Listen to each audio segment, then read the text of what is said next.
Build Your Own Future: How to Have Success in Life by David SEABURY, Audiobook Edition 2023 by David DeAngelis. All rights are reserved. Introduction. As long as we live, the future is coming to pass. There it is, a promise or a specter. To one man it brings joy and the realization of his dreams, to another, tragedy. All your life you have seen such futures happening. Years ago, some intimate of yours gave evidence of splendid possibilities. Now he is a broken man, sick and discredited. An acquaintance you believed had little promise is wealthy and revered. How did it happen? No question is more important than this, none upon which you and I need more light.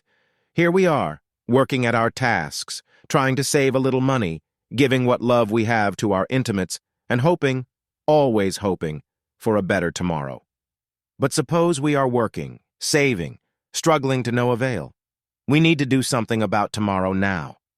What if we discover, years from now, that ignorance of certain laws and the neglect of important methods compromised our efforts and left us disappointed? That is our fear. You can't build the future in the future. You can only plan for it by constructive programs and positive actions today. There is now something for you to take and something for you to give. Your giving may be only a courteous attention to another man's ideas, but that is something in fact, much. When this act of giving and taking is wisely repeated, you learn not only that you can produce a constantly unfolding life, but how which is to some point. We must be ready to meet the ever-changing scene. Surely this has always been true. Does not the art of planning one's future begin with alert interest in how to overcome the obstacles of today? Tomorrow is new. New ways are necessary in the now if we are to be ready for the time to come. Suppose, instead of living in this century, you were a primitive man trying to lift a massive stone, tearing your bleeding fingers. Suppose someone came along with a crowbar, crying, "Here, I've a lever, I'll pry the rock out for you." What would you do, go on tugging or stand back and let him use his bar? If you saw him accomplish the task with ease, would you let the man go away, leaving you to struggle with other rocks? Or would you ask him how such levers work? Suppose that then, after you had learned all about this easier way of moving rocks, you discovered this stranger used other methods new to you. He could move things around on what he called wheels. He knew how to harness a waterfall and make it work for you. He could hollow out a log so that, in it, you could travel with ease on the water. Wouldn't you become a little excited and want to find out more of what he knew? I have been excited a good many years now over what seems to me a most amazing fact. The discovery of how to control matter to make physical life easier came to mankind slowly. Insight into how a like transformation may take place in a man's handling of his own life has come in one generation. Most people are not yet aware of it. Few realize what has been happening, for millions are toiling greedily and fighting bitterly everywhere. They know that science and mechanics have made over the face of the earth. They do not know that psychology and its sister sciences are making a like change for man's handling of his own nature. Yet, in spite of this fact, I hate success books. I sympathize with those critics who open such a volume with the feeling that here is another attempt to mind my business. There is nothing wrong in the desire to help others. I do not dislike the idea of someone showing me better ways of living, but I refuse to be constantly admonished. If a man has spent years in chemistry or astronomy, we do not feel that our independence is interfered with if he reports on his experience in research. When an explorer, returned from the Peruvian jungle, describes his adventures, no one protests, not even though one may conceivably have been there too. What people object to, I believe, is the idea that they are unable to think out their own problems. And yet, this is a very different civilization from that of our forefathers. Changes have come with great rapidity. Education in the art of living has not kept pace with environmental transitions. It is hard to reach people's minds in a world of such hurry, worry, and strain, a fact which may explain from another angle the style of even the most sincere of the self-help books. How often do people separate serious effort that done in the spirit of modern science from the gimcrack attempts to teach you how to trick fortune? I don't know. I am frankly puzzled about this question of trying, through the written word, to help people. Should the aim be to reach everyone or to write for the chosen few? Between the Scylla of culture and the Charybdis of practicality, the channel is narrow indeed.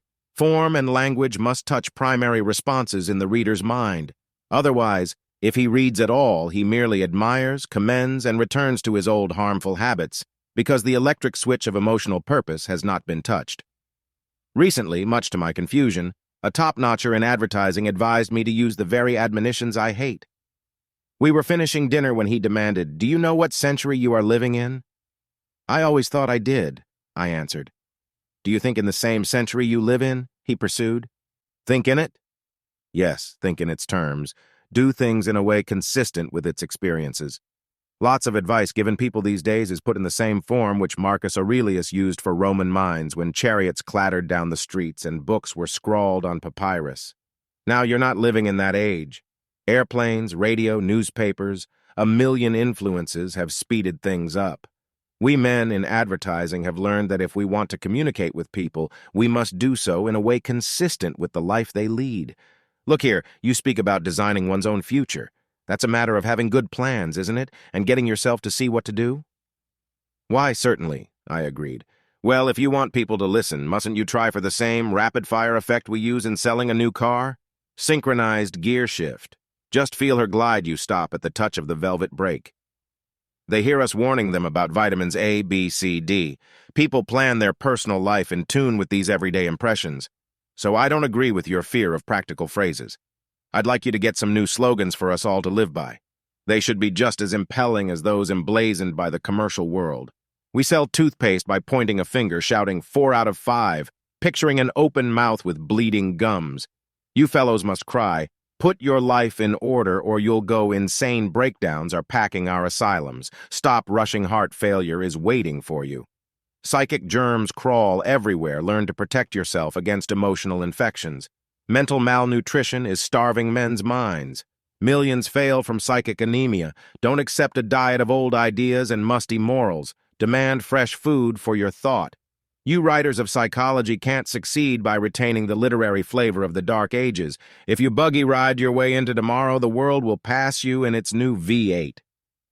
"I don't want to be sensational," I objected, shaking my head. "I don't like the way you fellows are hounding people to buy this, that, and the other worthless object." "No, you don't like it, but the same people you want to help are being screamed at by our advertisements. You can't get a whisper across in a mad uproar. You have valuable information that shows how men could live more happily, but they don't know it. They can't hear your stuff because you refuse to make a loud enough noise." "So," I said irritably, "you want me to shout, 'Dare to be yourself, don't permit compromise'? Use strategy to protect your life. Design your own future. Build only on your own plans. Don't become a psychic slave. Imagination is magic when you are its master. Visualize tomorrow, then act to make the picture live. Make your destiny, or it unmakes you." "Are these the sort of slogans you want?" I added out of breath. "Well, why not? Aren't they true?" "You bet they are. Don't they stick in your mind this way? In one of your books, you gave a description of directing and empowering the will which should transform any man's life. You put it all in quiet, dignified words, stated calmly, at some length. One person in 100,000 would read that dissertation. Now suppose you'd said, instead, "Will is powerless without action patterns. Make clear designs of what you want to do. Make pictures in your brain for your future conduct to follow. Repeat the same picture until it sticks. Habit is master or slave. Make a practice of mental imagery. Your brain is your theater. Make movies of tomorrow on your screen of thought." Now, I'll wager that 100 persons to everyone who got your ideas before would get them put in this new way. "Yes," I shot back, "and every lover of literature from here to Huiton would jump on me and bemoan the passing of a reticent style." Maybe, he admitted. But which is better? For reticence to pass or people to go mad and commit suicide because they don't know the truths which you and other psychologists could tell them? Your job, as I see it, is to get your ideas over and take the consequences.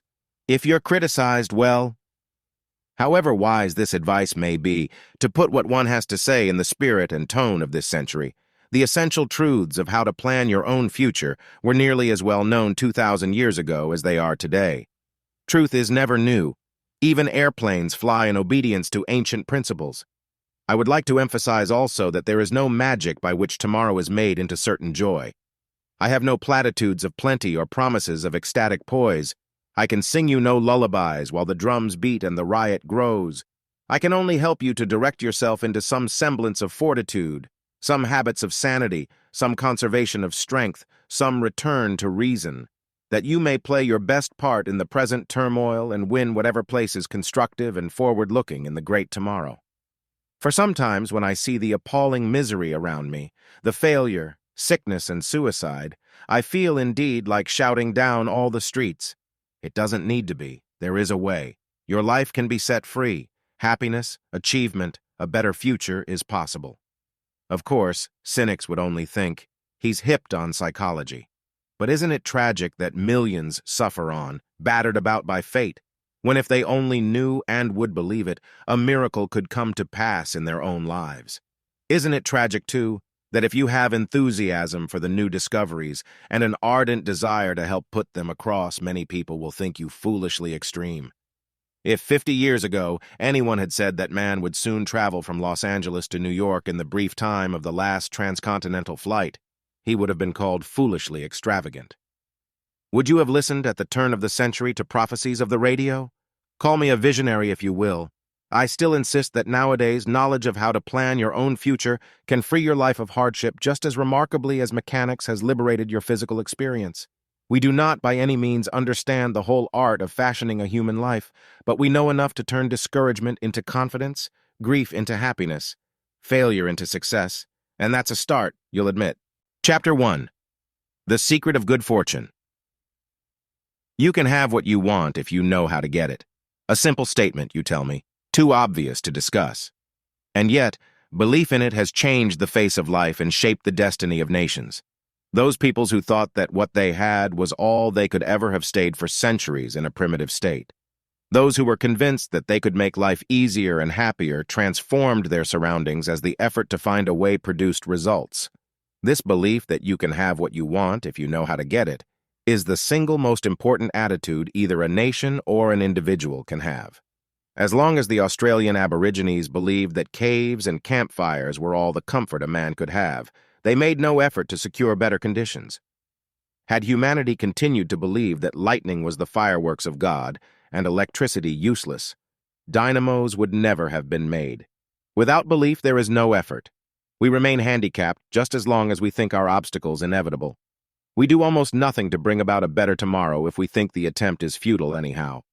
If we accept the limitations that now trouble us, we shall learn little about how the improvements of life are brought to pass. Shall we, like savages, leave our minds alone, do nothing to sharpen our wits toward the more efficient handling of experience? The dolt does nothing to develop himself.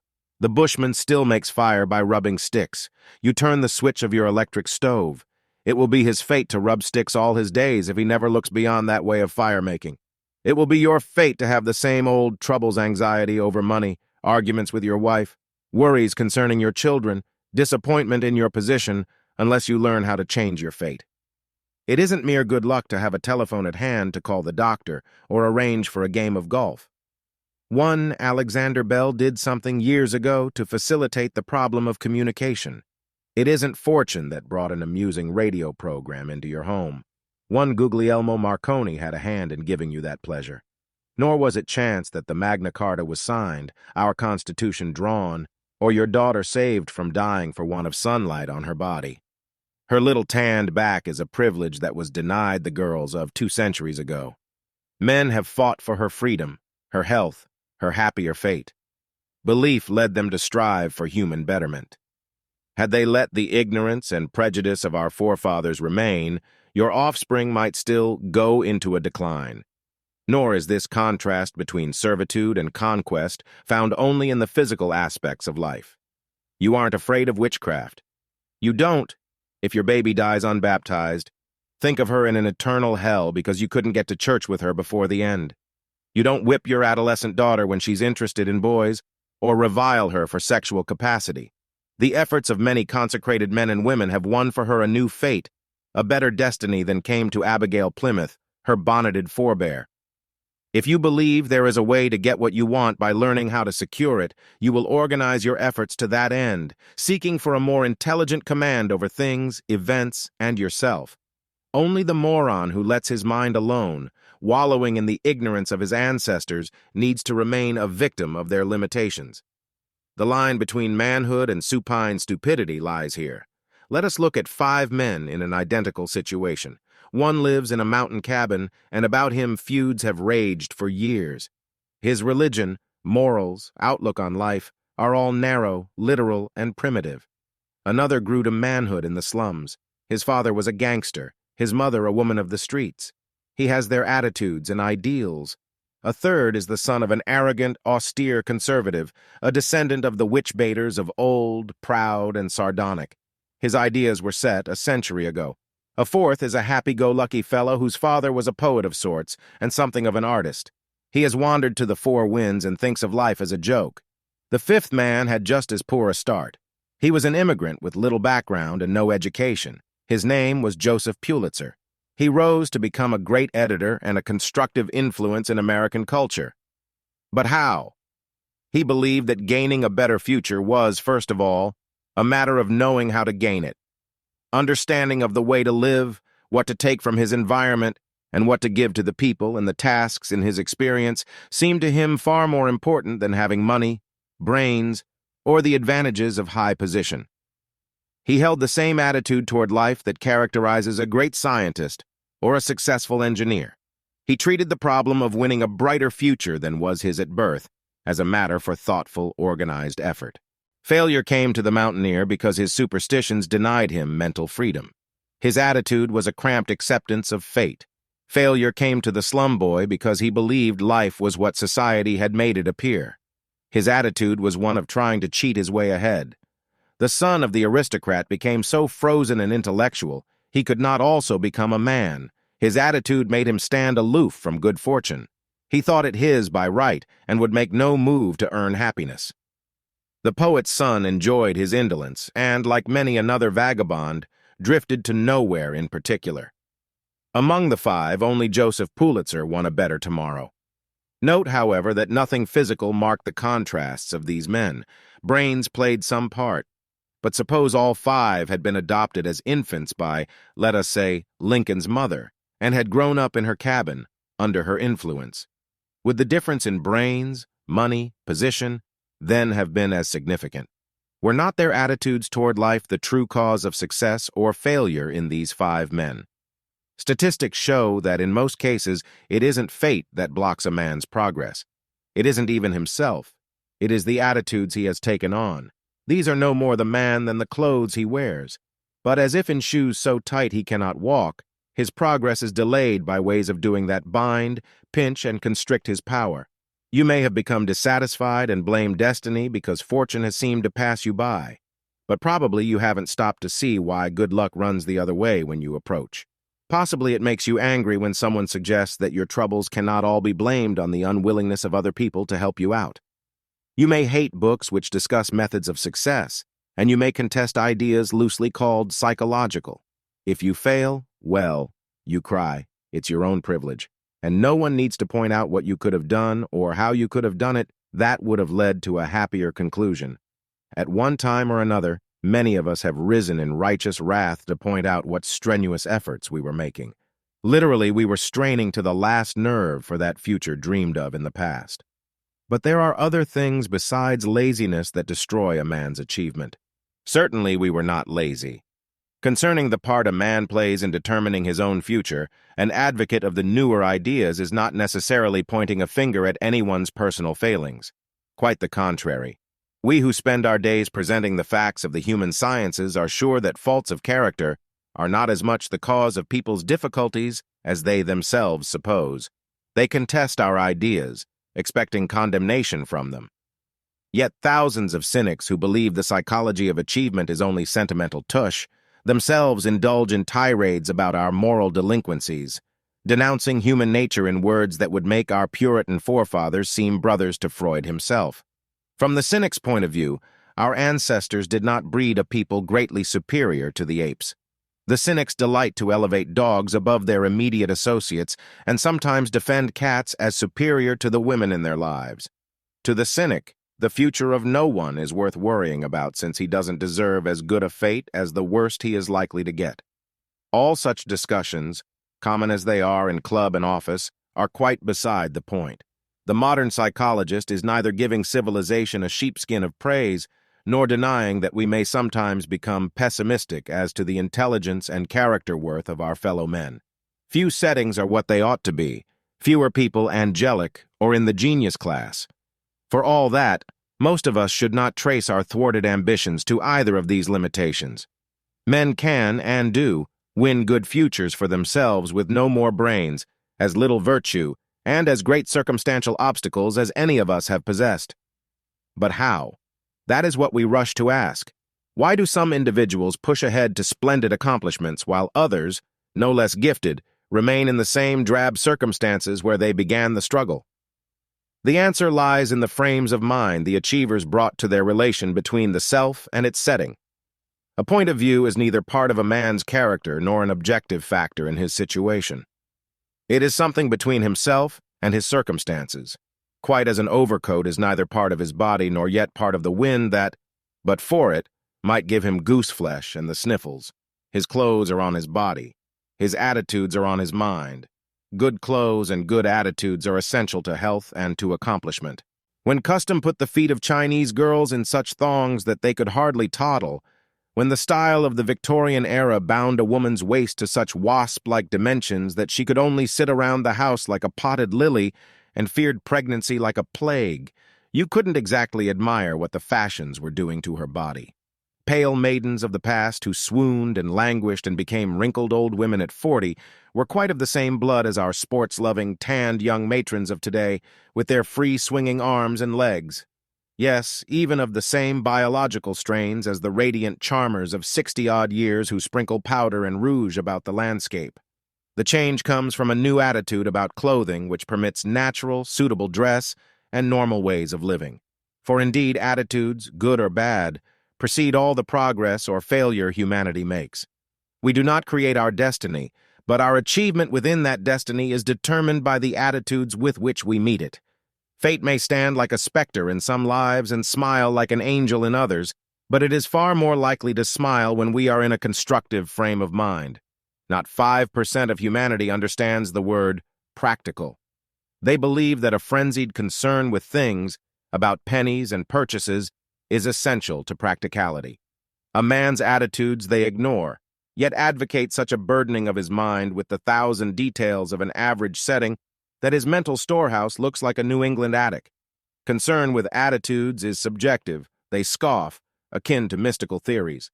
So they go on breaking down from overwork and wondering why their vaunted practicality brings such meager results. At this point, if caught up, they must find an explanation. Therefore, failings of character or faults of fortune seem logical causes. Yet even splendid abilities and the finest of opportunities would have been compromised by the attitudes brought to the situation. When people believed that bathing was unholy, was it fate or foolishness that favored their diseases? When Athenian matrons lived so as never to see the sun, or Oriental untouchables felt themselves doomed to donkey driving, what blocked their future, nature or nonsense?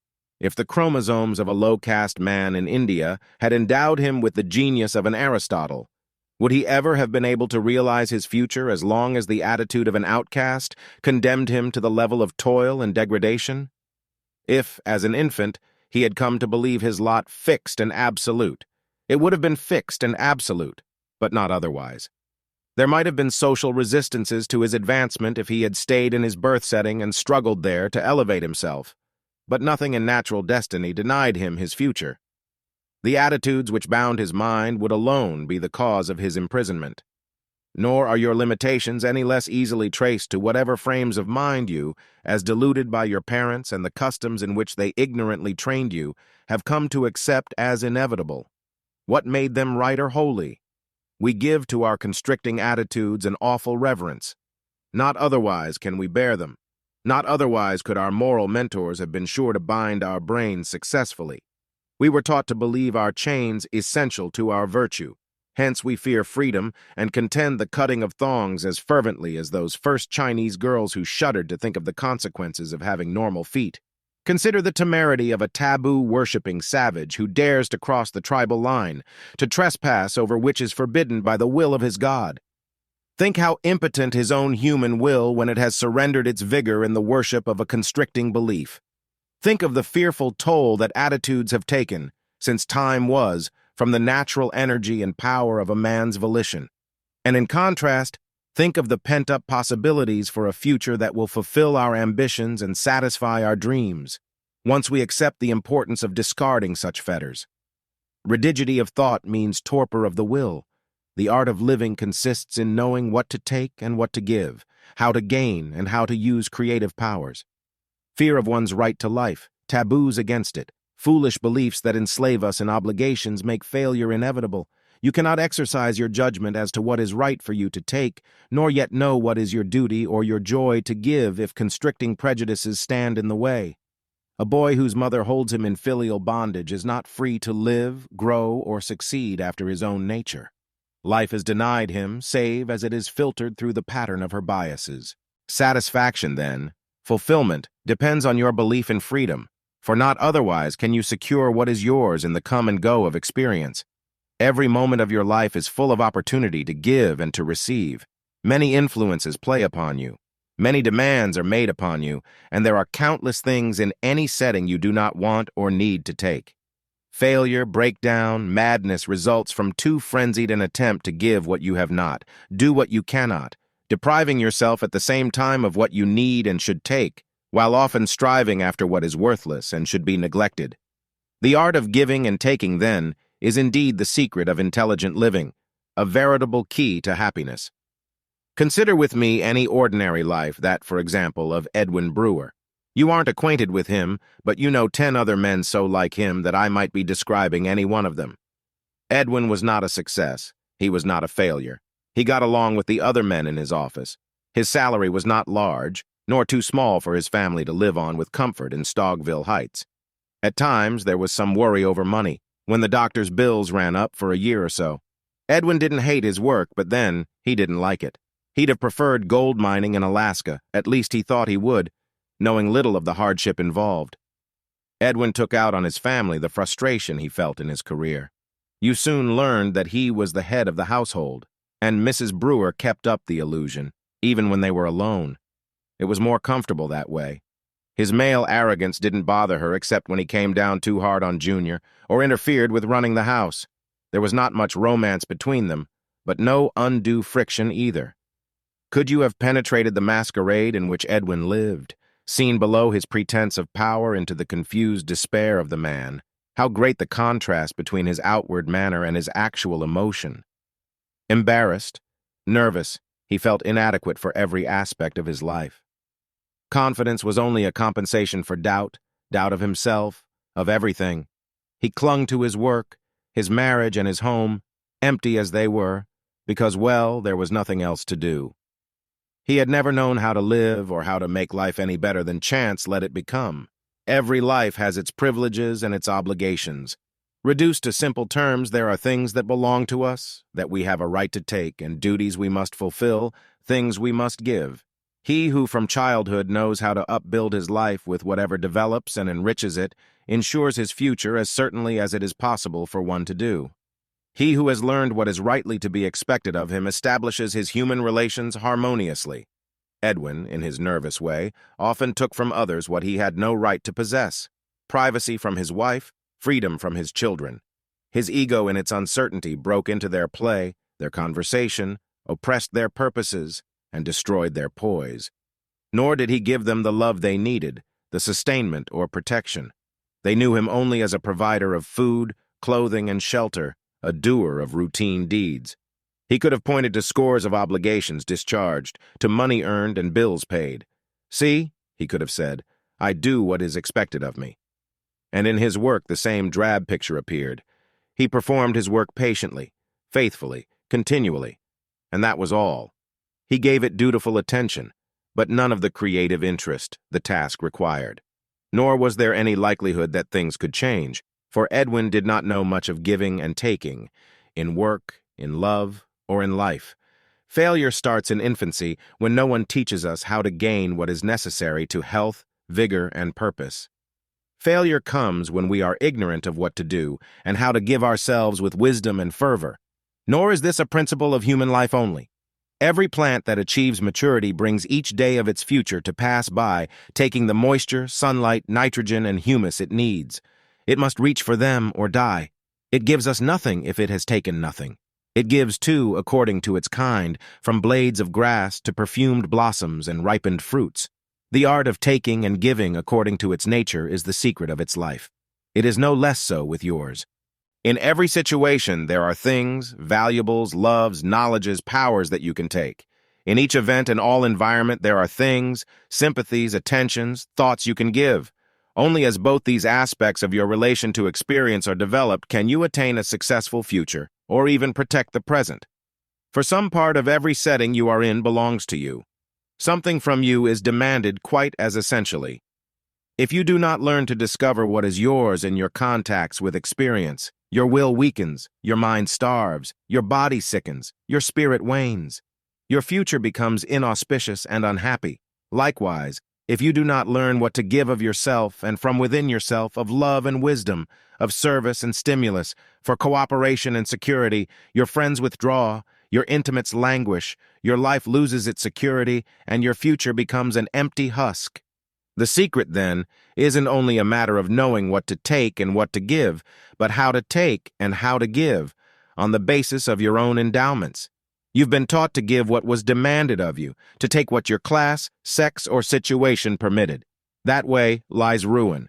For centuries, women were given meager privileges. They died under abject privations. Then they rebelled, organized a woman's movement, and took their place in life as human beings. There had been no future for them so long as they believed their place was in the home as the sexual plaything of man. There is no future for you so long as you accept your particular bondage. In fact, until you reject the many false standards by which you were reared and write a new Magna Carta of personal liberty, there is no future for you worth bothering about. Take what nature offers you, what nature says you need, whether human ignorance and petty platitudes agree or not.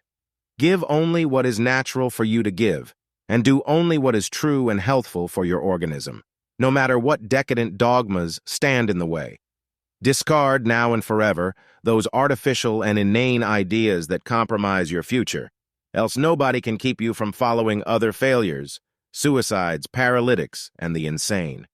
You may not come to their end, but the one you get won't be pleasant. Realize that in every situation there are things you can take without injuring anyone's natural and true privilege of life. First on the list is your personal freedom. Second, the right to your own ideas. Third, the privilege of being yourself, of doing no duty whatsoever that is contrary to the normal expression of that self. And if, along with this, you take all the joy you can get out of comradeship, sunshine, food, a swim, or a dance, or the million other delights that free men know, then you'll not be so badly off while able to become a great giver of joy and goodness to all who come near you. Chapter 2. The Art of Living. Now. The reason so few people succeed in life is because it is so easy to do. Achievement follows one's use of attention. He who believes that the bringing of an ever better future to pass is a weird, arduous task only makes it so. He musters courage as if to conquer Mount Everest, when it is the ruts in his own little road he needs to conquer. Somewhere in the Bible is the phrase, "He that is faithful in that which is least is faithful also in much." This basic wisdom might be retranslated as, he who knows how to take and how to give in the many little acts receives enough from life to give to it with glorious power. For we cannot be faithful either to the least or to the much, to the smaller or the greater task, unless we give ourselves to it. And we can only do this if we know how to put our attention upon it. The more we study human purpose and achievement, the deeper becomes our certainty that attention is the master tool of man's mind. The energy of your being follows your mental focus. Upon the use of attention, your efficiency depends. Knowledge of how and where to concentrate your personal powers is, moreover, the key to your relation to destiny. No thoughtful student of life maintains that all men's fates are equal. We do not deny good and bad fortune, nor the widest contrast between opportunities, chance, luck. One man takes the greatest care in driving his car, yet is injured by the carelessness of his neighbor.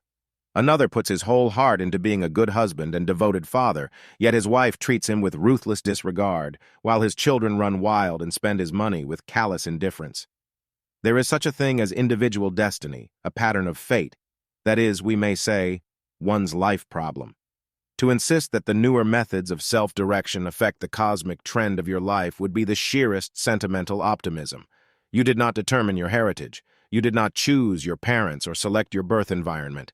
Just as local conditions, epidemics, national depressions, world wars, and other vicissitudes may be all about you, but beyond your power to produce, so you do not make your fate. The art of living consists in attaining the best possible relation between yourself and this current of destiny.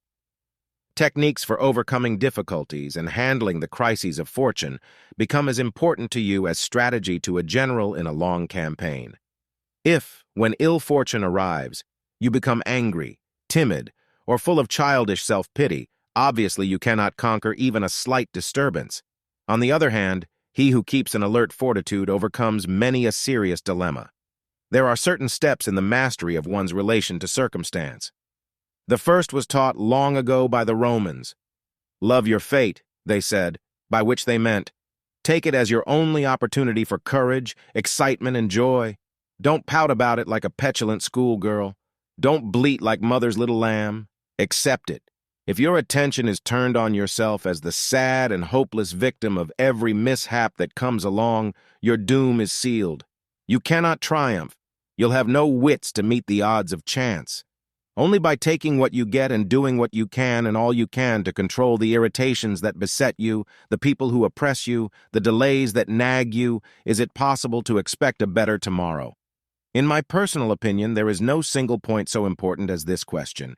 Is your attention turned on yourself in sullen bitterness at the ill fortunes of your life, or steadfastly put to thinking out ways of meeting the situations which life presents to you?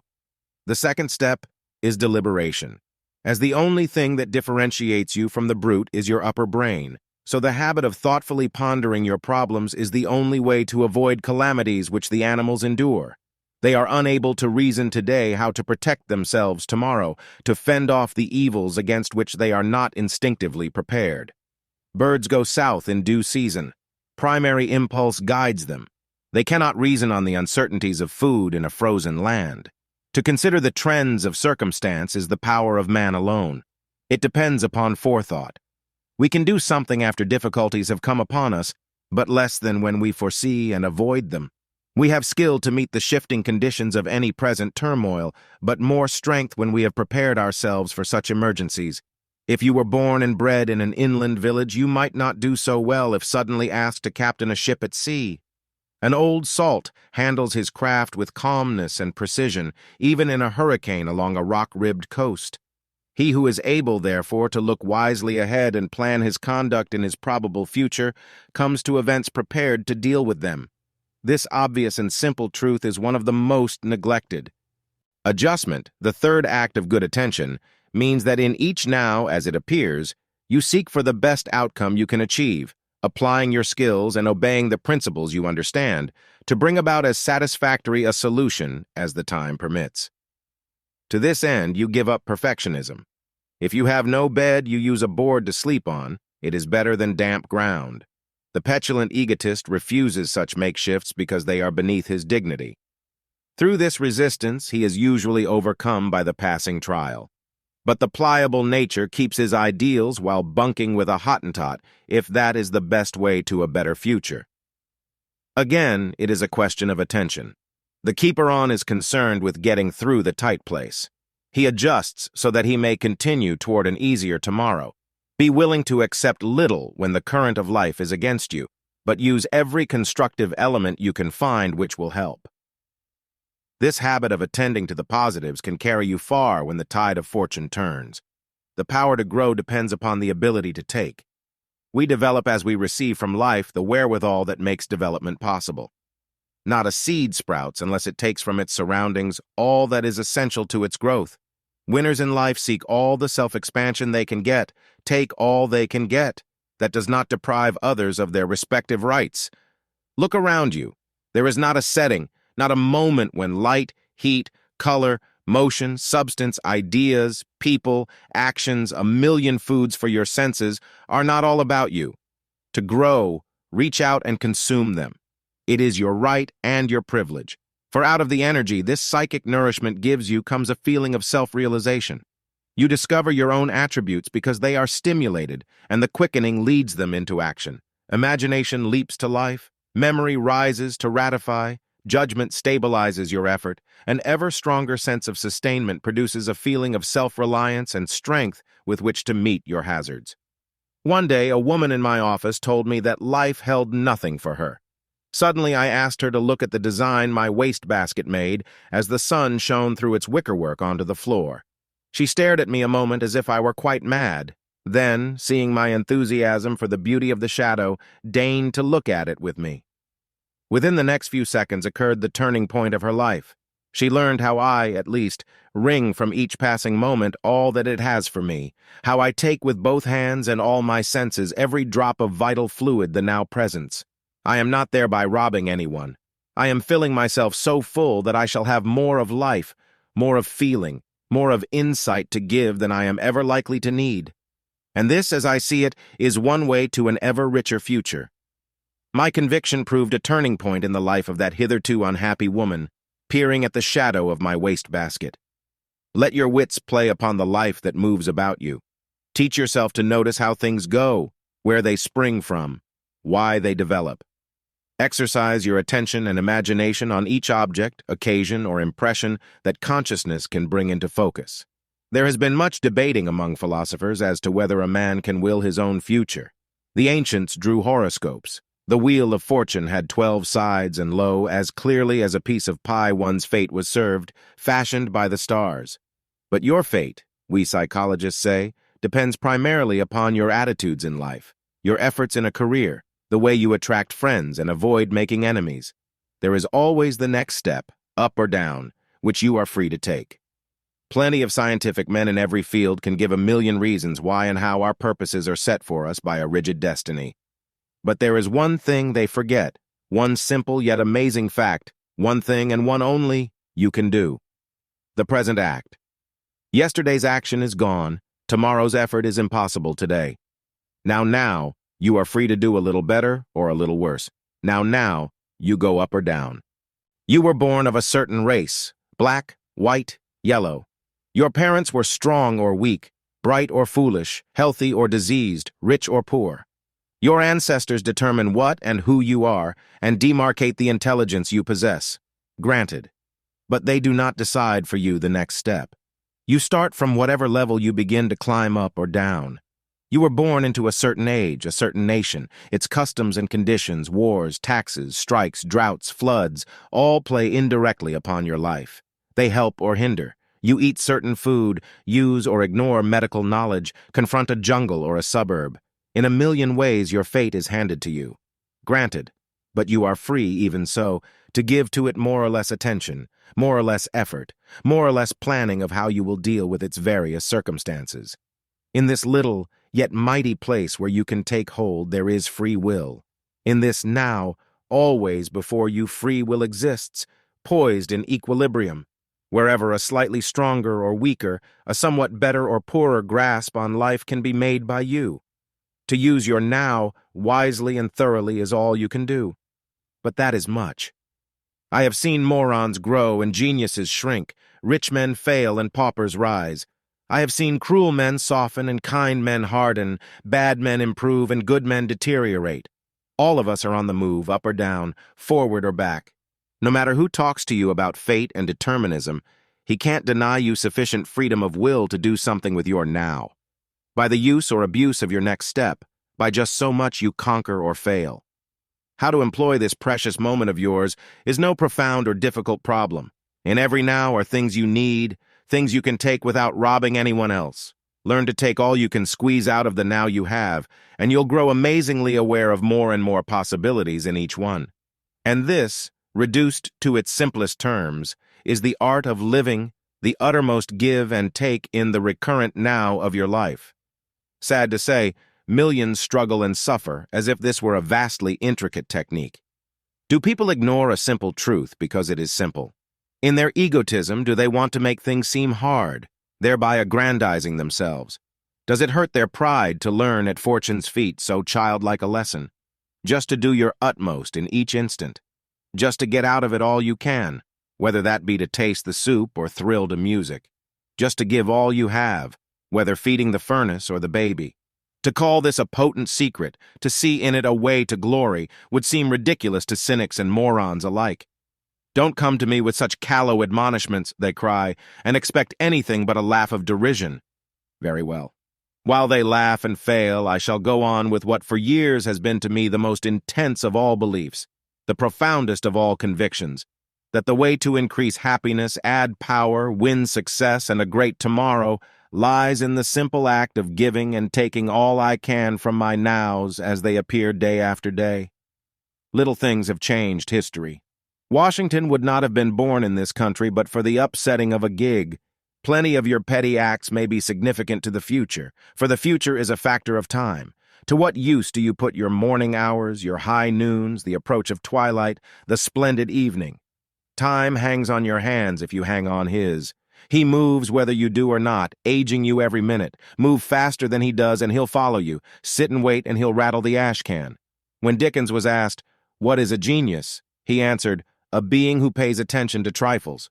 Joubert said, "Genius begins great works. Labor alone finishes them." The important thing to remember at this point is the law of come and go. What is easy of access is hard to keep. What comes by pain stays to give joy. The things that cost you nothing leave you as lightly. Therefore, by raising your level in casual effort, you get more power, that is, by playing bridge or picking posies with all your heart, you increase your habit of efficient effort. Energy comes into you only as it flows through you. What is the time factor in relation to your endeavors?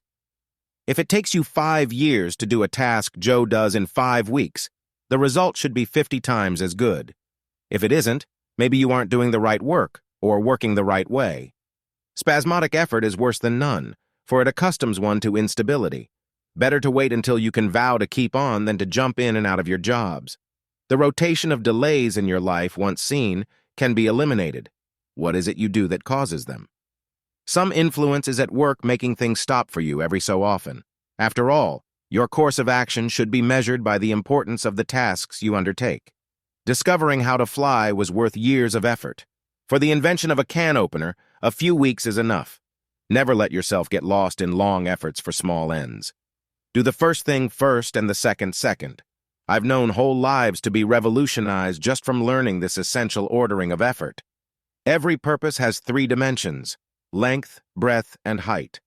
What you realize for your work will never be greater than these measurements of interest. Long-enduring plans, broad vision, and high ideals are vital to great achievement. A maniac once broke into Wellington's study, crying he had come to kill him. Informing the fellow he was too busy to die then, the Iron Duke went on with his work, while the madman fled from so calm a courage. Von Moltke, taking a stroll during a battle, was asked if he wasn't busy. "All my work for this time has been done long beforehand," he answered. To act without adequate preparation is almost as bad a mistake as not to carry out what you plan. Keep the fine line between forethought and action always associated. When Alexander was asked how he conquered the world, he said he did it by not delaying. All's well that ends better. Life never stands still. It passes you when you aren't advancing. Do not argue with fate. You can't persuade her by words. When you talk against time, the years pass during which you might have done something. This does not mean, however, you should work in frenzied silence. The most powerful way to get what you want is to talk about it quietly and patiently. Talk without any effort to convince. Muse about your ambitions again and again, speaking into space, if need be. This calm technique of suggestion gets ideas over into your emotional depths and affects your listeners as well.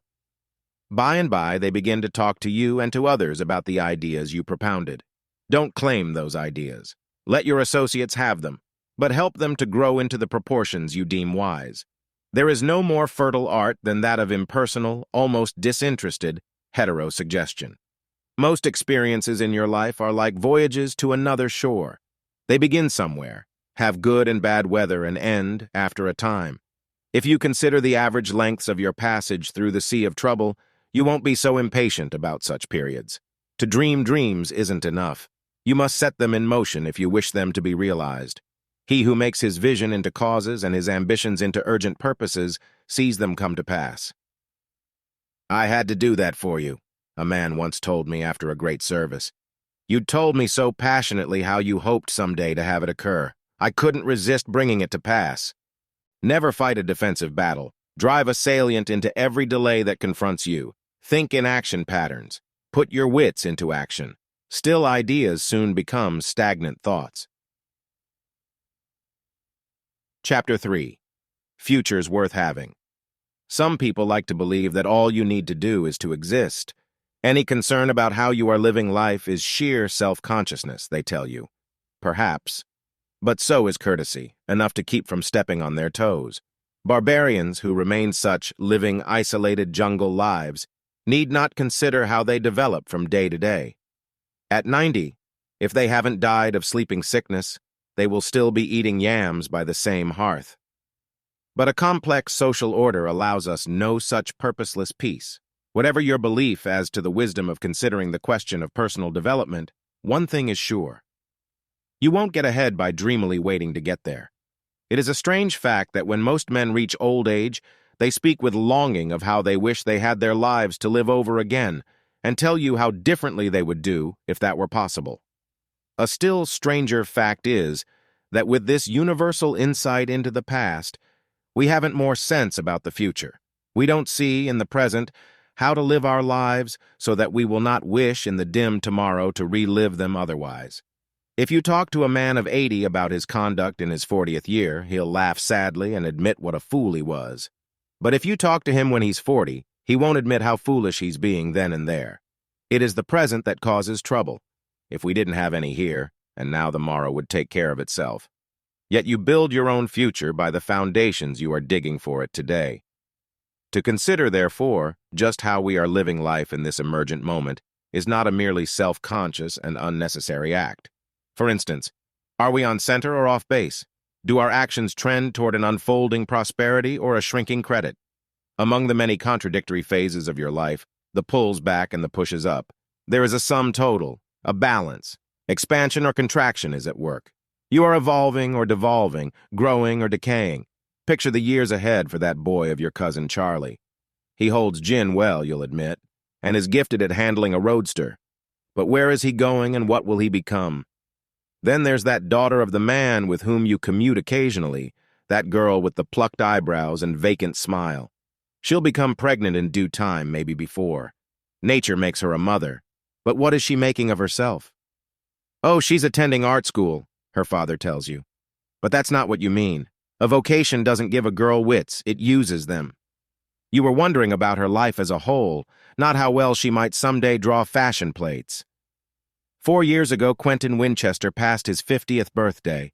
He took a vacation and sat, one afternoon, on an old wharf, his feet dangling, while he watched flounders flopping in the mud.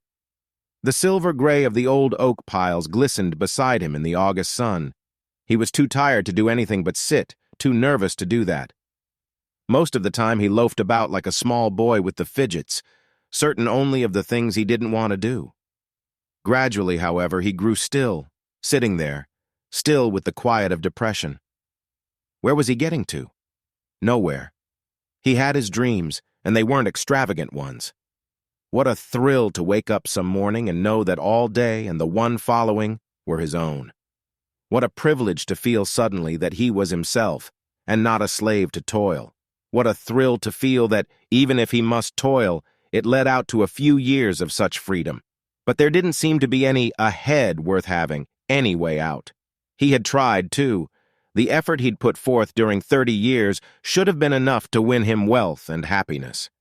Yet all those years he had not been as happy or comfortable as he was as a lad. Now he is growing older every day. What is causing his failure? 1. He has an extravagant wife he doesn't love. 2. He has 3 children who treat him as an exchequer. 3. He is in a business he dislikes. 4. He has no time for the travel he especially enjoys. 5. He has supported a strong, healthy aunt for 20 years, and she also is getting older every day. 6. He helps support an organization whose teachings he doesn't believe. 7. He stopped playing the piano. He used to love doing it, but he's too tired now. 8. As his strength ebbs, his expenses increase. What holds Quentin in this state of affairs? Prison bars, laws, a slave driver, or his attitudes and ideas? Doesn't he think that he must keep on just as he has been going? And hasn't he thought so for many years? Is there anything else holding him? Yet if he dies, his family will continue to live. Are the facts of this situation physical realities or imaginary values? Instead of thus compromising his life, let us suppose that last year, Mr. Winchester had become convinced there were only 2 ways ahead for him: paralysis followed by death, or to give up his old ideas about the way he should live and get out of prison. Suppose he got out, sold his business, let the stronger dependents work, and the rest live on his moderate income. Let's say he's in Tahiti now for the winter. Every member of his family is just as happy as before. They've adjusted to the inevitable. They had to. It did them good. It brought them face to face with reality. Quentin Winchester's limitations were conventional suppositions quite as unnatural and unnecessary as those of a Hindu untouchable, more so, in fact, because the American social order in which he lived would accept his decision far more easily than ancient India would do. There's something wrong, very wrong with your life and mine when, with all the physical improvements we've made, we're not half as happy as savages. More people commit suicide each year. More go insane. There are more failures, more criminals. Cynicism is growing, bitterness spreading, restlessness increasing. Despair stands behind millions, ready to close down and bring a miserable finale. What is the trouble? You may have your pet answer and trot out some imported ism as the cure-all. I think we have learned how to get what we want in handling our material assets: coal, iron, oil. We have mastered the arts of technology and brought miracles to pass. Life is physically easier, more secure, and many times more auspicious than ever before, but psychically, that is personally, it is more uncomfortable. Most people have learned how to live as bodies. Millions are still ignorant of what to do as minds. The average man is imprisoned in his ideas and thinks his imaginary values are the hard facts of life. They are not.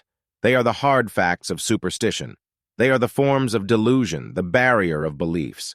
As long as he thinks these are true restrictions, they hold him, hypnotized in bondage. That is the amazing situation in this so-called enlightened century.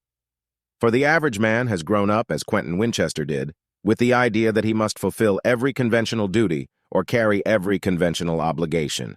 He saw good fortune as mainly a matter of brains, position, money, and luck. Such values play their part, but they are not the biggest part of one's relation to destiny. Knowing how to use his wits to get what he wants, take what he needs, give right attention to the things essential for success, is more than half of any man's achievement. Modern science now knows this fact. Research discovered it. Statistics prove it. The progress man has made in this last century testifies to it, beyond doubt. You can go on thinking you must remain an underdog unless you have the genius of an Edison, the wealth of a Rockefeller, or the position of King George. Such advantages are undeniable, but so is the fact that every obstacle which stood in the way of man's progress, and that isn't standing there still, has been removed by knowing how to do it. There are thousands upon thousands of Quentin Winchesters in America. They don't all need to sell out and go to Tahiti to make life enjoyable. But unless they can realize an increasingly more satisfactory future, they do need to learn what is wrong with their own attitudes and to change them. Already some few people have found out how to handle their personal lives almost as well as they handle the steering wheel of a car. All men could have this advantage if they only gave up being tricked by the notion that brains, money, and position are what count toward happiness. For the efforts made by the average man in his lifetime to win his way are enough to bring him his desires, if only he knew how to handle the odds against him and direct himself efficiently. Every asset that has made our modern mechanical civilization possible existed on Earth when primitive man was struggling in the cave. Waterfalls had just as much energy, coal mines more fuel. The difference in our present state of fortune is entirely a matter of how we have come to use the resources that hitherto lay unrecognized around us. This is just as true of yourself. Your assets of imagination, your powers of will, your wealth of judgment, may go unused while you fumble on, unless you learn how to recognize and utilize them. Become convinced that good fortune begins with the wise development of the self. There is no future worth having for the man whose ideas deny him the privilege of gaining anything better than he has. It wasn't only the ignorance of our ancestors that kept them from the advantages of modern science and the conveniences of our day. Superstition also stood in the way. Their ideas and attitudes about life denied them comfort and happiness. Many of the things we now do in the name of health were then thought to be evil. As long as you are willing to live an unnatural life and let society force you into environments or human contacts that destroy your vigor and delimit your satisfactions, you will have to suffer failure. He who accepts compromise has it to accept. There is no way to set at liberty a slave who feels no hatred of his slavery.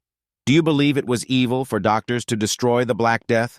Was it wrong for explorers to conquer the 7 seas, making journeying less arduous? Shall we stop hunting criminals who prey upon us? They all cause trouble. Bearing trouble as the will of God is an insult to deity. Is our Heavenly Father to be held responsible for the way your parents brought you up, or the predatory industrialism that led to the Great War? Did He make men mishandle their own banks and leave widows destitute? Must they bear their sorrows patiently, letting more despoilers capture what savings remain? Cowardice is readily rationalized by this doctrine of pseudo-religion. If you wish to be the heroic martyr of an awful fate, it is easy to do so.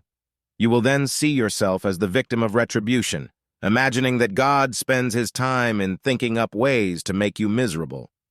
There are always some circumstances in your life that coerce you into action, into routines that use up your time and deny the realization of your career. But you can, if you will, banish this devil of little duties and at least keep him in his place. The diminutive doings of the dutiful are always magnified into great obligations. So can a little soul seem to fill a large vacuum.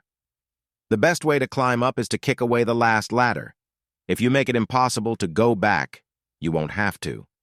The last resort is a poor place to stay in anyhow. Yet many people spend their whole lives there, paying in the future for the waste of yesterday. Failure attracts its makers.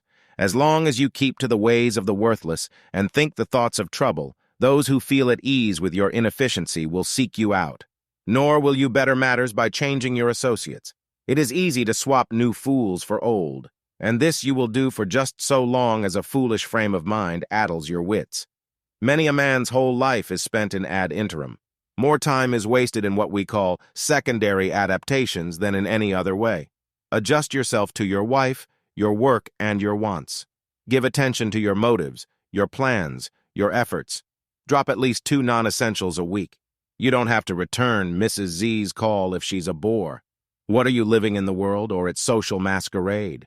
Learn to separate the natural from the artificial. Give to the natural. Become skillful with the artificial. Don't be bluffed by the demands of what we miscall civilization. Its ways shouldn't worry a flea. Yet the conflict between ideals and compromises never ceases. You win by keeping your ideals. You win more by never measuring life on either extreme. A compromise drags downward. An ideal draws upward. Somewhere between them, you'll find a life worth living. Most people are under the burden of what is always an imaginary load. If you died tomorrow, your family would get along. Why not drop the egotism? You haven't any such pious value to the world or any of its citizens. Why keep step with the Ides of March? The phantom music of fear has drums enough, but never a merry pipe. The 3 fates are only half-sisters, and one questions their mother's virtue. Only one of them was begot by a natural father.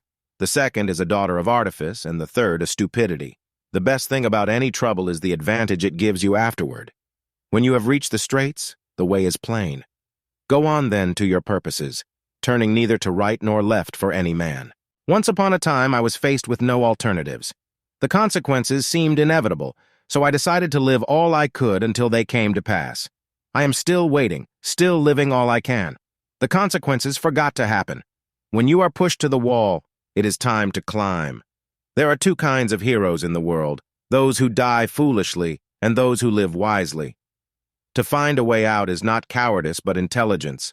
Your question isn't one of your own preferences entirely. It is one of duty, but not in the limited sense such a question implies.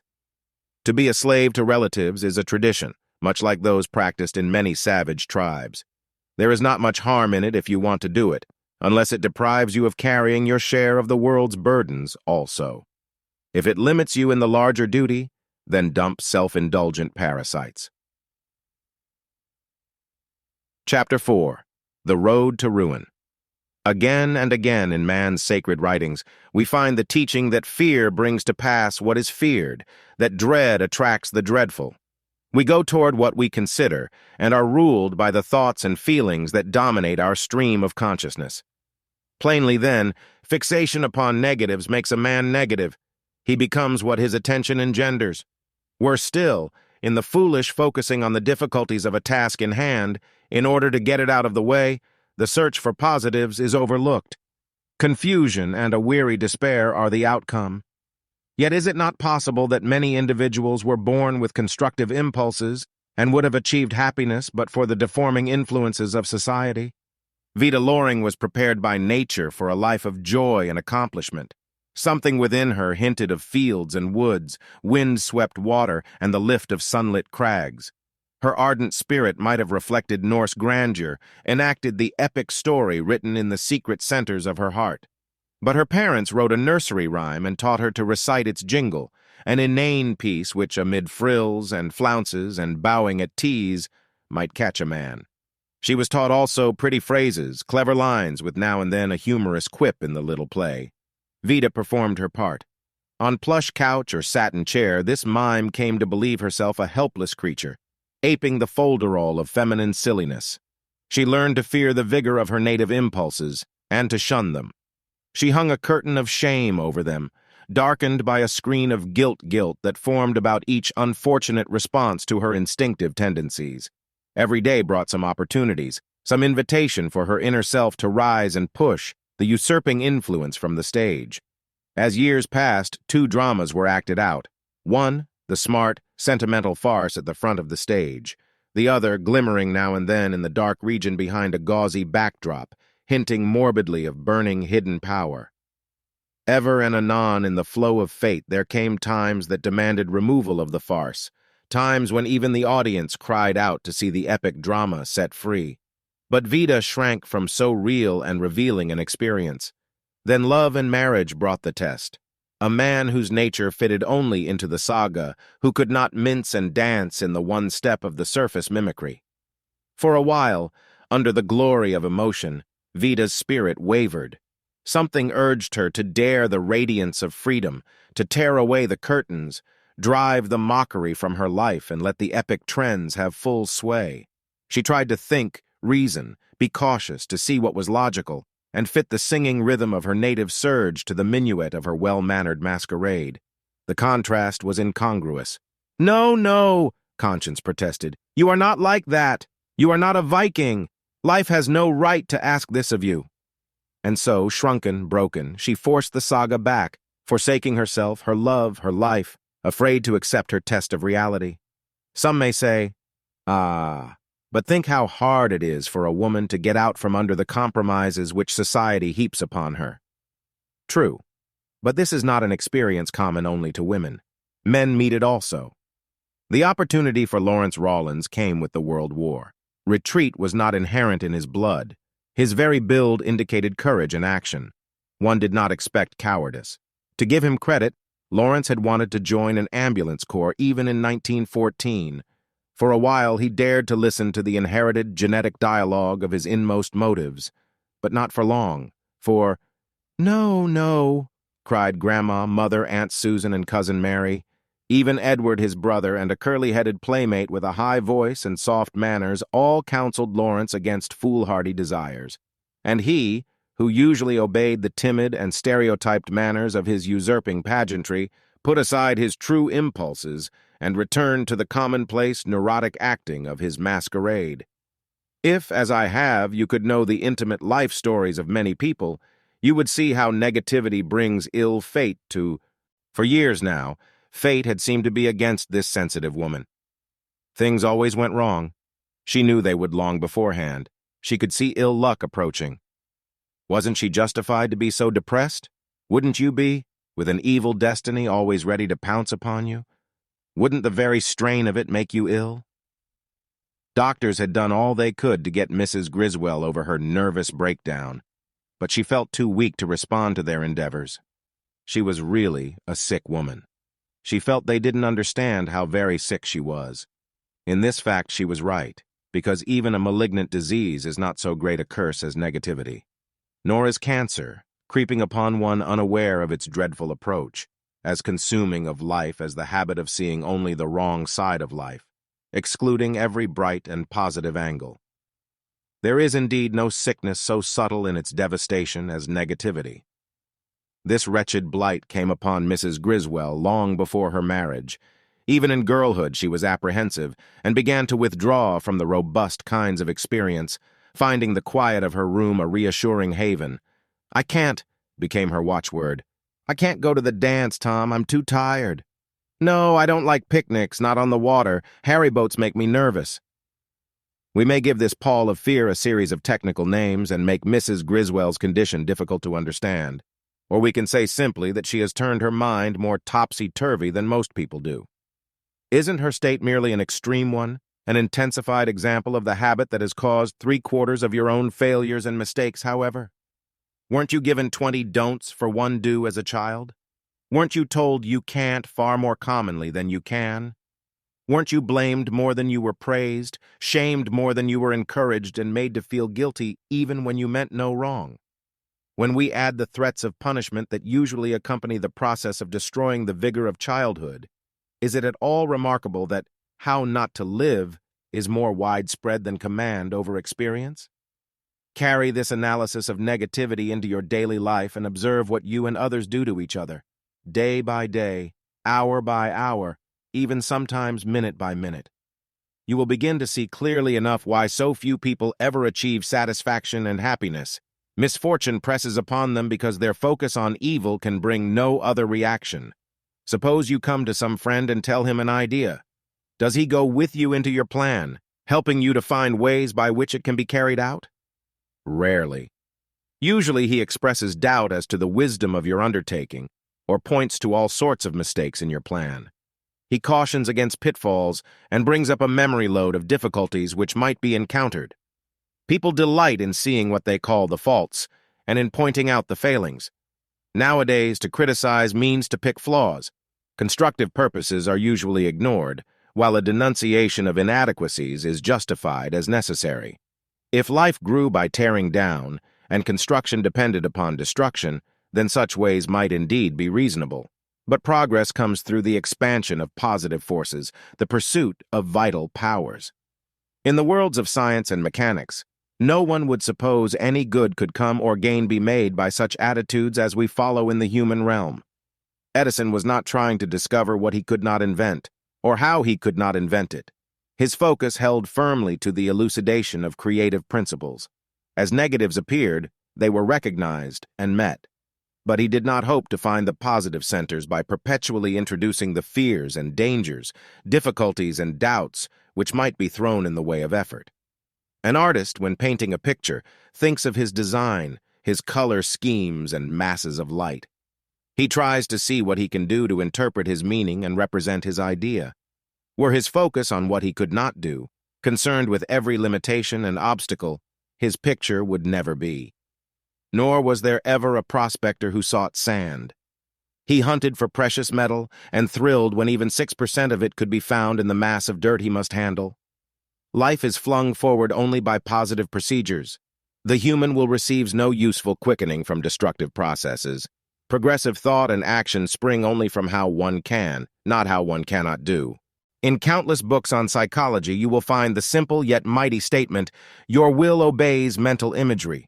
You may read again and again, "Whenever your mind is full of negative images, your will is diseased." You are told also, "If fear images predominate in your thought, your will becomes constricted, and you then call it weak." Mrs. Griswell's will was diseased, constricted, and weakened by masses of negative imagery she had acquired during her growing years.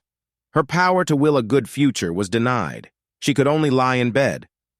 Just because such a condition is not a sickness of heart, lungs, or intestines does not keep it from being a malignant condition. And some percent of this infection is to be found in most people, More failure can be traced to it than to any other cause. For fear makes a future one will have to fear. Dread brings a dreadful destiny, and negativity engenders a non-stop nemesis. The one great means by which a happier prospect develops is by constructive mental imagery. Just as a house is built on an architectural plan, so a life is built on its design. But if the life is to be happy, the imagery must be of the right sort. Physical experience follows the psychic pattern. I can look back after more than half a century of daily vicissitudes and see that nearly every misfortune that came upon me followed from my own negative imagery. For years I fled from one dread to another, escaping out of one unhappiness into a worse sorrow. I did this because I believed myself the victim of ill luck. Anticipating trouble, I pictured it so insistently that I could not see anywhere to go but straight into it. That is what we do, unknowingly. Negativity is an obsession. It blinds us to the possibilities of good and makes us spend our lives contesting every setback on the way until, wearily, we accept defeat or escape wildly into foolish distractions.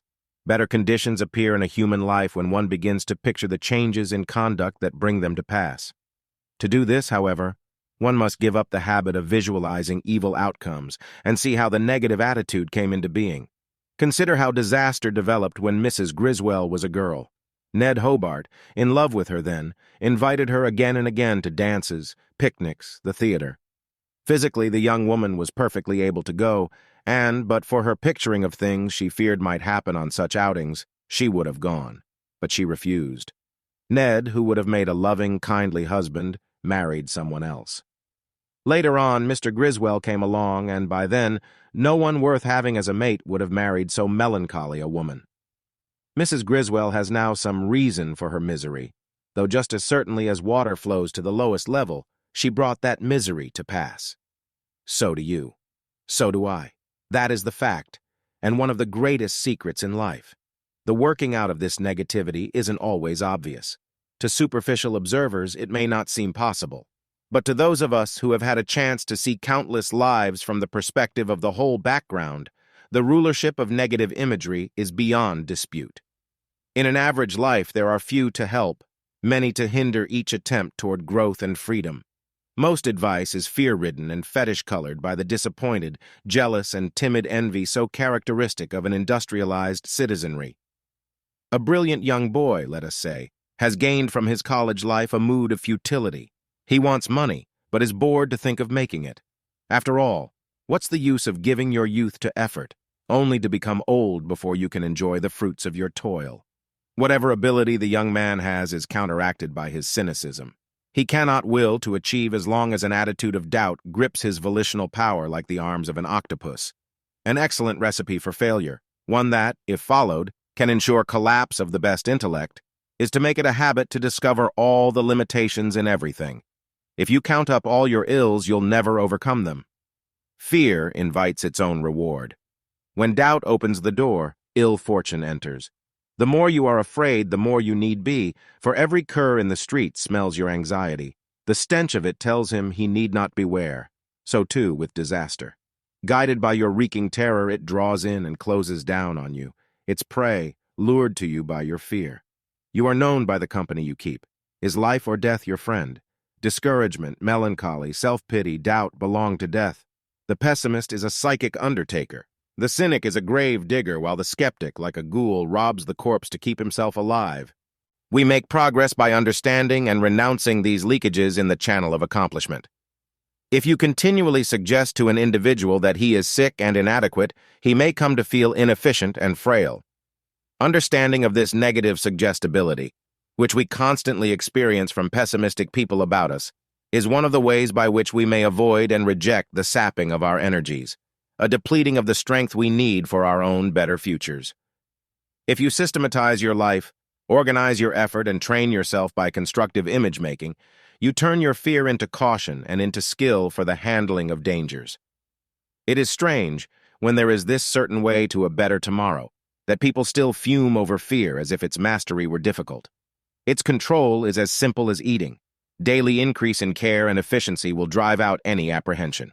Specialize for a week on alertness. Teach yourself to see everything about you. Seek for swiftness of perception. Go without breakfast for a while until you earn the right to eat by clear-headed keenness. Fear will be reduced as you become aware that your quickness and precision are growing. Spend another week specializing on dexterity. Practice surer, steadier ways of driving your car. Use your gain as a symbol of the increased thoroughness you intend to acquire in every aspect of life. Fear will be reduced pro rata. There is a positive for every negative. As, in the personal sense, care and caution exemplify fear at its best, so conservation is the positive side of anxiety. Start a budget, not only of money, but of all your assets. Once upon a time, this country was madly extravagant with its resources. It was headed for serious consequences. Theodore Roosevelt started a conservation program to avoid disaster. You can sidestep trouble by the same means. Don't spend your life on the brink edges, make anyone nervous. Rebellious at the mess they have made of life, many retreat from reality, living in a world of wishful fantasy. This El Dorado flight leads only to more misery in the end. You can't escape life. It pursues you. When you shrink from effort, you are that much smaller. Some men start with fairly large natures. Year by year, they contract until at fourscore their souls are microscopic. Some people flee if success appears. They feel more at home with misfortune. Ill luck, moreover, puts no pressure on them and offers a ready excuse for failure, while opportunity threatens to expose their indolence. If you contend with success, you get failure. If you force it, disaster follows. Even as a baby must be carried in a womb and fed tenderly after its birth, so is every opportunity a creative thing needing protection and nurture. Nurse success, help it to mature, but put no pressure upon it. Exercise your abilities, not your anxieties. The more cause there is for you to worry, the more need there is for you to think. It isn't pessimism that invites good news, but the more congenial and companionable graces, unbiased judgment, sound memory, calm reason, and that vivid fellow imagination. Luck prefers their society. Unless you love your fate, it won't love you. No one smiles more cordially in response to good nature than Dame Fortune. There is one test you can try on yourself at any time. Is what you are doing active, passive, or reactive? When you waste an hour writing an angry letter, does it do any good? If not, it's not active. Does it require any effort? Then it's not passive. Does it arouse anger in the one to whom it is sent? Then it's reactive. Reactions pull you back, pull life down, tend to devolutions.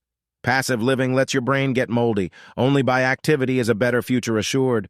Hence, learn to keep on striving. It's your second wind that is important. Thinking, like running, uses up your energy. You always come to a hard place. Keep on.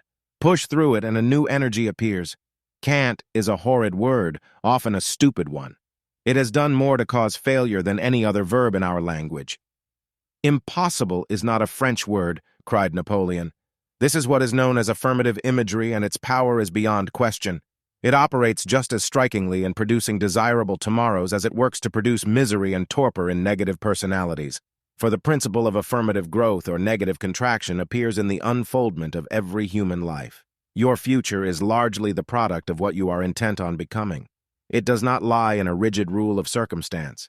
Every fact you learn, each development of your mind, all the maturing of your feeling, plays a vital part in the shaping of your tomorrows. When your attitudes are chiefly negative, when what I must fear is a stronger influence than what I can do, you make misfortune inevitable. Even if you let the pendulum swing a little too far in breaking your identification with negativism, it is better than the static, regressive condition. You can gain assistance from the technique of giving voice to your new determination. We are helped by publicly announcing that we no longer intend to fit into old restrictions or accept outworn restraints. By that means, we get rid of the fear of initiative and, as it were, change our parts in the play. We are further helped by inviting to assist us other persons whose natures are freer than our own. Companions whose interests are spontaneous and vital do much to break one's spiritual lassitude. It is not always easy to find such stimulating people unless one leaves his setting or changes his type of work. But if you are determined to free yourself of torpor, you will not stop at the mere difficulty of revamping your life. There is no better way to shake yourself up than to seek for your originalities. Even if it is only the unique way you sneeze, do it just that way and it will help. Joy comes in self-expression, in daring to be ourselves in as many different ways as nature permits. Without belief in the worth of effort, we achieve nothing. Without some faith that satisfaction follows struggle, there is no use in striving. Nor is it only the conquest of sorrow we crave. There must be confidence in attaining pleasure, a sense that both comfort and peace are possible for us. For no man has courage to pursue the control of reality if he believes in his heart that every protective and self-seeking impulse is evil, if the haunting dread of social condemnation troubles his soul. Moreover, the will to believe is not only a matter of using your wits, but of harnessing your affections. The things you love tend to guide the way ahead for you and stir you into action. If you are not interested, it's no use. No one can tell you anything worth listening to if nothing he says sets you aflame. But through the kindling of your mind, your life can glow with vigor. You can break any fear closure by concentrating on some one center of effort which you feel within your present power to conquer. Overcome that, and you will have courage for the next step. Find it, then act and strive, as you go ahead, to learn what to take from life and what to give to it. Your road does not lead to ruin if you refuse to follow fear. Chapter 5. Conduct as a craft. Nothing in the nature of life itself forces you to have most of the troubles you possess. If you refuse to take them, more than half of them would disappear. Physically, you are not in chains, but you may be held by mental fetters. You aren't legally a slave, but millions live in moral bondage. You aren't shut in a dungeon, but legions are the victims of depression. You'll stand this state of affairs as long as you are willing to do so. Then you'll rebel and achieve a very different future indeed. Just such a choice confronted Marion Holt. Nothing in her life was as she had believed it would be. Everything was wrong. She was brooding about it as she walked to work one morning in May. She wanted to flee somewhere, anywhere. But where to go? Where could she get away from complacent wives bossing obedient husbands or expansive mothers glorying in their children? If Marion went for a stroll in the park, she encountered nurses pushing baby carriages. At the movies, there would be love scenes. People were always discussing their families as if to say, "See, I have my lovely home, but you must live in a hall bedroom and work in an office all day long. I can have flowers and a piano and drive my car into the country and meet my husband at the station. I can play with my children, but you must toil at dull, tiresome tasks and afterward have nothing." Sometimes it seemed to Marion as if death were the only future to which she could look forward with any sense of peace. Death would free her of having to see babies and young couples and suburban matrons going home. She had always hated her job. Her typewriter seemed a clattering monster, teasing her with its rattle. As for dictation, "Yours of the 4th instant to hand, and contents noted." It made her want to scream and throw her book into Mr. Perkins's fat face. Yet she had meant, and tried, to fulfill her dreams. She knew the very outlines of the house she would like to have had out beyond the suburbs. Often, she fancied just what her little boy would have been like. She knew, too, the type of man she could have loved, tall, handsome, gentle, and always attentive. None of her dreams had come to pass. Strange how even as a little girl, she had put them in the past tense. The boy she would have known had now, in her 30s, become the one who might have been the father of her children. Never had she dared suppose happiness would ever be hers. Never had she broken for 1 hour from the groove fate seemed to cut for her. At times there had been attempts to do so. At first she'd thought of becoming a story writer. Should she take correspondence lessons? She could do them in the long evenings. After weeks of indecision, she subscribed, but her stories were awkward, for after all, she didn't know much about life. Perhaps scenario writing, or the drama would be better. But then she learned that everyone wanted to write a play. How about tea-room management? That might get her among people. There were extension courses in domestic science at the university nearby. She'd try that. For 10 years, in one thing after another, Marion had attempted to get ahead, only to find herself still with Perkins and Pettingill typing. Could she have known it? Every effort she made was doomed before it began. Thousands of women have struggled on that futile road. Thousands are on it now, goading themselves, giving up in exhaustion, dying in disappointment. Their mistake is one of a wrong focus. There is no way to love, to a home, to children, by fitful onslaughts into literature or half-hearted vocational sallies. Success requires action in which thought and feeling are given fully, freely, to the moment's doing. You cannot win with your attention on a dreamy result, years ahead, your heart in a secret, wishful fantasy, while you make no direct effort, now, toward the future goal. There is no approach to the realization of a better tomorrow through a today lived only by proxy. But all I want is love and babies and a home, Marion would have told you. I'm not interested in becoming a writer or a successful tea-room manager. Then don't attempt to do such things, any wise consultant would answer. You are already earning your daily bread at one task you abhor. Don't confuse your life by other uninspired efforts. You only make a happier outcome impossible by so much more wasted effort. There are laws of human life quite as much as of physics. Gravitation is at work in your consciousness, trying to pull you along in the right way. It will help if you let it. The trouble is that ignorance and education, or shall we say an ignorant education, makes people resist their natural development and attempt to follow artificial ways. What should Marion have done? The answer is given by applying a simple universal principle. First, she should have given the necessary attention to her job and not fought it, not hated it, but accepted it as a temporary obligation. Then she should have begun to develop herself to the end of her actual interest and without scattering her attention. This does not mean running for a man or becoming pregnant because she wanted a child. Observe that none of Marion's efforts had been expended on shedding her own drabness or in making herself more lovable or available to love. She had not stimulated her outgoingness or nurtured her romantic possibilities.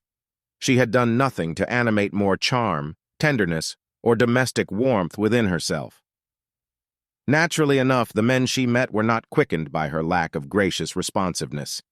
They lost interest because she had no gentle go-withness.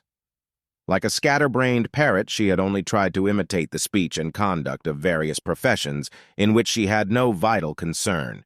This, meanwhile, left the main urge of her being neglected and unempowered. Better futures come to pass when a focus of personality and a concentration of effort bring them into being. By a constant distillation of our spirits, we become the beings which other people and destiny can fit only into the sort of tomorrow we desire. Being anything is an art, a wife, mother, and home companion no less than playing a Shakespearean role. You win what you desire by becoming an artist in what you desire, by every hour motivating yourself to that end. Otherwise, confusion is likely to wreck your life. You become moody, dull, for morbidness makes you stupid. Idle fantasy makes you vacuous. Rebellious toil makes you sodden. Scattered, fretful efforts at escape make you desperate. And Marion Holt had become dull, stupid and vacuous, sodden and desperate, where she might, by concentrated self-development, have become the happy possessor of her desire. Suppose she had said to herself, "Stenography is now my task. While I am doing it, I'll do it perfectly. I'll take it as a necessary discipline. I won't fight it because I don't intend to have to stay at it always. Then I'll cultivate my ability to be the best of companions to what people I now know. I'll learn how to become a true friend. I'll find places where people congregate and go there. I won't be pushing or forward, but I'll study the ways of socially successful women for all I'm worth. I'll see what makes them desirable. Every week shall witness more expansion of my nature along the lines of contented wives and happy mothers. There are scores of young women who, like Marion Holt, long to marry. They dream, hope, and strive to win love. Yet in many cases, these girls hold attitudes toward men that frighten love away, some point of view of which they may be unaware, but which, expressed, would make any prospective lover wary. Just as numerous and unfortunate are the young men who long for power, position, and an affluence they may never achieve, simply because their manner of approaching the question of a vocation destroys any probability of success. There isn't any difference between the principles of one sort of development and another. To become a grand opera singer, you have to grow into a grand opera singer until you literally do become one. To become a doctor, you must let the formative impulses of thought and feeling shape and reshape your conduct until you are intrinsically and automatically a doctor. This law is quite as true in the art of becoming a wife as in any other profession. Nor is the way to growth hard to understand, for all of us constantly observe the conduct of those who possess, already, the attributes and ways of living that we desire.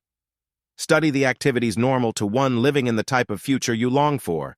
Stimulate your behavior by then acting more and more as does that sort of person. Such an animation of your expression gradually prompts your organism and guides its responses until the way of life you have chosen becomes habituated. Is there anything so strange or difficult about this means of designing a consequence and bringing about a better future? Your self-encouragement follows closely your actual inner interest.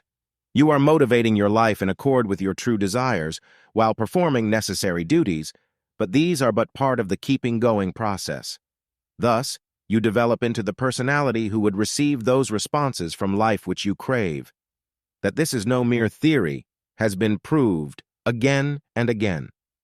There is, moreover, a firm psychological background for belief in such a means of fulfillment.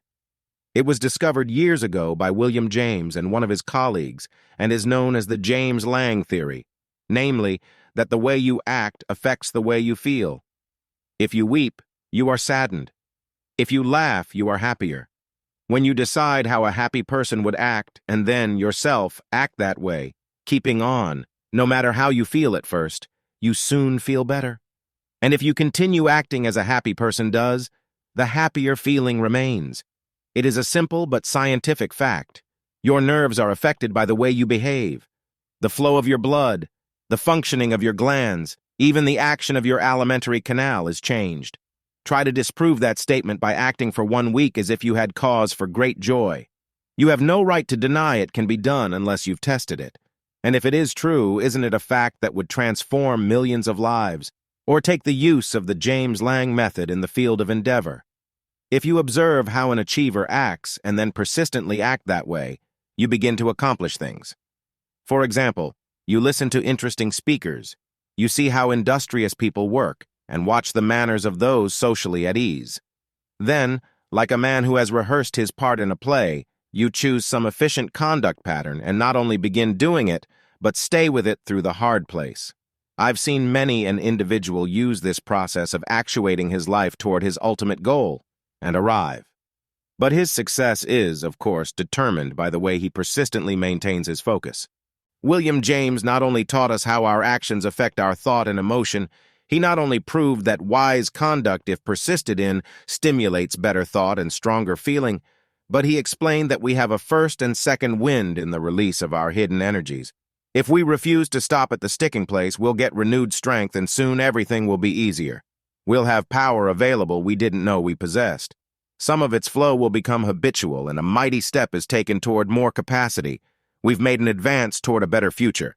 Now I ask you, despite all the mockery of the cynics and the raised eyebrows of the sophisticates, isn't it worth something to know that you can use such a practical method?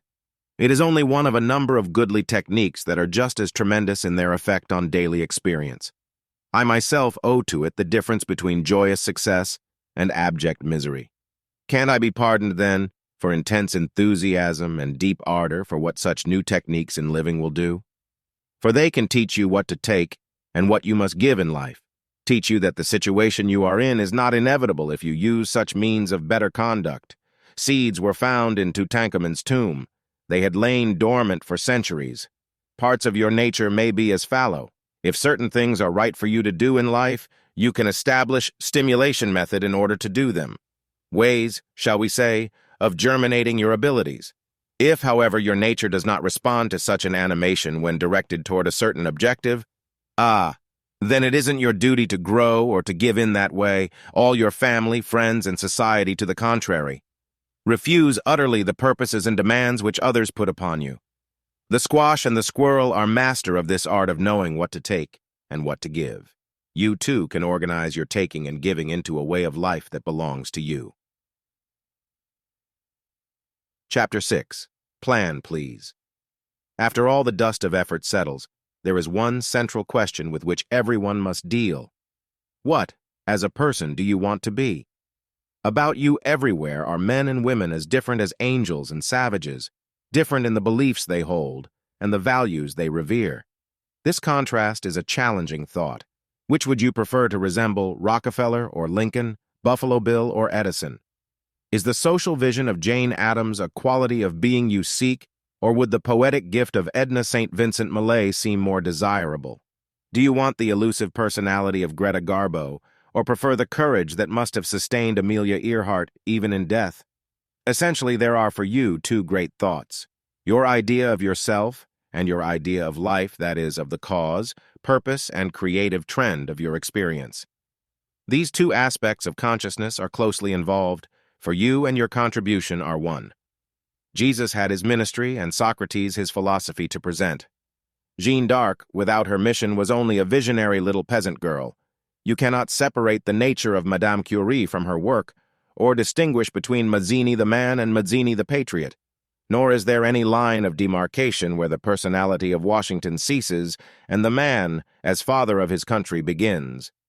The extension of the self, then, into some personal crusade is the vital and inevitable consequence of shaping one's own future, is, in fact, the surest way that future is brought to pass.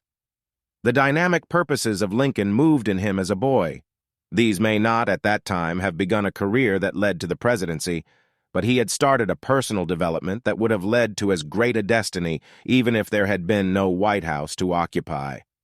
The courage that cared more for the integrity of purpose and the glory of an almost spiritual accomplishment began to form long before the need of it was manifest in the Civil War.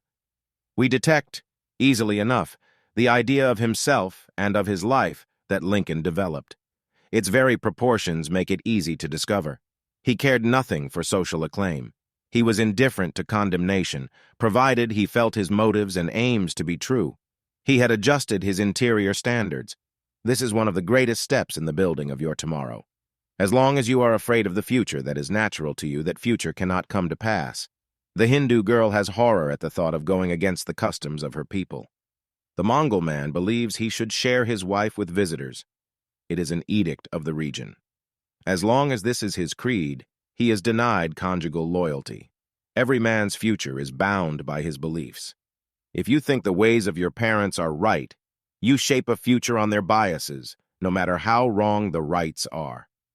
A woman unconsciously fixated on her father cannot achieve a happy marriage. A man who unconsciously seeks to find a woman like his mother ruins love, even if wed to an angel. A boy, full of guilt because he didn't have the abilities his father wanted him to possess, will fail, despite the capacity of an Edison or the genius of a Shakespeare, if his gifts are essentially different from those of the paternal stereotype. Yes, failure comes from fearing the future that is natural to you, nor is this true only of one's vocation. It pertains to one's style of life. My mother tried to teach me to be orderly after her pattern. Born and brought up as she was in New England, regularity seemed to her heaven's first law. Had I accepted her rigidities, I would have been ruined, for it was the regularity of routine she admired, the method of a machine, not the order of a creative instrument. Edison was orderly. Sometimes he worked night and day, then rested night and day. That is order, but not the routine of the world. If his mind worked better on long spans of effort and play, whose business was it? Many writers work better from 10 at night to sunrise. At times, as a boy, I attempted this schedule. Can you imagine the uproar? Yet I made no noise. I interfered with no one's life. I took no privilege except to work in the way my mind best functioned. I didn't mind eating a bite or two alone so long as I was left alone. Whose business was it? You don't disapprove of the owl or the bat for flying by night. You don't cut down the evening primrose or scold the moon. Why deny a like freedom to human beings made by the same creator to have equivalent impulses? Let us spread this idea into one's future. Andrew Logan was told by his parents that he must adjust to the city surroundings in which he had been reared. He must want to go into business. He must like the studies they gave him in school.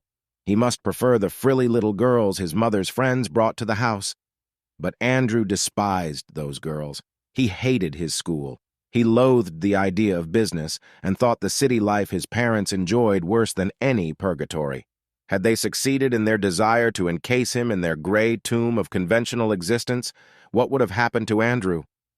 No man can do anything well if his heart is not in it. Andrew's heart could never have been in the ways of his people. Acceptance of their pattern would have meant failure for him. Yet for years, Andrew dreaded to hurt his parents. For years, his soul was riddled with guilt because he could not do his lessons well. For years, every hope of love was denied because of his aversion to the women of his childhood setting. Then came an explosion. Andrew failed so completely that his business life was given up, his engagement to an appropriate girl broken, and the managerial efforts to run his life, which had been ruining him, ceased. He went to Alaska in the gold rush and became a happy, successful, and contented man. People often ask me if men and women come back out of neurosis and defeat. Yes, they do, but only when they repudiate with all the vigor in their souls the setting, the obligations, the duties, the teachings, and the influences that made them psychically sick and crippled their will to win. Success isn't a matter of living or dying in the physical sense. Achievement doesn't depend upon a nice little niche in some well-run corporation. Accomplishment, joy, power depend upon being yourself and finding the future that belongs to you. The same right that permits all other living things to produce only what is natural for them pertains to you. Dare to seek the work, the wife, and the world you want. Dare to shatter every stereotype put upon you. The finest future for another man might be anguish for you. There is no happiness in anyone else's tomorrow. To build your own better future, you can't try to build someone else's, and then live in guilt when you don't succeed. The pseudo-unselfishness, which strives to live only in another's life pattern, always fails to establish any primary relation in its own, becoming, in other words, parasitical. Our giving is measured by our taking. We cannot give what has been denied us. We cannot serve when sick or powerless, suffering from malnutrition of our needs. Personal catastrophe, as I see it, lies in our ignorance and disobedience of nature's laws. There are certain ways, certain things we must do, certain foods we must seek. A whale cannot keep well on a diet of wheat or thrive in a verdant pasture. He must seek his natural habitat. An athletic, nature-loving man cannot keep well on a diet of books or live in the finest library. He is as helpless there as a philosopher in a parachute. Long years ago, Pauline Salisbury was a radiant girl. She longed for love, for children, and a home. Today she is an invalid who can have no children. The surgery that saved her life left little else. But why? Who destroyed this woman? Her parents, her teachers, society. Together they took all hope away. Purity, chastity, perfectionism, self-blame for her own God-given feelings was preached to her. Guilt shrunk her body, contracted her organs, created disease. Better had they murdered her outright than caused this unending torture. But is the fate of Herbert Farnsworth much better? At the moment he is in Sing Sing, driven there by those as cruelly virtuous as the slave traders who built the white-spired church in many a colonial hamlet. Blamed for the play spirit in his childhood, misjudged for his dramatic imagination, whipped for his creative impulse, his spirit starved in its basic needs. Blamed for what he could not give, Herbert fled in wild escape, fled from the horror of vicious goodness. Alas, that in running from the style of life held up to him as right he fled from his own life pattern as well. Here is a secret of disaster. We may go as far afield when turning from the paved walks of platitudes as when accepting these shrunken lanes of life. Unless we take what is ours, we soon take what is not ours. Unless we give what we can, we soon give nothing. You are part of nature, whatever the setting, and must accept that fact as basic in all your experience. You may conquer the limitation of time by telegraph or airplane, but you cannot conquer time itself. You may overcome distance by moving through space more efficiently, but you cannot obliterate space. You can meet with wisdom the facts of change, but transitions are still inevitable. Principles and laws are at work in your life, part of the physics of your being. There are just as inevitable metaphysical aspects as well. Your psyche is always in some condition or state of being. Its transitions obey causes and are brought to pass by the union of thought and motives in your life. This dynamic trend of your personality is played upon by destiny and in turn determines how you meet the current of fate. How well you achieve a vocational adjustment, how compatible your marriage is, and how you meet the experiences of parenthood are all, in large measure, the outcome of the way you deal with fortune. Use it when good, control it when evil. Neighbors, friendship, home, travel, all that composes the objective structure of your life is mightily affected by this union of yourself and the current of chance. Nor are your subjective musings without coloring from this drama of circumstance. Your interests and affections, your opinions and purposes, sensations and beliefs are all shaped upon the anvil of fate, as the hammer of thought and feeling fashions your values. So it is that love and position, wealth and pleasure, whatever comes in the great tomorrow, is being brought to pass by your living of today. You are creating recognition or disgrace, sickness or health, even the fascinations or boredoms of your future years. And only as you put as much dynamic in your giving as in your receiving are you sure of enrichment. The niggardly soul is forever trying to balance his psychic budget. He watches income and outgo with timid precision, fearful lest in spending himself he create a deficit. Such a man achieves a pauper's future, for he makes no investment to sustain him in the days to come. Only as we yield from the center which is ourselves all that we have and are, can we be fulfilled. Nor does it matter much whether a man's work or purpose is of vital importance, so long as he becomes dedicated to it. The importance, necessity, or worthwhileness of any occupation or object can be claimed and disclaimed. So whether your cause be as great as world peace or as immediate as making your street safer for children to play on doesn't matter. Be it temperance, vegetarianism, short ballots, or whatnot, the essential is your capacity to be dedicated to it with vigor. Even if you seem queer and your chosen role no less strange, you need your own burning purpose. It quickens your brain, stirs your blood, awakens your senses, and brings coherence into your efforts. You need not doubt your own future if your life is dedicated to a vital task, be it a personal expression or a vocation, as long as what you do is also what you live. Can you imagine any of our great leaders being unhappy in their mature years? Need Carey Chapman. Cat Dreader tomorrows? The world flocks to those whose minds are rich, whose hearts are warm, whose spirits are alive. Experience doesn't happen. It is manufactured. You are the maker of the life you live. Every time you make an effort, bring something into being, more of you comes to life. The words you write, the machines you invent, the better ways of living you discover expand your power even more than they affect the lives of others. Ingenuity is generous, or put it the other way about. He who gives himself wholeheartedly to life is so welcome into her treasure chamber that his thought is plentifully supplied with power. Make yourself available to life, and it becomes increasingly available to you. Chapter 7. Throw off false values. Edgar Denton has rushed all his life. He has had a compulsion to hurry. A big success lay just ahead of him. He had no time to take pains in his effort, no opportunity for rest. He must seize the chance before it got away from him. Somehow it always got away. With all his nervous speed, he never caught up with it. Finally, he came to financial collapse. No money, no prospects in his life. Edgar supposed that a man ensured his future only by the possession of wealth. One who played the market successfully had a comfortable tomorrow. He who failed did not. There wasn't much psychology about it from his point of view. In this, he was in agreement with economists, for to them, your future is a financial matter. How much money will you have in 1948? How well will your estate be protected?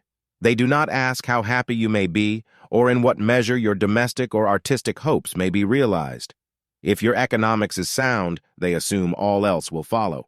Those of us who study human lives are of quite a different opinion. Money is important, but it does not take the place of mental poise and self-command. And unless a man lives his days on an orderly basis, no wealth in the world can protect him from disaster. There are two main attitudes toward accomplishment. Some believe one should be always up and doing, acting as if he couldn't fail even when thinking foolishly.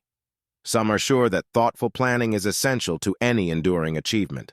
Edgar had always rushed with supreme confidence from one endeavor to another. It never occurred to him he could fail, and that is why he did. There is nothing more dangerous than unthinking advocacy of action. Certainly we scurrying Americans are the last who need to be told to jump headlong into effort. Those who preach this doctrine would do well to consider what sort of action they advise. You may wake up and grieve unless you keep your wits to guide your effort. Just to do is already the grasshopper complex of far too many of our citizens. You can't snatch at chance and grab anything worth having. It's the calculated effort, not the hurried reach, that brings home the filet mignon. You can't win by rattling, by turning to this and turning to that until the noise in your own head excites the baby. Give up the habit of rushing. Design before you execute. Without continuity of effort, few good results are attained. It isn't one blow that drives a pile into the earth, but repeated hammering. Each blow moves it a little way. So, too, with your endeavors. A calf is always found at the end of his tether. The reason most people live such dizzy lives is because of their habit of dodging facts. As long as you care more for the defense of your ego than your progress in life, you'll waste time in argument. At least 4 times a year, stock-taking is essential. Look over your mental goods and plan to sell off cheaply your oversupply of puerile, petty purposes. Most men hate to face the fogginess of their thinking, the ineffectuality of their foresight. Much of the time, they live in a maze. Vagueness is not a sign of vacuity, but of laziness. Pull out of the lush meadow of indolence into a clear, crisp field of thought. Become definite, and everything around will take on a sharper outline. When it's somehow or other you get along somehow or other. That can go on until you're 90. Nobody stops having trouble until he stops it. One's wit's end is never large. Why stay there? Cool down and your problem will too.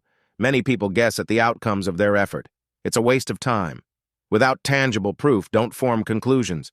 Keep busy producing effects you can be sure about. In nearly every life, certain experiences connect or overlap. This contiguity is caused by characteristic behavior. Henry, for instance, quarrels with his partner, then with his wife, and finally with his children.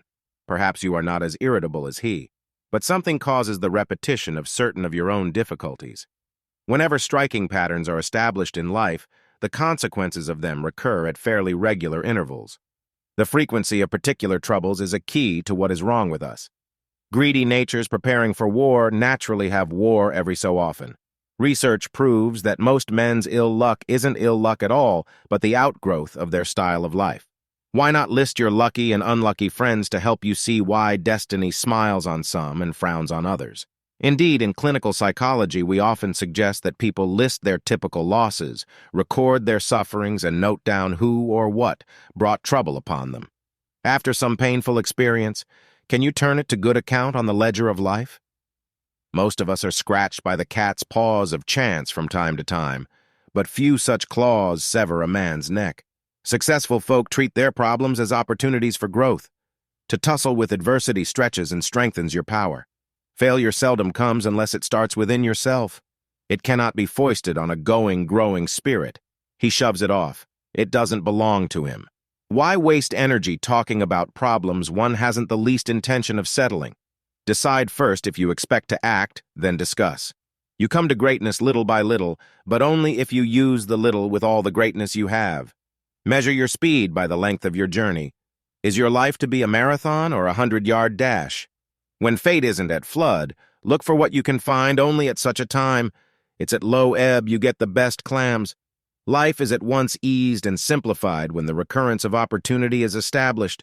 If you had never written a book, it might be hard to do so now and have it published successfully. To an already established author, the momentum of authorship assures success to his effort. There are periods in your life when progress is slow, others when you move swiftly along, and this is as it should be. A seed, put in the ground, sits for weeks like an obstinate stone.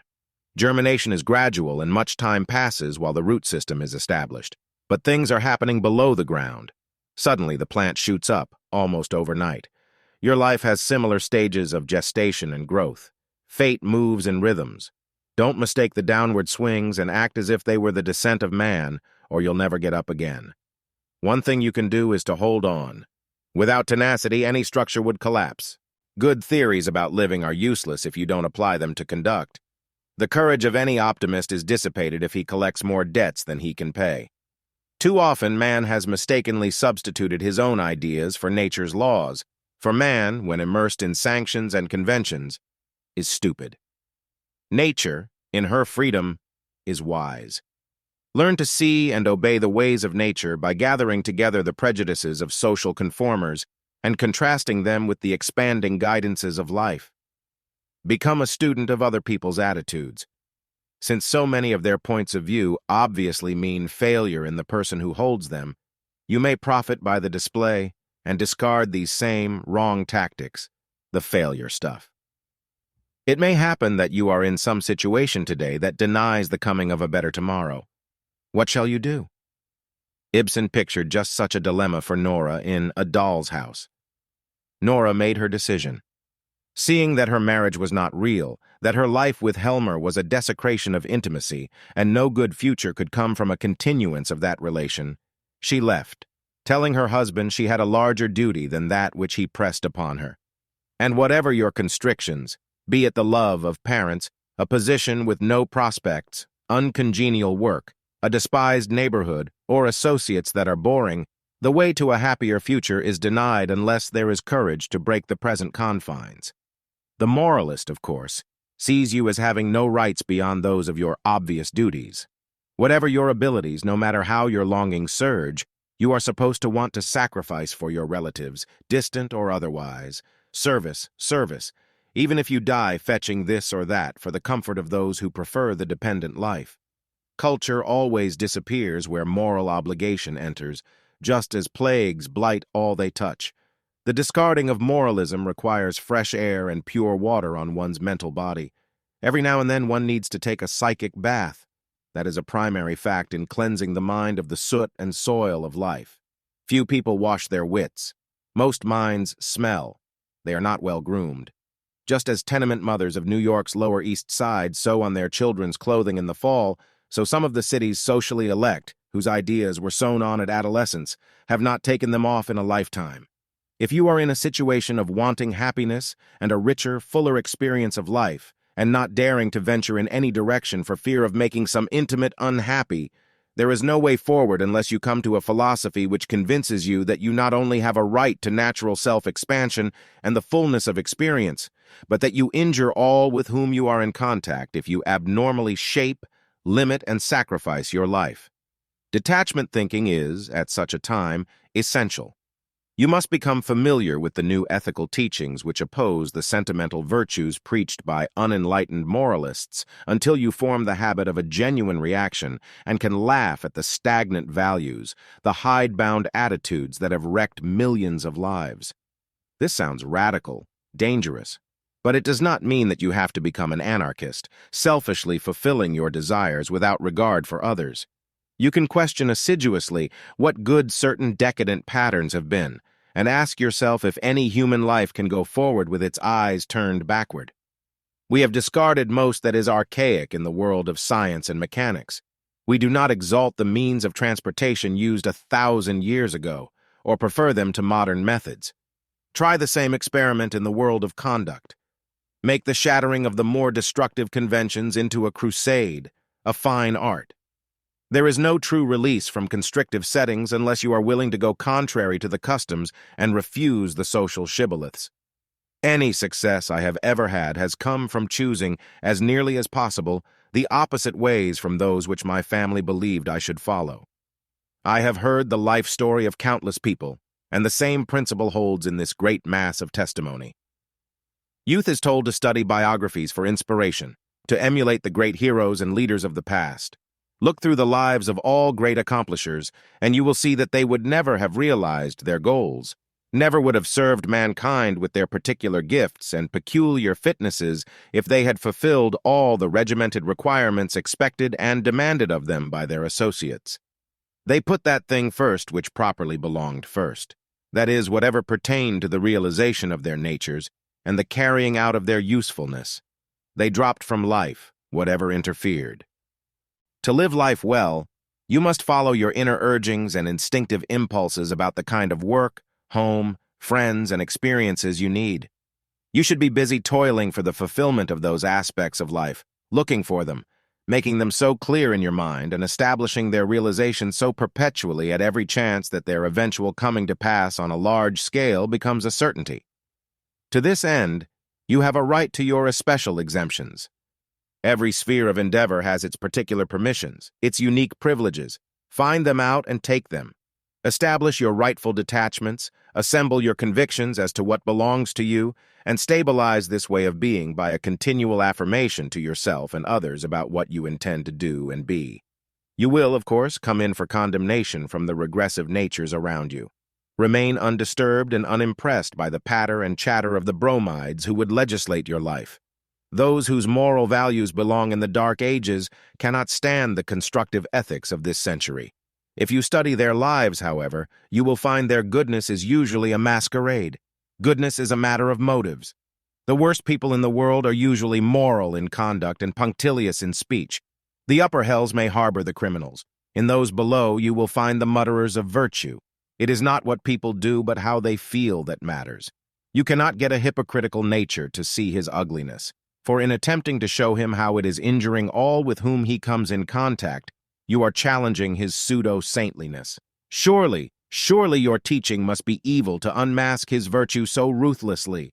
Those whose advocacy of abnegation has destroyed their command of constructive power tend to become negative in all their thinking. They focus on the wrongs about them and call this being considerate. It isn't, it's being bossy. Such natures, however, organize everyone else's life and plans, for they do not dare put their own in order. You know how self-sacrificing mothers dominate their homes until these become charnel houses of repressed spirits.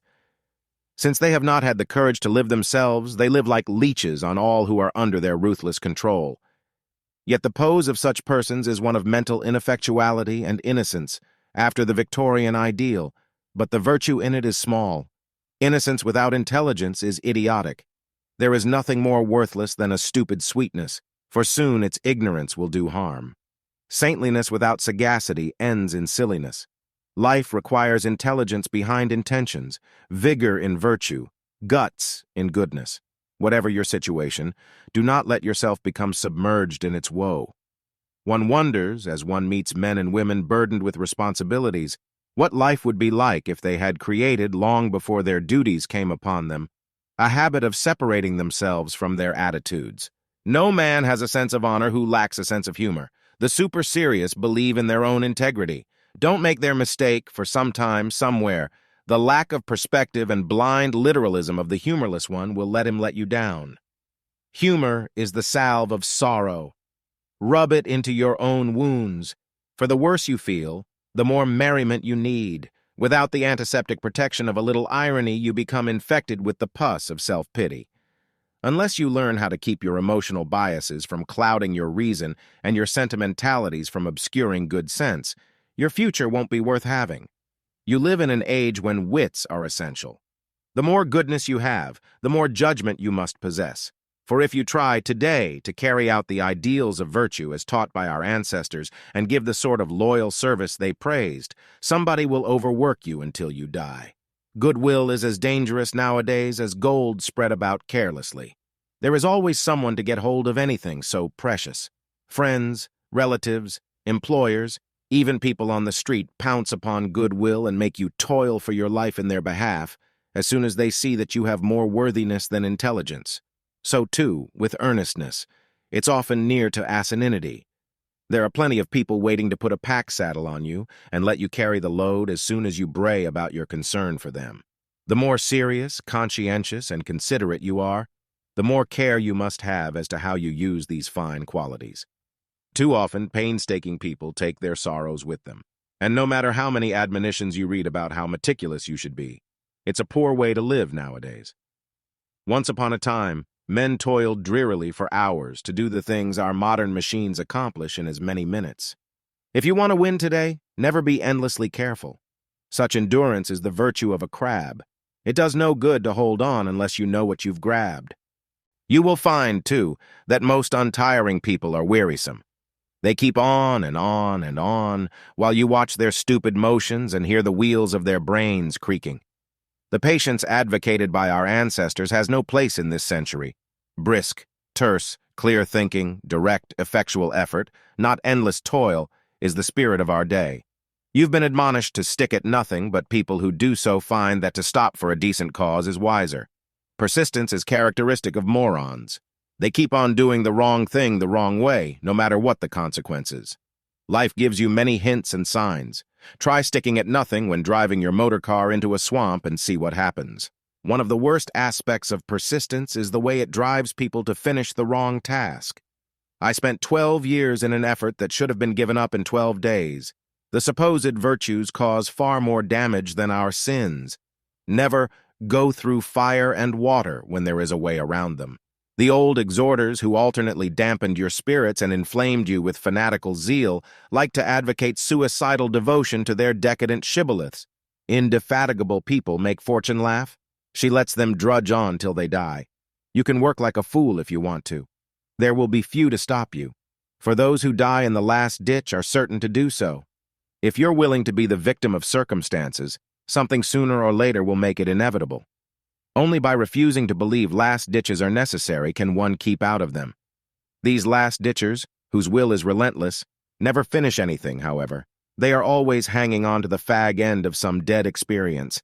Such constancy wears out any welcome. You know how the Chinese used to torture people with continual drops of water, the constant pelting of which drove the victim mad. I've seen people of that type. The constancy of their love never lets you alone. When you execute a task in the old virtuous manner, it's a dead loss. That is the way men do, who are brought up to a killing pace. A little less brawn, a little more brains, is necessary in an industrial age. Endurance, save of temporary mishaps and emergencies, is stupid. Learn to be impatient when you want to win. Fortune does not aid the burden-bearer. Most of the old passive virtues are about as passé nowadays as a stone axe or spear. Our moral-making ancestors talked about readiness. Readiness for what? Must we be ready like a willing old horse with his blinders on, ready to be beaten if we can't carry the load? There is a readiness that goes only with witlessness, a readiness for which few will admire you today. Indeed, we need a reinterpretation of ideals, a throwing off of false values, a new understanding of how to succeed in the social order of our time. That way lies hope. If we do it, no situation is uncorrectable. There is a way out nowadays. Chapter 8. Readjust your expectancy. The wind always blows fairly for the brave sailor, we are told. But why? Is there some magic in a man's mind that controls the heavens? We know this is not so. There are many old sayings concerned with our relation to destiny. In discarding such superstitions, however, we must remember that brave sailors actually do have the more fortunate journeys. Going out to sea, after all, is not a mere matter of wind and sail. Intelligence is as essential as a good hull, and a steady hand fully as necessary as the equipment of the ship.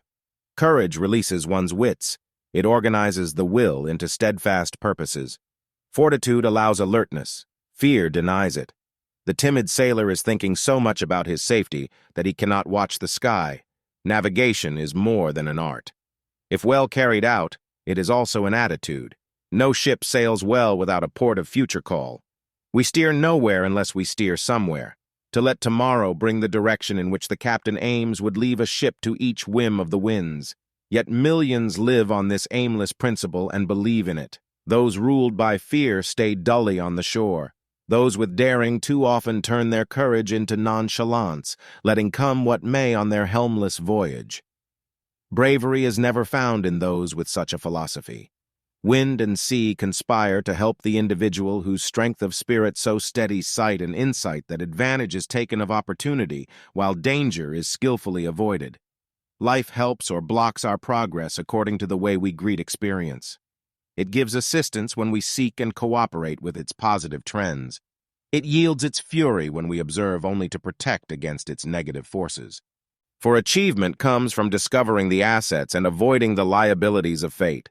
Success follows energy expended to make changes while maturation takes place. You meet your problems best by remembering it is you who have to meet them.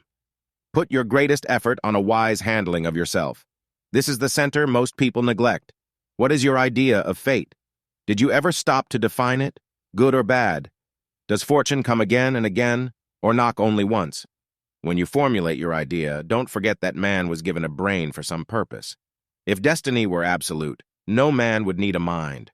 Hermits who live in rocky caves or build themselves huts at the desert's edge could fashion their futures without any consideration of their relation to other people. In a complicated social order, your future is primarily a matter of human contact, and whether you are a man or a woman, intimacy inevitably plays the largest part in your affairs. You have, shall we say, an expectancy which you wish fulfilled. If this pattern of requirement is impossible of fulfillment, you are doomed to disappointment, and your only hope consists in straightening out your ideals until they comply with possibilities. This was the change that came to Constance Pittman after years of unhappiness. Charming as she was, Constance had never married. "But I'm the most engaged girl in all New York," she laughed sorrowfully, after the 8th engagement was broken. "I wonder if you know why?" Mrs. Tremore spoke slowly, feeling her way. "Have you ever asked yourself what is wrong? Men are so inconsiderate. And don't you think they are pretty obtuse, too, where women are concerned? I think we all are, my dear, said Mrs. Tremore, as she smiled as though looking back at her 80 years of hard lessons. Sometimes I've thought men were a little more childish where feeling is concerned, but I don't believe women are paragons of understanding either. Don't you think that perhaps you are asking the impossible of intimacy, or at least the improbable considering the state of society? But I want a real relation or none, cried Constance. Most every woman does, sighed Mrs. Tremore. And I suppose the men do, too. Perhaps marrying us seems quite as hard to them as accepting their limitations does to us. What would you have me do, then? Demanded Constance. I'd have you compare what you ask of intimacy with what you can possibly give. I can look back, my dear, over 80 years, and I don't believe our ideals can be realized, that is, not here on Earth anyway. Your love life has to be lived in the setting civilization has created. Intimacy doesn't exist in space, and that's a point most people forget. This was timely advice for a young woman seeking her way to happiness, and the older woman's point is worth considering in detail. Constance had a career. She expected to keep it even if she married. In fact, she fully intended to go on with her own life. It was the only self-respecting thing to do, she would tell you. At the same time, another part of her wanted as much devotion and security as came to the more dependent woman of older generations. Here was where her conflict lay. In every woman's unconscious depths is the age-old expectancy that her man will be the caretaker, the protector, the earner. While part of her wants a new independence and wouldn't give it up for worlds, she unconsciously expects her husband to be able to do for her everything he would if she were a timid creature in the home. Let us remember that being a success in life means one must work hard. In periods of fatigue, personal gain is forgotten, and the petulance at not having a completely vicarious life comes out. The same thing is true in the man's unconscious attitude. Consciously, he may like his wife's success and be glad about the money she makes, but he has an unconscious pattern of the woman in the home who lives just for him, and who will tote his carpet slippers to him when he comes in. His intelligent understanding and his unconscious sense of woman's duty come into collision when his wife is a modern, independent woman and does not let him have center stage, but is, herself, a citizen of the world. A certain well-known woman was not only a hard worker, a brilliant success in her field, but she entirely supported her husband and children. He became angry that she did not also carry on all the domestic duties. On occasion, he would harangue her for hours, until, between her hard, professional service, she spent weekends in the role of scullery maid, while her husband sat around and enjoyed seeing her fulfill her womanly tasks. He did not, of course, know that ancient barbarian impulses in his blood made him want his wife to be a servile squaw, even though she was at the same time an eminent careerist and his sole means of support. We have the other side of the picture as well, the man who is forced to be a lackey to his wife. Some years ago, a well-known opera singer married her publicity agent. They had gotten on pretty well in a business relation and as lovers, but when marriage came, she made him a servile appendage. When crossing the country sometime after their marriage, he suddenly ran away and, in the bitter divorce which followed, explained that he could not bear to be a pet poodle. His wife, on the other hand, insisted she was doing everything for him and that he had a very easy life. It is questionable, however, if anyone wants an easy life, especially if his own personality is submerged. As in nearly every marriage there is a conflict of love and power, this question of independence is a mighty issue. The two central drives in human nature are the desire for ego expansion and romantic enthronement. We want position and dominance, but we also desire adulation and security. In the betrothal period, or during courting, there is little or at least less conflict between the ego drive of the two individuals and the love focus, for they are not as yet in double harness and are not attempting to merge their interests. It is an open question as to whether career interest can be merged in marriage and whether we must not change the institution itself to accommodate the new position of woman. As long as she was little more than a chattel belonging to man, she could fit into his home and obey his demands. Now that she has become a citizen, it is a very different matter. In colonial days, in this country, the law permitted a husband to take any money his wife might earn or inherit and to whip her with a horsewhip as often as he chose. How long do you suppose a modern movie star would endure such treatment? Today, the law would interfere with any man who struck his wife with even the mildest object. And it is said that 62% of the property in the United States is owned by women. But are we not endeavoring to maintain the marriage institution as it was in colonial days, and to make it stand the strain of the needs and demands of the liberated woman? We may say that the old-style marriage was an autocracy. The husband was king. The relation of men and women in America now is that of democracy. Both vote. But we cannot have the freedom of a democracy and the constricting patterns of an autocracy, and that is just what we are trying to do. The average boy grows up feeling that his mother will continue to love him no matter what he does, and he gains the attitude that love is something to be expected, something that can even be traded upon, that he can come or go, run around with the girls, stay out late nights and do about as he pleases. Yet his mother will bear it and continue to love him. This is the expectancy pattern he carries over into the establishment of a new home. Intellectually, he may believe he ought to be a good man, that it is more important to give love than to expect to receive it. But emotionally, he is fixated on the receiving end, expecting to trade on whatever intimacy he develops and to be continually adored, just as he was when a baby. It is obvious that there is no preparation for the strain of married life in this unconscious pattern. A girl fares little better in the growing years. No matter what her home life, society has taught her to believe that man's business is to get the rabbit skin to wrap the baby bunting in. She expects care and nurture. She has never been trained to think of herself as one who must be just as responsible, just as concerned with getting rabbit skins as is the man in her life. Thus, she is in unconscious conflict with many aspects of her own career and with the situation which is almost sure to develop in relation to the man in her life. She also has few courtesy patterns, but in her unconscious, expects to be able to say and do about as she likes and thinks in intimacy. You have to be polite to strangers, a well-known woman once remarked, but to one's husband.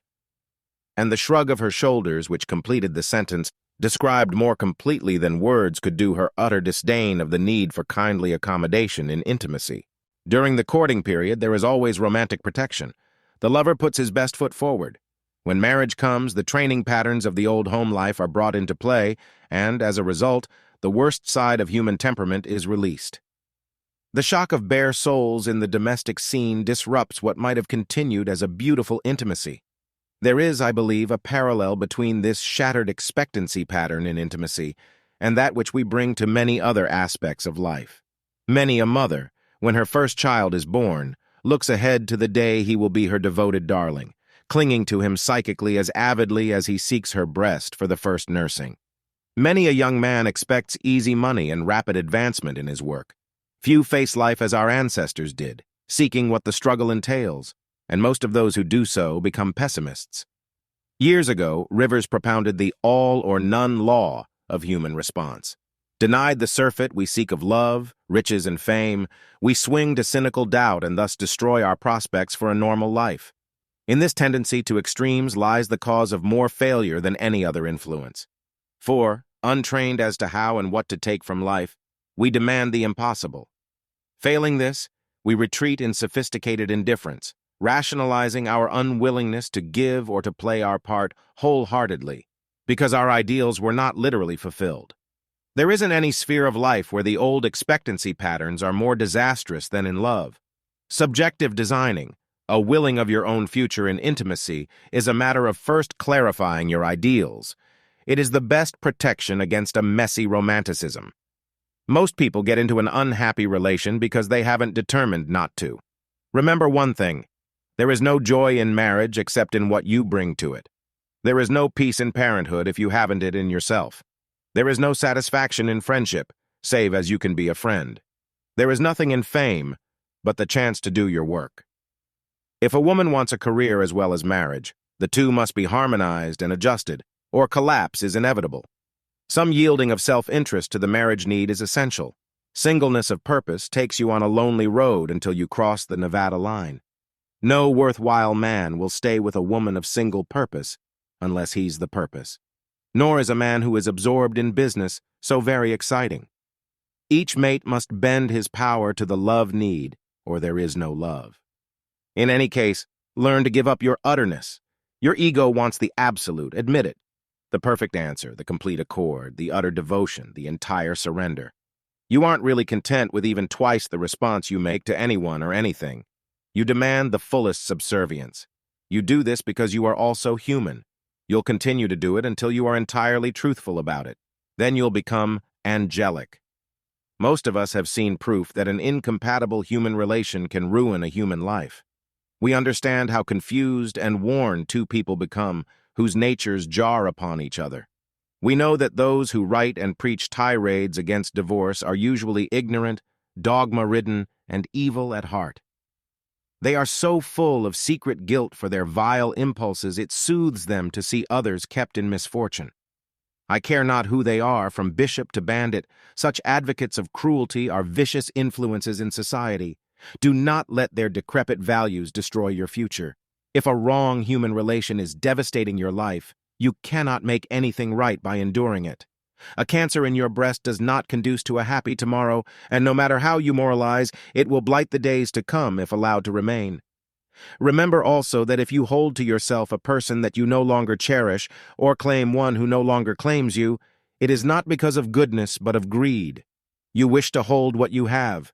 Admit this possessiveness. Freedom will come to you from according to it. There are, however, other aspects of intimacy that affect the question of one's future. For many, a human relation that seems ruinous to the couple who are lost in it is not, in itself, a destructive influence. The trouble may be ignorance of how to live or some failure of adjustment in work.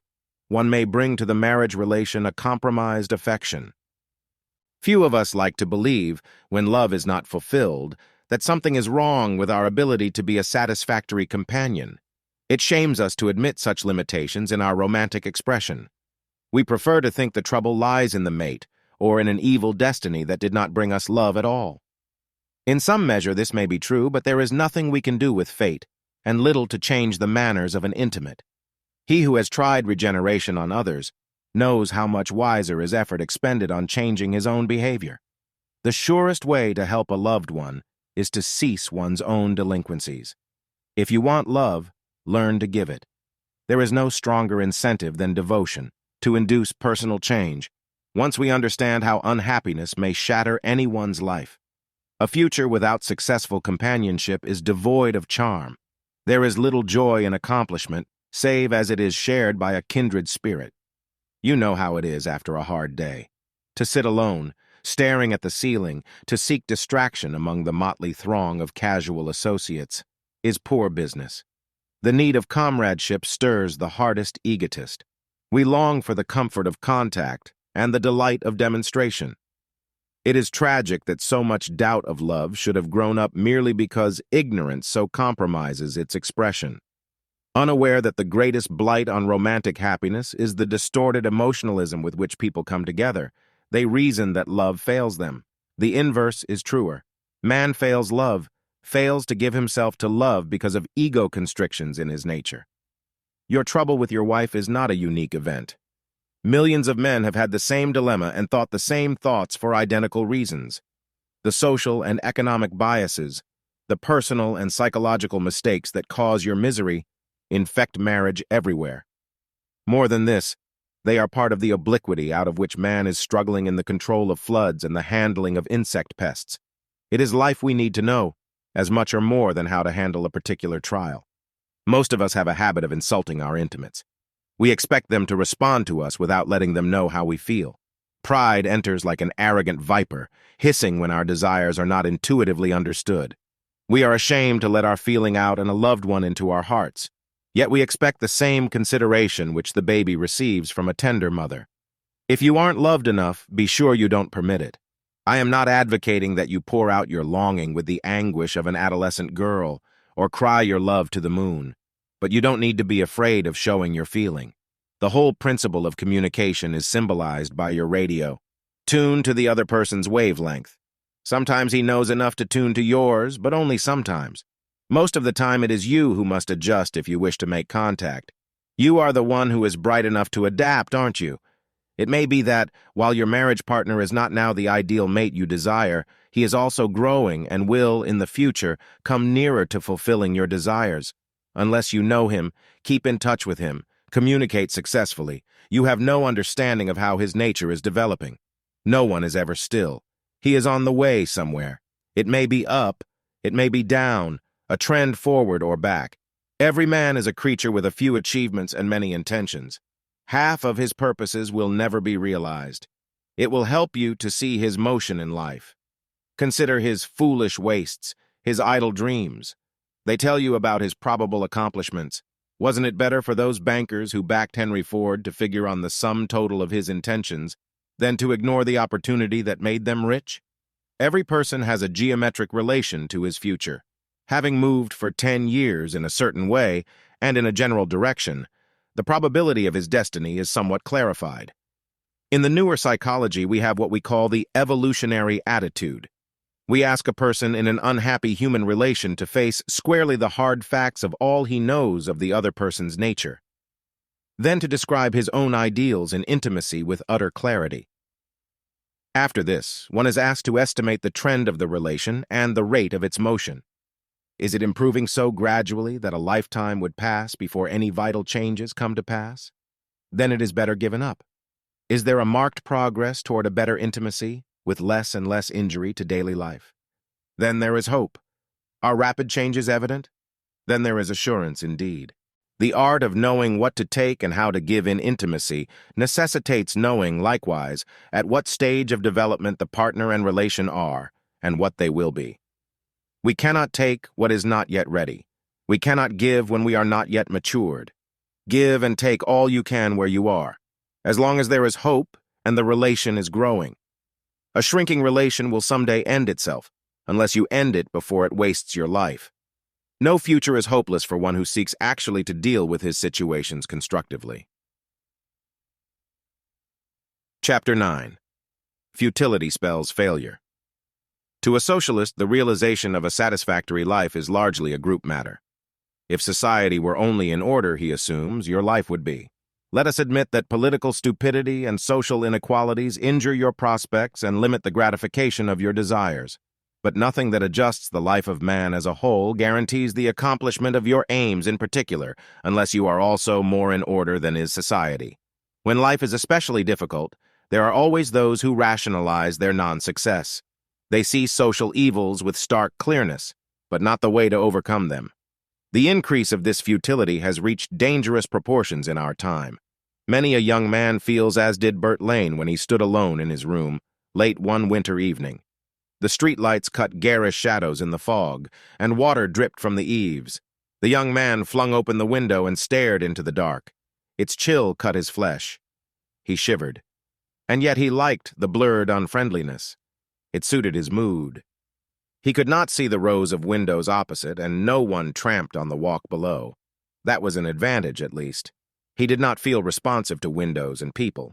In fact, at the moment, he felt he could forego most of the human race and its handiwork. There are times when we have more than enough of aggravation, times when nature at her worst is better than the best we see in civilization. Bert Lane was not amused just then. The whole community might lie out in the slush and catch pneumonia as far as he cared. In fact, he wished it would. You grasped the fact that Bert was irritated, couldn't sleep, and had been doing a certain amount of thinking. Perhaps not exactly thinking. Yet had he not despaired of any way out of his dilemma, he would not have frowned so heavily into the fog, or muttered unquotable opinions concerning everyone he knew. Didn't he know how hard he had tried? Wasn't he worn out and beaten back by the struggle? As if to convince himself of his heroic endurance, he surveyed a score of his past problems. There had been the question of making friends, of correcting the bleak loneliness in which for so long he had lived. Didn't everyone, after a few days, make him feel uneasy, seemingly criticizing his conduct and finding him unacceptable? Why were people so unkind? Then there was the problem of work. No one wanted his special abilities. They could give him opportunities for skills he didn't have and tasks he didn't like, but no one wanted his personal gifts. The snow continued to melt, and Bert to stand by the window. Various scenes arose in his mind, situations concerned with sickness, money troubles, nervous tensions. His sense of misery included every phase of things that weren't going just right and hadn't ever done so. Luck seemed to be against him. It was if by luck you mean the social order in which most of us live. When that denies us our needs and refuses our best efforts, we are unfortunate indeed. Bert had always had difficulty holding a position. In recent years, he had been out of work most of the time. He did not fit into the settings which, so far, life had brought his way. He adored music, loved pictures, and wrote poetry. His verse appeared in the best magazines. They paid him $10 for a sonnet that required as many weeks for him to mature as such verse required of Wordsworth or Tennyson. Honor will not clothe and feed a man, so Bert attempted to adapt himself by seeking more practical ways of life. He even tried the ministry, but his social ideals collided with those of his vestry. They did not want their pastor to preach any doctrines that might affect their bank credit. Even if Christ taught brotherly love, Bert found it had little place in his church, when such love affected the prerogatives of the economically elect. Gradually, a feeling of frustration had been obsessing this young man. He wanted to be a constructive force in his community. At heart, to him the deeper values were all that mattered. Yet no one wanted to hear what he had to say. In fact, he doubted if there were any place for him in life. If he had been shrewd and cunning and knew how to deal in goods, in dollars, it might be different. But certainly he had tried to follow his ideals and failed most miserably. Nowadays, many young people believe that they have been born too late. In other eras, they might have found a place. But today, the world is overcrowded. It is, moreover, a world of chaos and uncertainty. Even the privileged few have caught the undertone of panic that pervades all classes. You may hear these young people in thoughtful mood discussing their plight. Such a conversation took place one evening in Christmas week after a day of play. "They call us the lost generation," Celia Penn spoke bitterly. "But a lot they care about it. We're objects of scientific interest. See, I'm a bug and you another insect under the microscope. We've had hell raised with us and knocked out of us. But they like to preach at us just the same. Regardless of what the war and the Depression did to us, we're expected to win by patient toil and loyal industry. What do we win when there are two of us for every job?" Guy Pitson's eyes were sullen. "I went to my uncle for advice. He's one of those self-made industrialists who stole a sufficient amount of timber and coal from the people 40 years ago to live in retired luxury. Save your money, he told me. Live economically, be industrious, and cultivate the acquaintance of men in power. As if I didn't live economically on no money at all. Where do I go from here? I'm a college graduate, brought up to live in comfort and trained to win by my wits. I may get where I want to be on top in advertising, but we can't all do it. These people who talk as if success were only a matter of perseverance give me a pain. This might have been true for our forefathers, but nowadays plenty of things can knock a fellow flat, even if he's the best self-making machinery in the world." The girl at his right leaned forward. "My oldest brother was just ready to start out in the law after 8 years of preparation when the war came. It didn't kill him, but he's been in a veterans hospital ever since. All his plans blew up with the bomb that ripped away his legs."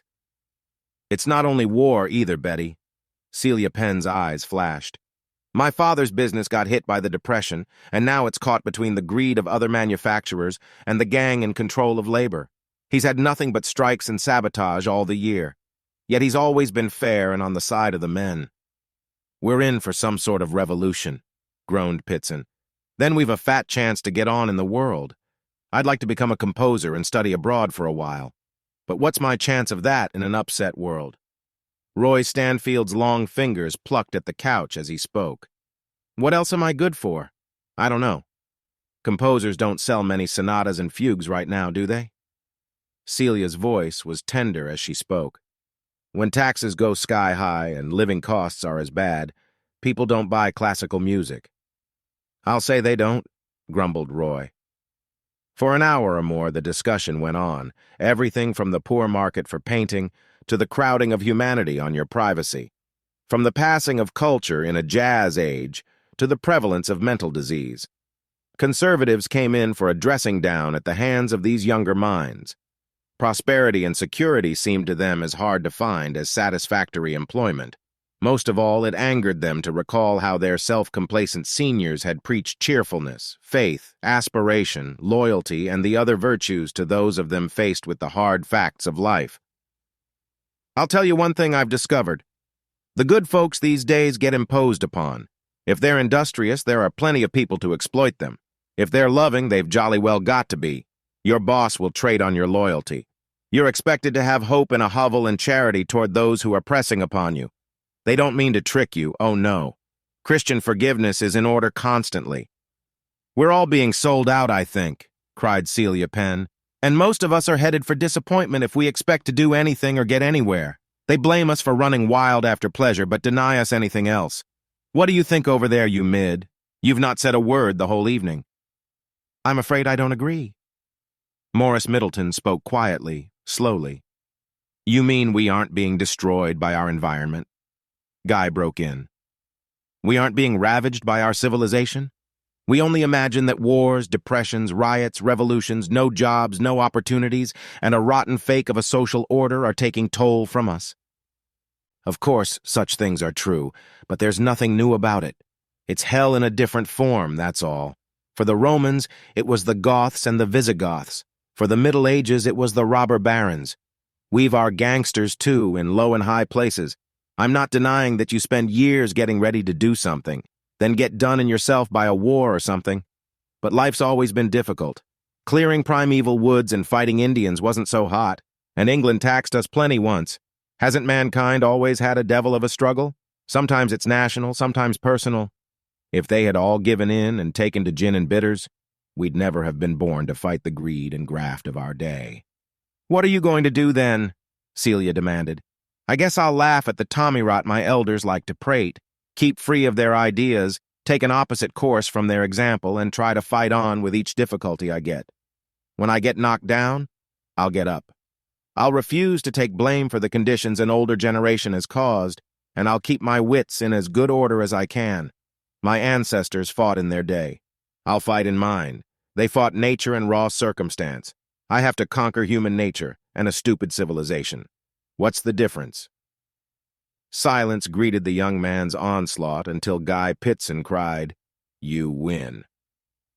Not all of our younger generation, unfortunately, have so sturdy a spirit or see their task as one of conquest. Many are driven into utter despair by the world in which they find themselves. Let us read a few headlines to prove it. From the Middletown Courier, student commits suicide, leaves note, finds life too rotten. Albert Clinton, graduate of college, shot himself last night in the attic of his father's home. While in college, he majored in chemistry, but was unable to find work after graduation. For some time, he drove a taxi for the station transfer company. From the Smithport Intelligencer, last night, when the police raided a First Street cabaret, where dancing girls and striptease artists have been most flagrant of late, several members of the more respectable families of our community were placed under arrest. Young Winton Downers, the son of the Reverend Bigelow Downers, was defiant when interviewed. Why not have a good time? He exclaimed. You blame us, but make life worse than the hell my father talks about. What chance do lots of us have of getting married and rearing a family? And if we get a job, it'll be in a treadmill, as dull and drab as a prison cell. If you want us to like a decent life, make it likable. Excerpt from a mother's letter. I was broken-hearted when I received Alvord's letter. I just couldn't believe he'd married her, eloped, with never a word to me. She's been a file clerk at his office, but do you know I've just discovered that she's a graduate of Vassar College, where she specialized in Romance languages. Excerpt from a boy's letter. How do you like it when you spend weeks getting ready for a journey and then don't go? Well, that's the way I feel about spending years in college getting ready to earn a living and then fist. I'm just where I began. A little problem from actual life. Harold Dunn wants to marry Susan Madison. He's wanted to for a long time. Harold has a dependent mother, so has she.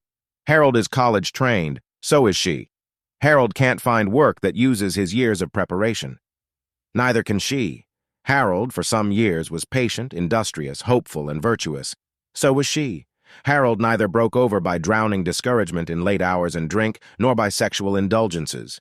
Neither did she. Now both are cynical about life, dubious about marriage, sophisticated as to sex, and weary at struggling for the future of which they dreamed. Whose fault is it? Would this have happened in a decent social order? Do the critics have any sympathy for these young people? Or, like holier-than-thous, are they full of blame? We didn't know it, but we brought much of this situation upon ourselves. For 100 years, the greatest piece of revolutionary propaganda ever seen in human history has been going on in America. I refer to our public school system, with its constant advocacy of be a success, become self-made, rise to the top, a doctrine taught in every city and hamlet. I refer also to the ideals of democracy taught to youth in their little red schoolhouses, a doctrine of mutual aid and cooperation as radical as ever was conceived in human history. We send our children to school to stimulate and train their special abilities. Under the influence of modern research as to the nature of the mind, we now give them mental tests to discover their measure of intelligence. This we follow by vocational analysis to find the work most suitable to their makeup. In college, we give them courses in which the ideals of independence are strongly accentuated. The right to free themselves from family dominance, the right to compatibility in love and marriage, the right to like this and hate that, is everywhere advocated. As seniors, these young people are turned out into the world, intensely trained individuals, seeking their special place in some field of effort. They are turned out into what? A world where traditions, finance, economics, and political ideals all challenge and contest the whole basis on which they were educated. An environment in which a young man trained to be an expert in mathematics may have to run a taxicab, or a girl who majored in psychology becomes a file clerk until she marries and forgets both her career and her education. In other words, we've done a most stupid thing in recent years. We've taught and practiced two antagonistic philosophies and squeezed humanity between them. For generations, everything has been done by education to arouse individualism, and in the same period, everything has been done by economics to destroy it. Mankind inevitably responds to those psychological teachings that assure its right to take the experiences, interests, loves that belong to it, and calmly refuse demands that are against its nature, following the ideal of normal expression and creative growth.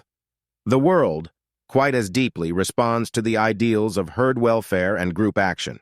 We want to cooperate and would accord cooperation were we not forced by mad coercion and barbaric competition.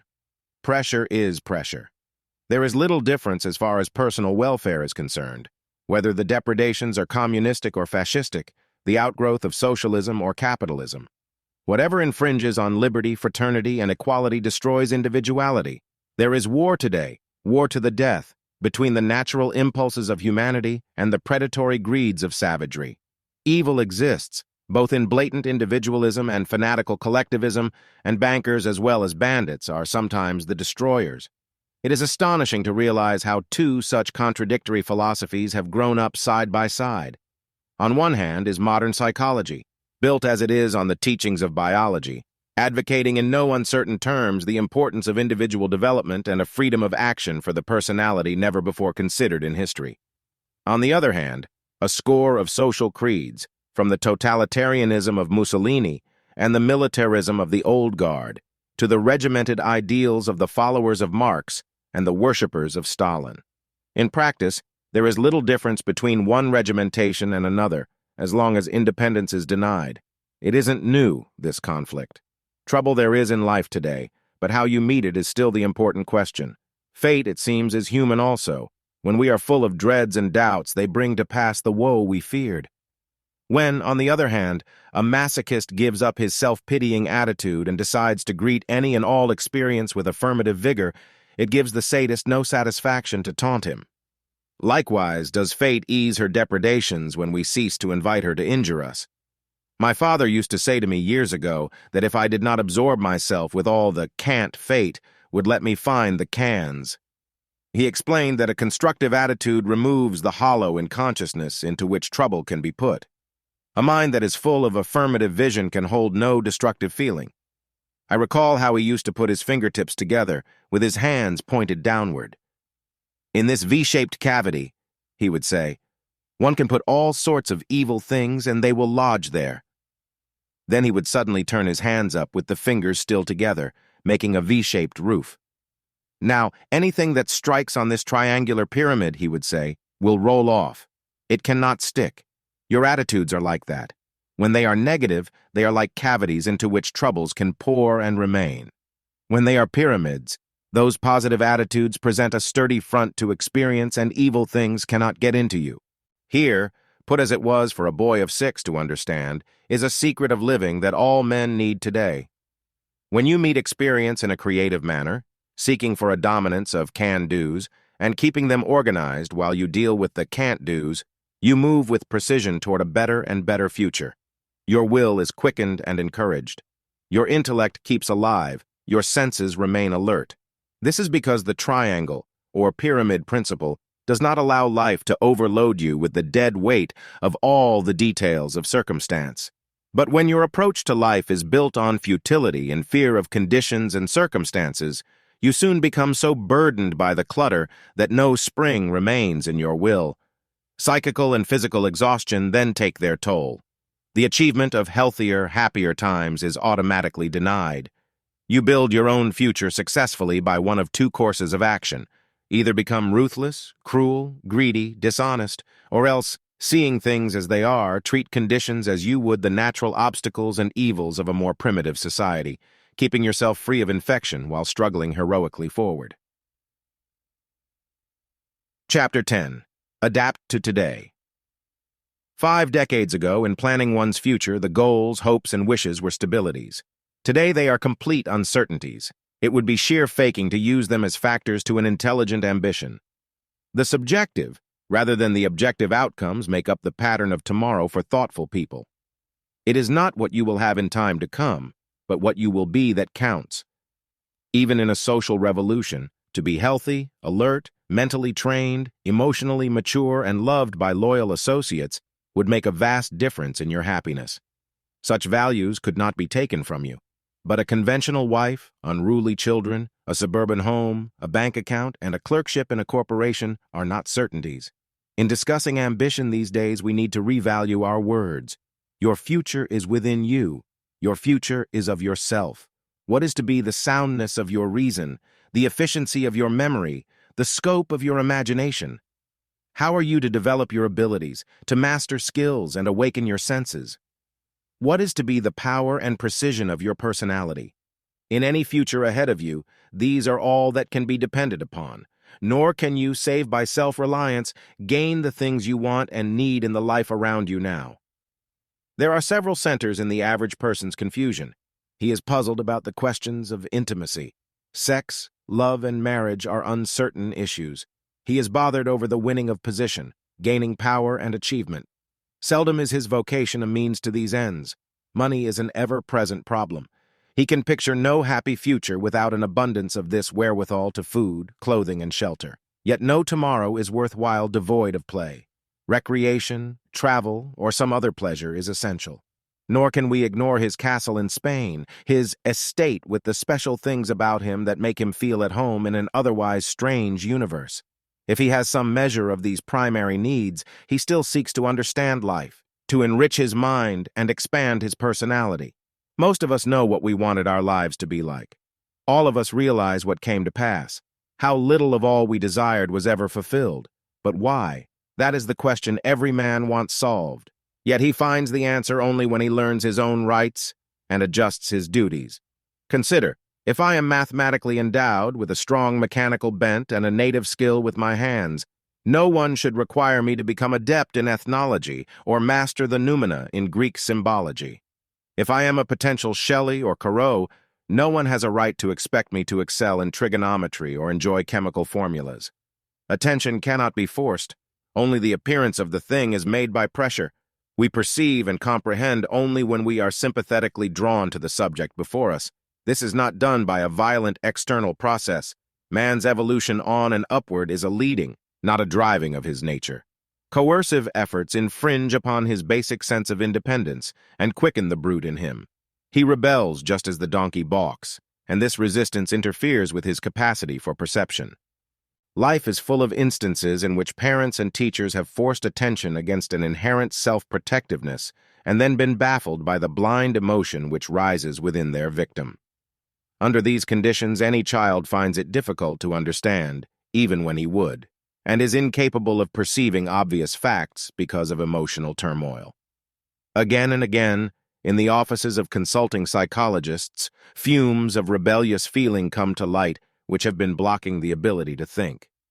Undrained emotion lies at the seat of most failure. Find your basic impulses, then find as good an outlet for them as your day and age permit. Limit your effort to your capacity. Limit it also by the social possibilities. For if you try to force your nature to fit social requirements against the law of your being, you fail. If you try to force environment fully to comply with your personality, you fail also. Only by achieving the best union you can between what you can do naturally and normally and what you are given a chance to do is there hope. Financial collapse, physical sickness, and serious neurosis develop otherwise. Youth rightly senses that effort should not start, as the materialists advise, by hunting for a chance to get into the social turmoil, but in considering what one feels impelled to do, what one would be happy in doing.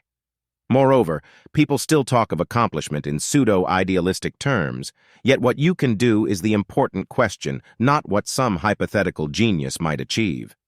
Give up any constriction which the perfection attitudes that have been put upon you may have created. It is important to free yourself of narrow evaluations.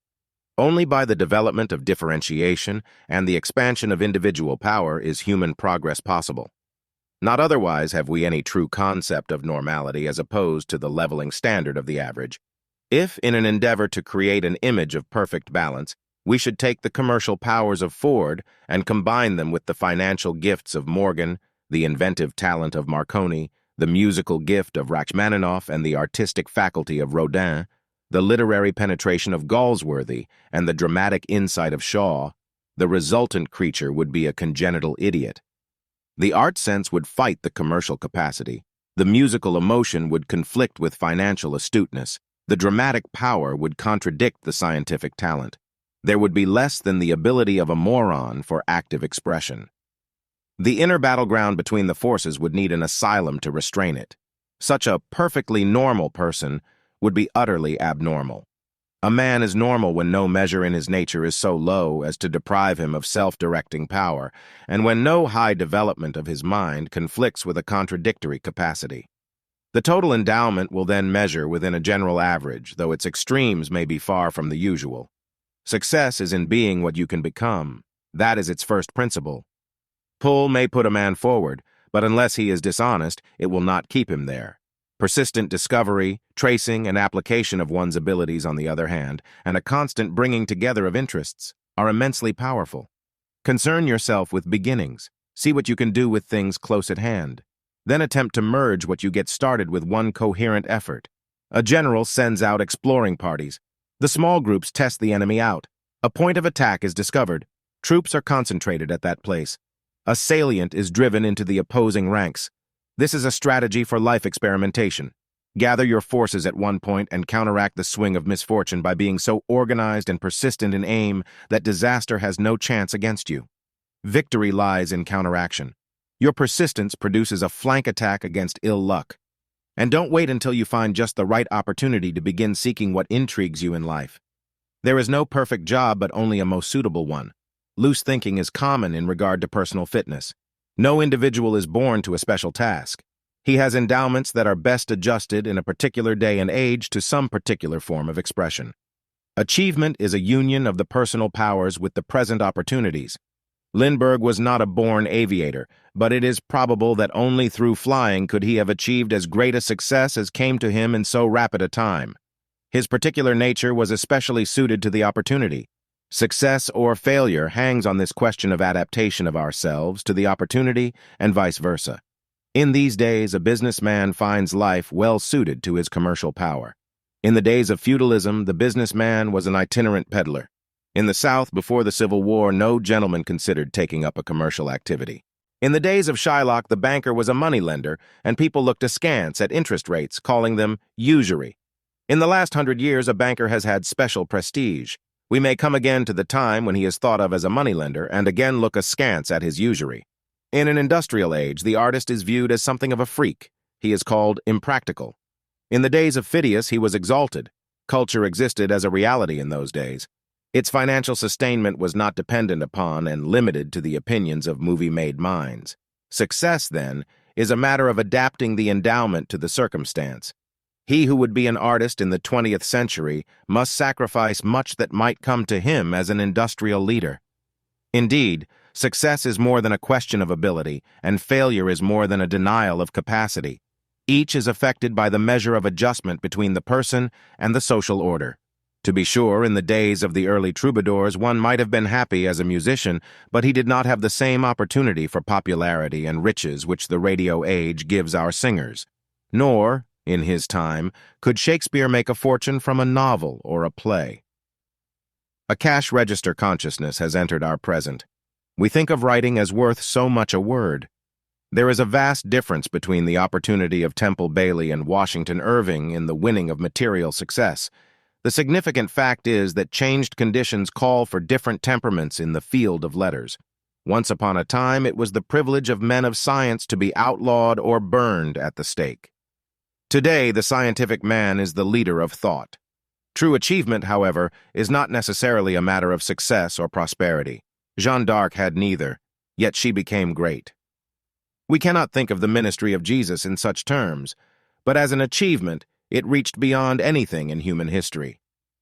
Success is the realization of one's aim during one's lifetime, a feeling that one has written a beautiful poem, invented an efficient machine, discovered a new river. Prosperity is the gaining of money, position, power, food, clothing, and shelter. It may come without any real success. Success is the fulfillment of one's endowment in relation to the conditions of one's day and age.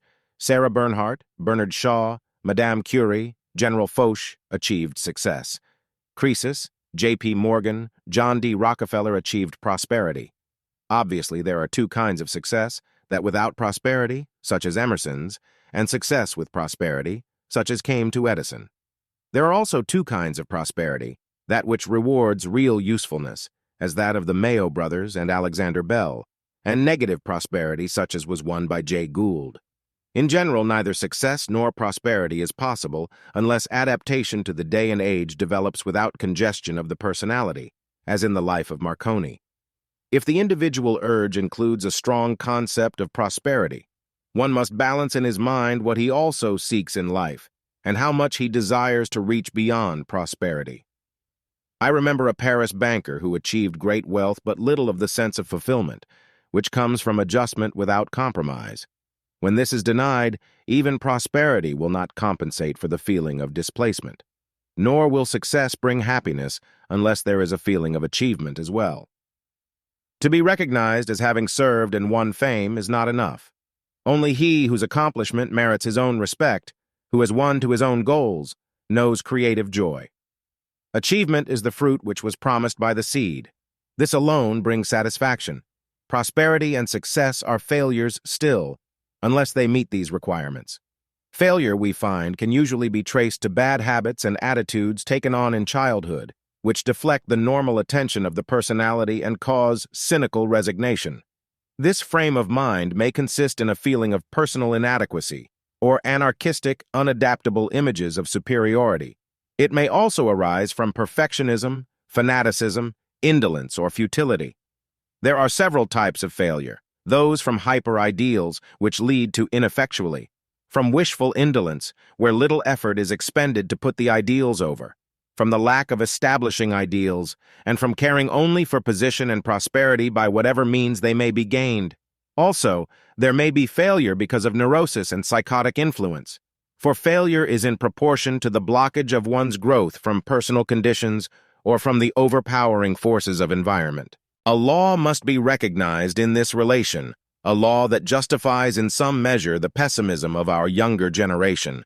The way of normal growth requires that environment be suited to the individual as a basis of adaptation, before an individual can successfully adapt to the inevitable difficulties of his surroundings. When human nature is forced to disobey this law, its basic character becomes dwarfed by negative images, conditioned reflexes, habits, and attitudes which it mistakenly thinks of as itself. Inside its inhibitions, the nature struggles then to seek normal outlets so that it may still fulfill its destiny. Until, however, it sees itself becoming adjusted to life or life to it, it builds defenses and lives in a state of inconsiderate personalism. In other words, the threat of unadjustment is too serious a challenge to be ignored. One's behavior is good or bad according to whether, from hereditary or environmental stimulation, the nature is turned toward constructive or destructive outlets. When, therefore, an environment allows constructive expansion of a personality, most natures respond by growing normally. If constriction in the environment is serious, only unusual insight and strong will overcome the obstacles. Understanding gives a person power to combat or avoid compromise. It does not remove the problem of having to live in a difficult age. We must, moreover, face the fact that too often the damaging influence of environment comes during the growing years. We are then confronted with two problems: the conquest of unfortunate outward circumstances and the removal of equally serious neurotic conditions. We cannot ignore the question of whatever influence one's day and age has had upon a man's nature, and how, in ways both good and bad, it may have affected him. All our hopes and wishes are colored thereby. This is the reason why our ambitions in the 20th century differ so widely from those of 2,000 years ago, even as those in the centuries to come will vary from our own. The contrast is measured by the dissimilarity of impressions which play upon us and the vastly different masses of memory material we have acquired. If a man's life falls in one century, in one country, in one family, it receives a different stimulus from that of a man born in other circumstances, just as each seed of a tree may find a different soil. But a true ambition is still personal, is still the capacity to send out roots in whatever environment there is, and from whatever nourishment is available, to build up the life according to the pattern of the selfhood.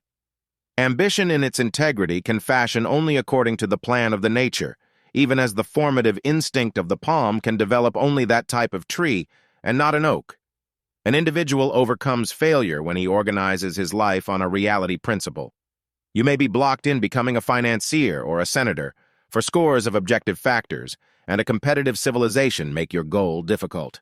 Only one person can win a prize fight or lead in a race. Others must drop behind or out. But when you organize yourself on the basis of inner purposes and enduring ideals, no one can bar your progress. Life welcomes work well done. It may not reward you, but it gladly uses all you wish to give. Life is built on the plan of growth. It expects you to add your quotient. This is your privilege. It can become your joy.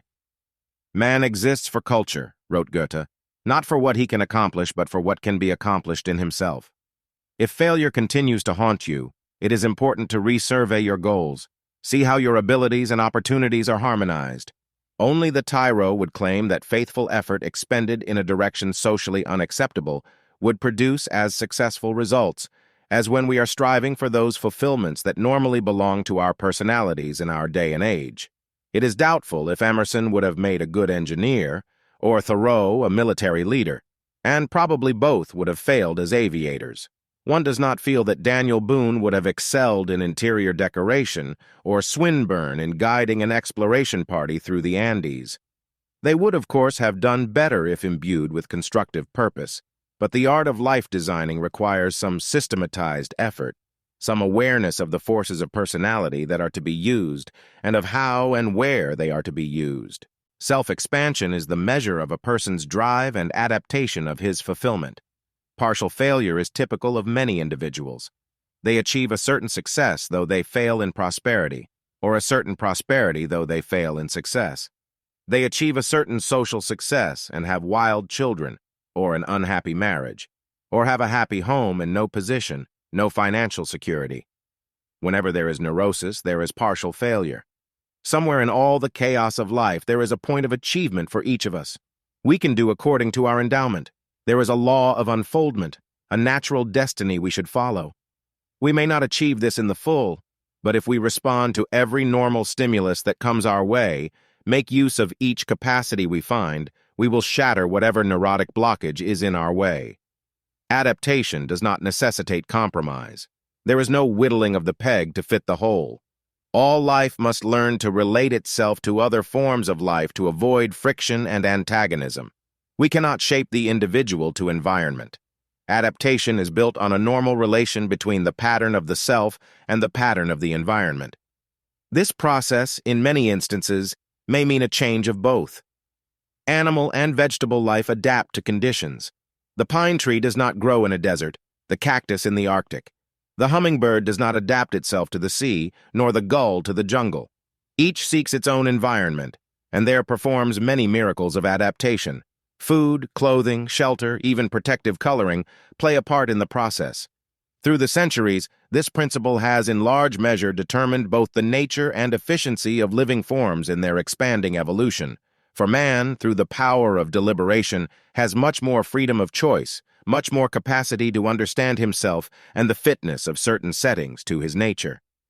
Whenever he perceives certain special opportunities which seem to call upon particular powers in his makeup, his nature expands. He meets opportunity by growing up to it. In order to achieve a goal, picture it just as you would desire it, fully, ideally. Then consider all your present limitations and make an adjustment center for your present effort. A point as far toward your ideals as you can lift the facts of your limitations. Learn never to compromise your ideals. Make them utter and complete. Learn also to face all your limitations. Your adjustment center is between them, but you'll never find it if you don't keep the extremes clear and unmodified. Between every extreme in your life, there is an adaptation point. Keep it moving, lifting. There isn't any better way to plan your future than to set your greatest demands and highest ideals to the right of you, your limitations and obligations to the left of you, and strike a balance between them for your effort. Move always toward your ideals. Get more of what you want, of love, position, beauty, every day. The difference between an ambition and an ideal is very important to understand. Ambitions are adjustments, ideals never. If your ideal is to travel, your ambition might be a position as tourist guide. If your ideal is for a subjective life, your ambition makes you an author. Use what you have and use it fully, you'll soon have more. A bird in the hand held on to is better than hunting for 5 in the bushes. Don't compromise. Learn to adapt. If you give up essentials, your basic powers are injured, your usefulness to that degree destroyed. In adaptation, you accept limitations and adjust to them even while working for the growth and fuller expansion of the primary forces of being. No ideal is ever realized. It grows faster than your effort. You can't keep pace with the possibilities of nature. Without an ideal, however, as lodestar, there is no guide to effort. As balance, materialists need to will their way to new ideas and better purposes. Idealists need more common sense about money and things. You are here on this earth, after all, where the means of food, clothing, and shelter are as important as the development of your mind. Looking ahead doesn't mean thinking that all the essentials are one. Never stroke your stomach until you've eaten your meal. Satisfaction comes after conquest. Only the dreamer cries with joy over imaginary gains. Our thinking should be in the spirit of science.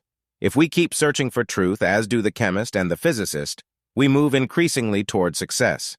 There is a certain ethical element where human nature enters, for loyalty to one's purpose is essential when carrying out a chosen course of action. The individual learns the importance of the vow. He says to himself, "This thing I will do," then spends his effort in following his determination. If his vow is with life, he has all the forces of nature with him. If his vow is against the divine order, he will in the end fail. The efficacy of decision rests on such understanding and surrender to the positive principles. Every problem has sticking places and those that yield easily. When blocked, do all the rest of your work. Complete what yields to effort, and you will find the hard places will give in when you come to them. Progress is made by affirmative emphasis.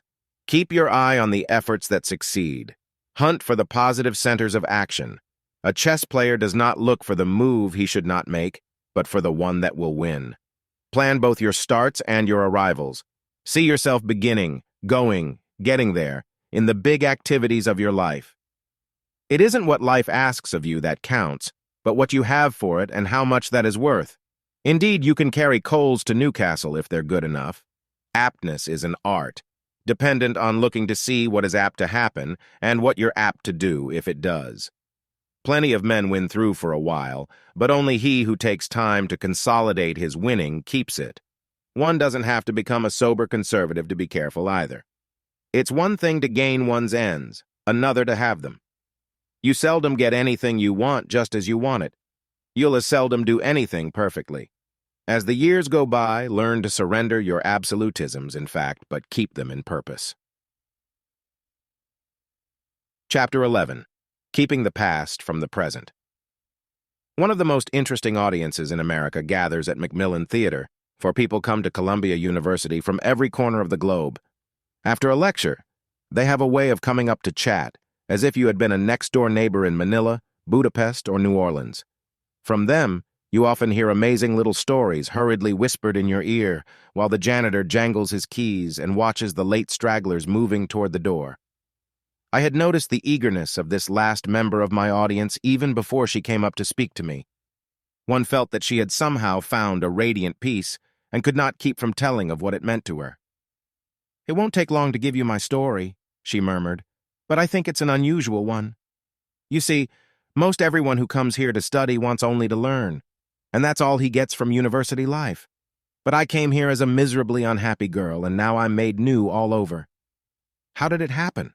I queried, interested in the varied ways by which people find their way to happiness. "From sitting in class and listening." "You became made over, as you put it, from your college work?" I repeated incredulously. "From one class, yes.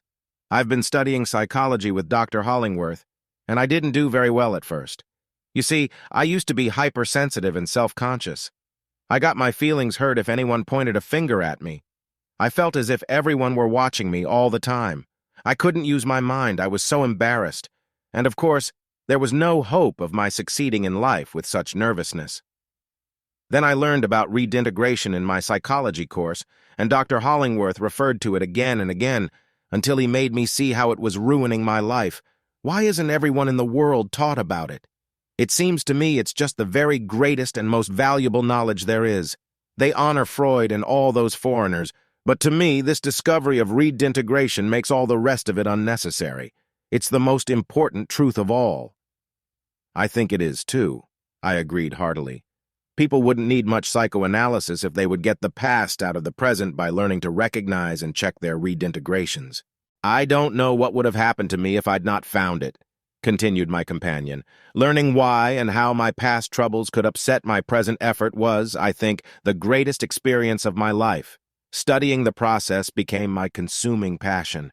I used to recite the definition of redintegration, that a small part of an original experience, if it came into my present life, could unconsciously remind me of the past and make me feel just as upset and disturbed as I used to in those old days. You see, an older brother of mine had picked on me constantly in my girlhood and made me believe I was stupid. The result was that my wits stopped working every time there was the least hint of blame or criticism. My feelings were hurt at any suggestion that I wasn't doing well or being liked, and I just closed up in an ache of self-consciousness. Well, I saw I had formed a habit of doing that and recognized that whenever, nowadays, anyone said or did anything that seemed to discredit me, I still felt as if my brother were pouncing on me. I can see now that people don't mean 1,000th part of what I supposed they did, and to realize it just changed my whole life. Because as soon as I became aware of how the redintegration process was at work, exaggerating every little disturbance that came to me, I learned to break that habit of evil association with the past. And then, of course, my wits began to work as never before. In this girl's little confession is a way out of failure and a path to a happier future for whoever will apply it. People complain that psychology is complex and strange. There is nothing difficult or abstruse in the law of redintegration. It is simple, tangible, practical. You ruin your present and compromise your future by garbled impressions of life caused by associating present events with those in the past, and by thinking and feeling as if the present experience were the same as the one of the past. Some individuals build their abnormal preferences and foolish ideas on such unfortunate early experiences. They even marry the wrong wife because she is red-headed, like a cook or nursemaid loved in the long ago of a lonely childhood. One's rate of progress and way of doing is very likely to be a continuation of the growth he has made out of yesterday into today. For instance, Eunice Easton has seen her friends marry one after another. Each has found some measure of happiness. At least they do not sit staring at their windows, driven by a restless passion that will not abate. Eunice has grown bitter. Her need is torture, her loneliness ever upon her. And she could give so much to love, she tells herself. Do so much for the man of her choice. She dreams of all the little kindnesses and tender services she would so love to perform. For Eunice is generous, no doubt about that. She could be a spendthrift in giving. She would love so hard. Nor would she fail either in romantic ecstasy or erotic ardor, for her response to all she does is utter. Is it not strange that men soon flee from Eunice with all her fullness of heart? No lovers have come, few friends stay for long. They cannot stand the strain, for Eunice is sensitive. Before you know it, her feelings are hurt. She looks at you like a wounded doe, then withdraws into accusative silence.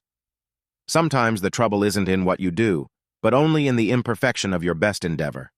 You could not be so utter as she herself, nor speak your lines with a tenderness that matched her ecstasy of pitch. You failed in purity of purpose. Your spirit was not so swift in its breathless flight as her feelings required. And utter, just as utter were the consequences. Everything was spoiled. However much she strove to find love, would it ever do any good as long as Eunice maintained the memory of past failures? If others were to be measured by her own highly keyed intentions, her own rare capacity for tenderness, they would be driven from her as from a plague. But if some wise, daring person revealed to Eunice this curse upon her spirit, and showed her how she had brought her destiny to pass, could she not change the tenor of her way? Would she not find her longing for love a motive capable of engendering constant and competent effort? Nevertheless, she is not only hurt in the present because of the past, but is hugging these hurts to herself so that they will discolor the future too. Not all redintegrations are evil. Good reminiscences hurt no one, but happiness is literally destroyed when ancient woes distort one's understanding of life. Memory, that great storehouse of reactions to experience, plays a preponderant part in our relation to life. Without this function, we could scarcely rise above the accomplishment of a one-celled organism. It provides the relational data with which we develop a sense impression into a useful conclusion. But the emotional tone with which material is stored away colors every decision we make. It determines whether our general state of mind is for success or failure. That which has recently happened has no more and often not so much to do with your life as that which happened long ago. Most men's failures and much of their marriage troubles date from before adolescence. A fear-ridden, prudish mother, not some recent influence, is usually the cause of an impotent and ineffectual husband. Dostoevsky found in literature a way of living with his demon. His cult of suffering may have been enhanced by his disappointments in intimacy, but his gift was not made by them. However great intellectually, he suffered from infantile emotionalism. All that he wrote was colored by the agony of this psychic collision. There is no achievement for us until our barriers are removed, except in whatever compensatory expression we may find. We fail to win better futures because we make too much of the present, coloring it with negative reminiscence. Let the painful moment go. Why think about it forever? He said this. Well, it's said, isn't it? A basic principle of success, little understood and seldom practiced, consists in using the past only as a basis from which to judge the present and decide upon the future. Cease suggesting that because misfortune visited one in years gone by, it will destroy the years ahead. Probably the most fatal, the most vicious form of fear is that which this typical regression engenders. When you assume that every sorrow you ever knew will destroy tomorrow's happiness because it once visited its woe upon you, all hope of constructive living is denied. Almost everyone has a series of carrying patterns that he lugs from the past into the future. Set ideas about how life will go, built on his own ineffectual handling of it. The mistake of resisting what has already occurred will most certainly keep you from correcting it. What was the present moment is now in the past. Leave it there. 1 second ago belongs already to antiquity. The next tick ahead is part of an unknown future. Every trouble leaves its shadow in your memory. Yet if you mistake these shades for present sorrows, the gloom will obscure any sunlight. Newness is the greatest fact in life. The next moment never was before. What you do with it is what gives it value. And what is never to be forgotten should be. For half the trouble with life is the way we remember yesterday when tomorrow needs all our thoughtful attention. Let me remind you of a startling truth, that thousands of small businessmen fail every year. Perhaps you do not realize that most of them fail because they try to meet tomorrow while looking back at yesterday. The methods of the last century will not serve today. Some time ago, I asked experts in various phases of life why people failed in their sphere of interest. Young writers begin by writing as authors did 100 years ago, one critic answered. Farmers use too many of the methods of their fathers to succeed nowadays, replied an agriculturist. Men expect their wives to do as their mothers did and compare the anachronism with the ideals learned in childhood. This gives the men a complex, and trouble follows. It makes no difference what side of life you study. One of the greatest causes of failure is backward looking. This is an important point in all questions of worry, for worry concerns only the future. What will happen is what bothers us. We seldom worry about the bills that have been paid or the love that is dead. It is the money or the love we might lose that causes our anxiety. And we are far more likely to lose it if we are thinking of yesterday than if we are preparing ourselves to meet tomorrow. Imagine what sort of a wife a woman would make if she dreamed constantly of the sweetheart she lost in the long ago.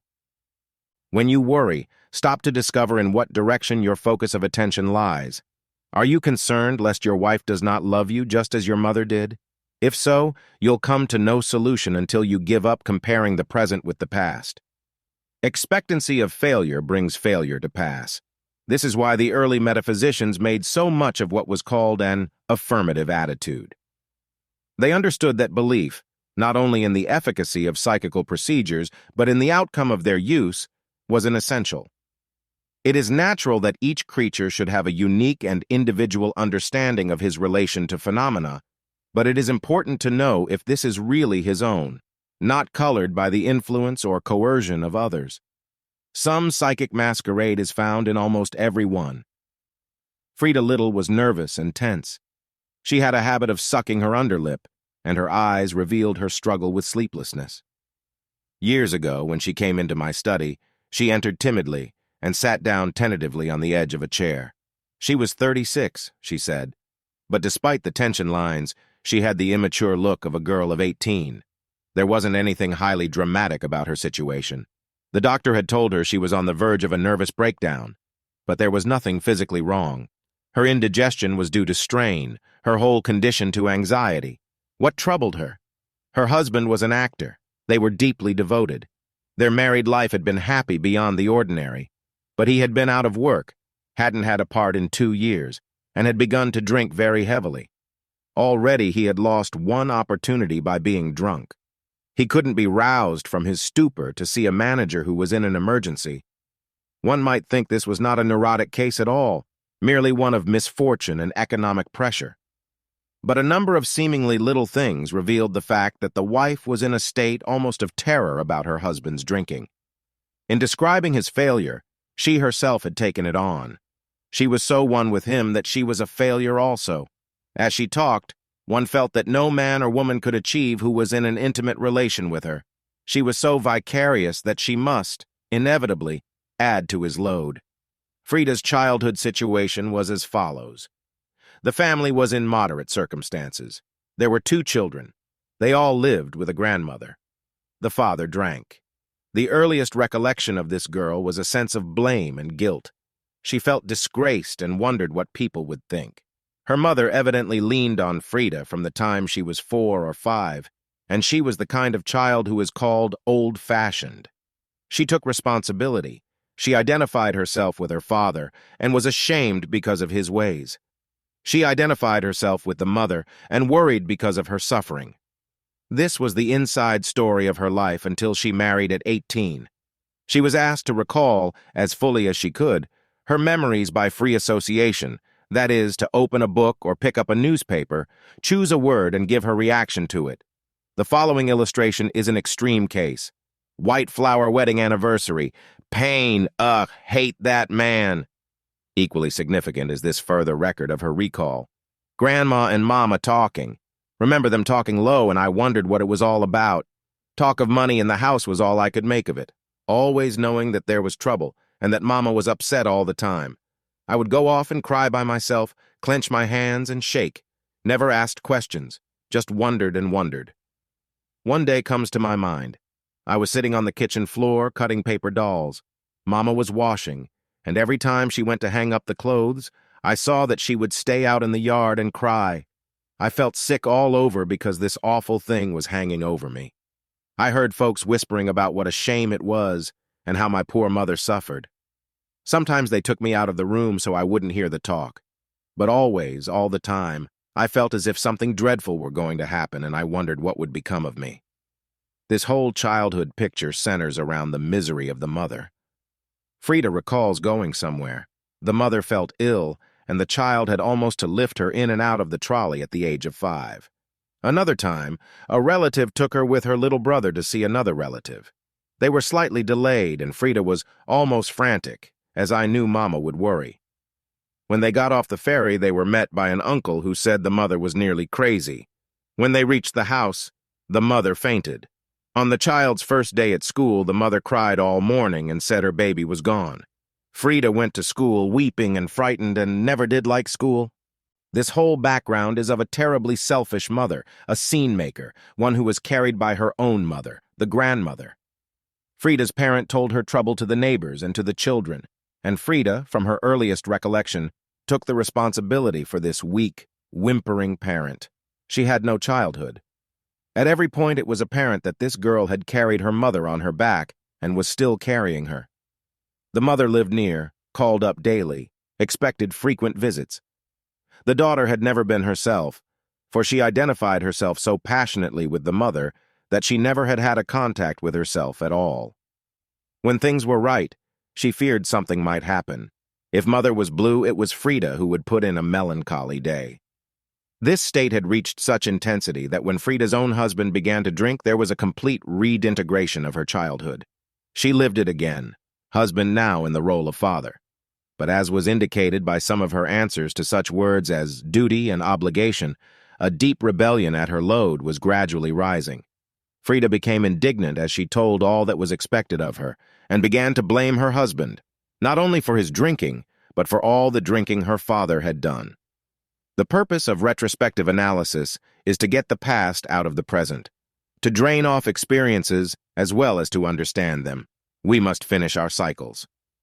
This the young woman did by repeatedly reviewing past events as they affected the current situation. Then, whenever she could see that a present problem was colored by the past, she discounted the surplus. We found that there was no parallel between the drinking habits of husband and father. The father had been a drunkard before his marriage. The husband had never been intoxicated until long after his marriage, when he was in deep despair over his lack of work, and, no doubt, at a saturation point over his mother-in-law. None of this touched the main trouble, which was the relation to the mother. That was a job. But Frida was equal to it. As soon as she realized her fixation, she began to free herself of its influence. When her mother made a scene, the daughter refused to become involved but stood quietly by, watching. She separated herself from the mother's mood and saw, for the first time, the mechanics of the older woman's selfish, clinging, willful domination. Most important of all, Frida came to understand how her own negative imagery had destroyed her relation to life, and found that in freeing herself of her neurosis, she was at last gaining a true evaluation of experience. Negative images are the effects in the mind of unfortunate or misunderstood experience. They are the marks, as it were, which circumstances have made on the brain cells. An unhappy memory is composed of morbid engrams, or engravings, upon the delicate substance of our mental structures. Similar or repeated memories tend to unite and produce attitudes of mind. As these attitudes are inevitably connected with actions, both past and present, it is not difficult to see how a sorry drama may be authorized in consciousness. Memory improves from wise forgetfulness. He who remembers everything soon recalls nothing. Learn to classify what seems important to retain. Discard the rest. An overburdened brain, like a cluttered storehouse, is useful only to rats. Every time you balance your foresight and your afterthought and pinch yourself so that the next time your afterthought will become foresight, you make a stride forward. What we need for successful living is to have the information from our past mistakes operate as protectors against future trouble. Chapter 12. What are your circumstances? There are times when an individual should face the fact that difficulties are beyond handling, and personalities with whom he is constantly thrown are overbearing and impossible. Often some particular circumstance or factor in environment which is not evil in itself may yet have an evil influence upon him. Strawberries are not considered poisonous, but they sicken some persons. Water is not a bad environment for a duck, but quite unsatisfactory for a chicken. Therefore, in solving an inner disturbance, it is necessary for us to allocate our annoyers and our satisfiers, and to see that environment must be at least 50% full of satisfiers and free enough of annoyers for us to make a good adjustment. Moreover, we must not tolerate those particular annoyers that are capable of creating serious ill health. In modern medicine, physicians and experimenters in recent years have become concerned with the study of allergy. The patient is tested to discover his peculiar susceptibility to certain pollens and to find out how he is affected by various types of food. Substances that do not disturb or injure one person may have vitally disastrous consequences upon another. The protein of a perfectly good egg will throw some children into convulsions. Here is illumination and guidance for the student in the psychical world. The doctrine of allergies is fundamentally important in understanding the individual's relation to life.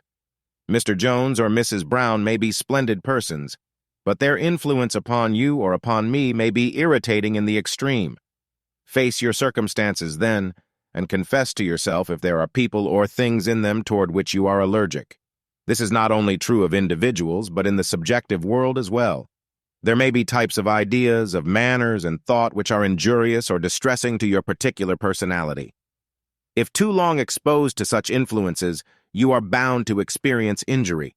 Is it not possible that even your mother, your father, your wife, your husband, your brother, your sister, your aunt or uncle or teacher may be breaking in upon your consciousness? Even though you love them, may they not at times be seriously pressing upon your mental or emotional adjustment by the variety of thoughts and feelings, the fixations, biases, conventions, or criticism which they pour upon you? If so, the only thing to do is to isolate yourself either physically or psychically. Either remove yourself from the presence of a delimiting personality, or else close your mind, so that you become numb to the particular disturbances which he creates. The evaluating of life around you, the considering of all its circumstances, is an important therapeutic process, for the pressure of living in a world of social masquerades and masked neuroses, plus economic madness, may be too difficult for a certain individual without periods of rest or retreat. Well-timed vacations alleviate much stress and strain. In order to keep plants and animals healthy, we do not subject them to treatment that is injurious to their normal development. A man would not breed foxes and chickens in the same yard or raise watercress in a dry rock garden. One of the cures of neurosis, therefore, consists in correcting the circumstances of marriage, of vocation, of home settings, and it often requires a changing of school, religious atmosphere, of comrades, recreations, and reading, even of physical diet and forms of exercise. In other words, we should maintain exactly the same attitude toward irritating factors that the modern physician does toward our allergies, the same attitude toward our needs as that of the dietitian and physical culturist. What we require is spiritual pediatrics to keep us on our feet and give us energy to meet the circumstances of our days. It is not true that in any type of work, in any marriage, in any home, you are the one at fault if you cannot make good adjustment. Even when experts in the study of the mind tell you that it is all a matter of your own inner state, that all your difficulties are a question of your own mental condition, you should know better, and refuse self-blame when circumstances are overpowering. Common sense should show that it is not always within yourself that fault or failure lies. Experience proves that adjustment of environment to the individual is primary. It is just as important as adjustment of the individual to environment. Let us consider a few cases. Here is the situation of a boy, a very creative type, who found it hard to fit into the regime of a military academy. His parents decided he was to become a lawyer and wished him to be drilled in every form of adjustment to external affairs. They thought his artistic activities impractical and dreamy. They drove him to pleasure-seeking and self-indulgence as an escape, a solace for the creative, poetic longings in the depths of consciousness. Is there any answer for a case like this except to give the boy the right type of work and the right surroundings wherein his mind may normally grow? Or again, here is a woman editor, gradually going blind. Wise physicians told her that her glands, indeed her whole organism, was continually thrown out of order by the emotional disturbances within her inner depths. Circumstances showed that she was not profoundly neurotic, but was constantly being played upon by conflict with her husband, whose standards, ideals, and conduct were strikingly different from her own. In the wrong marriage, she could not make a right adjustment to life. This she was brought to see, and when divorce ended her misery, her physical condition cleared up. Even her sight came back. Another woman was admittedly in a most neurotic state. She was full of anxiety, of feelings of inferiority, and the hesitancy that accompanies inner confusion. When she sought aid, the source of her trouble was traced back to the fact that she was endeavoring to fit herself into a domestic setting, concerning herself with children, cooking, and housekeeping, for which she was essentially unsuited. At the same time, she was blocking a drive too large for private life. What she needed was a career and a feeling of personal achievement.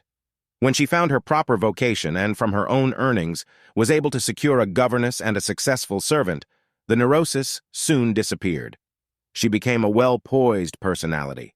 Mrs. OFZ was suffering a nervous breakdown from years of constant toil, of continuous pressure without any time for rest and play. When a normal adjustment was made between toil and recreation, when play was given an important place in her setting, the nervous pressure cleared up. In thousands of personalities, neurosis continues merely because the individual has become psychically depleted. One of the most important therapeutic processes, therefore, is the building up of exhausted centers within the self, a recognition of the special interests and qualities of the nature according to its own unique structure.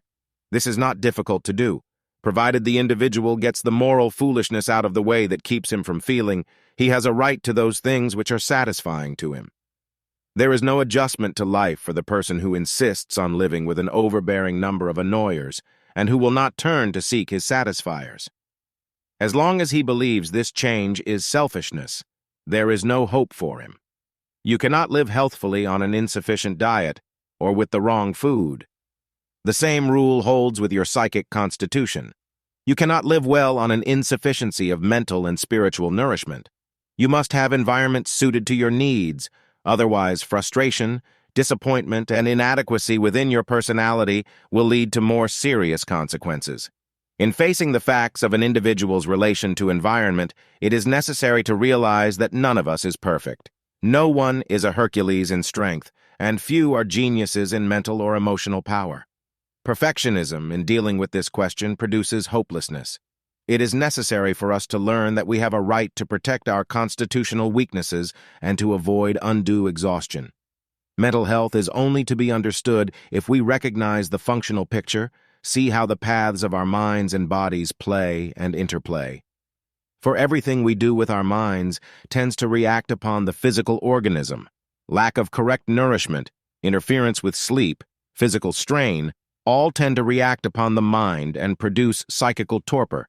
For this reason, fatigue enters, in a high degree, into all forms of neurosis. In fact, there are those who feel that exhaustion is the biggest factor in the development of a neurotic state. The first step in the cure of psychic exhaustion is removal of the causes. These may be interior, such as an emotional conflict within the individual created by aggravating circumstances in the present. Suppose some member of the family is a psychic bloodsucker who lives upon the courage and pocketbook of other individuals. The presence of that personality is bound to be something of a menace to the health of all the other individuals who reside there, and the removal of that person is not selfishness, but often an absolute necessity. One thing is certain. If you are compromised by an intimate relation, if you are dominated by your marriage partner and endure this servitude, you have no independent future. When one is wedded to an opinion, Reno is his only hope. In almost every troubled life, there is one outstanding mistake: a marriage, a parent relation, a job, or one's attitude toward life. To see what this central negative is becomes the first step toward changing it. Until you take a situation apart and then put it together again, you do not definitely know what you want to do about it. Perhaps you have been trying to fit yourself into every requirement of circumstance and compromising yourself to please everyone you meet. Now here's where the contradiction comes in. You can't adjust successfully to conditions unless you are concerned with being ready for them. And that is a matter of self-concern and a knowledge of how to act. In any self-renunciation, be sure of the value of your surrender. To give something for nothing injures your usefulness. Ethics obeys the laws of joy. You cannot give to another what you have not. You cannot bring happiness if you lack it in yourself. You cannot serve others if you are a crippled soul. If, to please anyone, you go against nature, nature will go against you. There is no way to win her favor if you don't fulfill her wishes. Not all the morals in the world will save a man unless his manners grow, as do trees, from root centers of being. Many people worry about the effect of daring to be themselves, of discarding the good old ways as if society would then be ruined. Don't worry about anything so silly. You can't pervert a prostitute. In scientific parlance, we talk about the misplacement of effect, which means that more than half the time what you thought was a bad consequence wasn't so at all. It was only a transition to better times. Is it better to refuse before you fail, or to have attempted to win? When you stick at a scruple, be sure it isn't rusty. Many a prick of conscience leads to the lockjaw of failure. Our antagonist, said Edmund Burke, is our helper. This conflict with difficulty makes us acquainted with our object and compels us to consider it in all its relations. It will not suffer us to be superficial. He who would build his own future must be frank and honest with himself and with others in his endeavor to discover who or what is using up his psychic energy. Superimposed conduct patterns create strain in the environment. Religious ideas, intellectual constriction, and most of all, the wrong type of human relations cause problems of domestic adjustment. The resultant fatigue leads to deficiency of attention and hence to neurosis. We cannot live life well if we do not live it on our own activity level.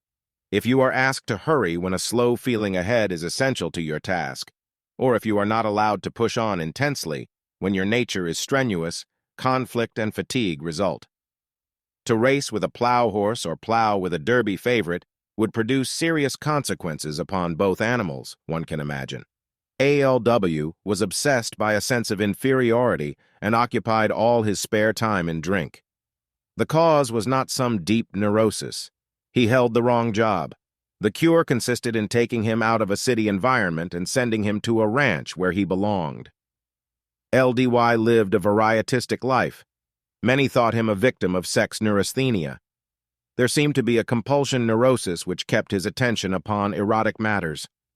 As a clerk in a department store filled with many young girls, while at the same time being required to live a routine life with a type of activity which did not interest him at all, no wonder a tendency toward varietism appeared.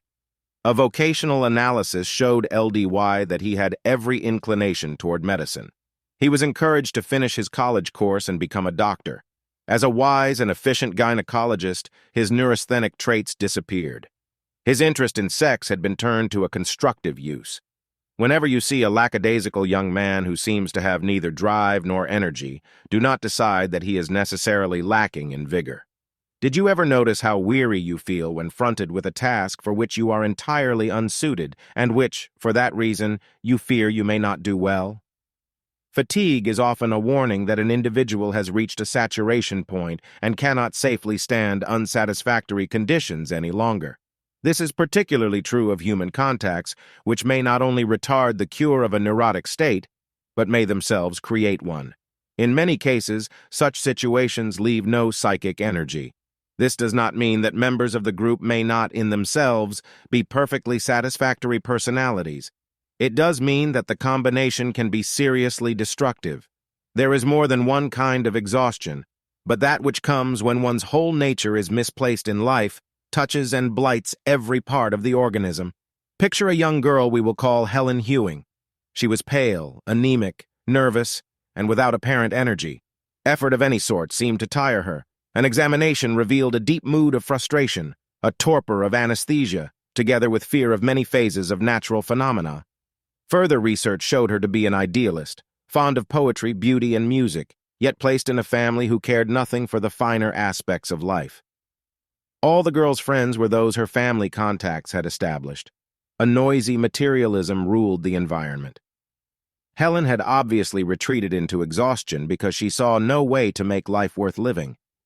The cure required a change of her whole style of life, the study of art and music, the fulfillment of her poetic ambitions. Her new activities led to new friends, to an environment compatible with her nature. It was not long before love and marriage came into her life, and in a few years, she was a happy, well-adjusted personality. It must be understood, however, that when the neurotic individual goes out of a situation, he takes his inner state with him. For this reason, many psychiatrists insist upon a clearing up of the condition first. It should not come first when the pressure of environment is so great and the exhaustion so complete that the individual is not able to cooperate or make effort in self-analysis. Under these circumstances, he must be freed from the cloying, goading pressure of his outer situation before he has strength enough to deal with his inner problem. Indeed, failure to comply with the responsibilities of the setting, which are characteristic of a neurotic, are often failures of complete fatigue. The individual is not to blame if he is not interested in the activities about him or does not take up the duties which his situation seems to require. He cannot do this until his psychical reservoir is at least half full. He has expended beyond the point where he is just able to keep going. He cannot be asked to meet the social demands or circumstances of even an ordinary setting. Neurosis is, in itself, a constant spendthrift of energy. A man who is dramatizing himself as the victim of human relations, involved also in a negative setting where conflict is at work, and where his feelings are continually injured by an intimate, is in no shape to cope with an active life's responsibilities. His inability to do so is not a fault of character but a deficiency of energy. Not until he has gained some freedom from the involved condition can he hope to deal more generously with life. A woman in a state of exhaustion from melancholy and hypochondria, who secretly does not love her husband because of a broken father complex, may, because of the confused situation, be quite unable to deal with her actual inner condition, to face her enthronement, break her father complex, and free her nature so that she can give real devotion in marriage. The cure does not consist in forcing her to face the facts unless she has plenty of surplus energy with which to do so. The cure requires that she be freed from the presence of her husband for the time being, given some sort of vacation, hours with which to refresh her spirit, after which, with new vigor, she can approach the task. A girl who is deficient in female hormones and inclined to homosexual activities cannot be asked to will good conduct against the tendencies of her organism, but through wise medical aid, she can be given the proper organotherapy and discover what can be done for her condition. Afterwards, she may be ready for home and marriage. If a physiological cure is impossible, however, much benefit will come if she turns to athletics and outdoor activities during a sufficient time for the growing process which is always going on within the body to do its work. ALB, a man of 25, is a case in point. Deficient in male hormones with a high voice, he had been thrown into a setting that constantly made him feel inferior. His father was an engineer, his brothers of the husky type. When his occupation was changed to architecture, his love of beauty sent the blood quickening through his veins, and he gradually went through an almost complete metamorphosis. In a few years, he appeared normal. If you retreat from imaginary obligations, your real ones will begin to be met. To some people, that will sound like poor advice, for there are thousands of individuals who like to believe that life is so hard and duty so strict that any happiness is impossible. They love to cry, "Such is life." The truth is that their own self-pity is such that they have made duty into an ogre and life into a punishment. Those who have learned to distinguish true from false obligations know that 3/4 of our supposed responsibilities are only ignorant traditions and antiquated customs. It was once considered a man's duty to kill anyone of a different religious faith.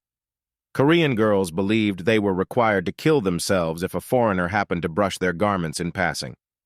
Our own ancestors felt it their duty to repudiate their close kin for conduct we would now consider quite acceptable. In New England, in the early days, a man was put in prison for kissing his wife on the street. His relatives deemed him disgraced and thought it their duty to cast him from their family circle. To us, these old attitudes seem as ridiculous as hundreds of our present foolish values will seem to our great-great-grandchildren. Just for the sake of a little relaxation and rest, list 20 of your so-called personal obligations in the order of their supposed importance. Then concentrate on the top 10, also in the order of their importance. You will be surprised how easily your duties then take care of themselves and let you have a little peace. It is easy to substitute a bad mood for the facts of a situation and to suffer more from one's attitude than from a trouble itself. Take counsel with yourself every so often to discover your surrogates. What unnecessary secondary adaptations are you putting up with? What substitutes are you enduring for the things you really want? How much are your feelings a subterfuge for the longings you dare not admit and the privation you refuse to face? Hold on to the lure of life. Refuse to become vitiated by environment. Control the positive and negative principles, mustering the hero and abolishing the coward within you. Maybe you can't become a man without an effort. A real revolution is sometimes needed. Our forefathers fought for liberty.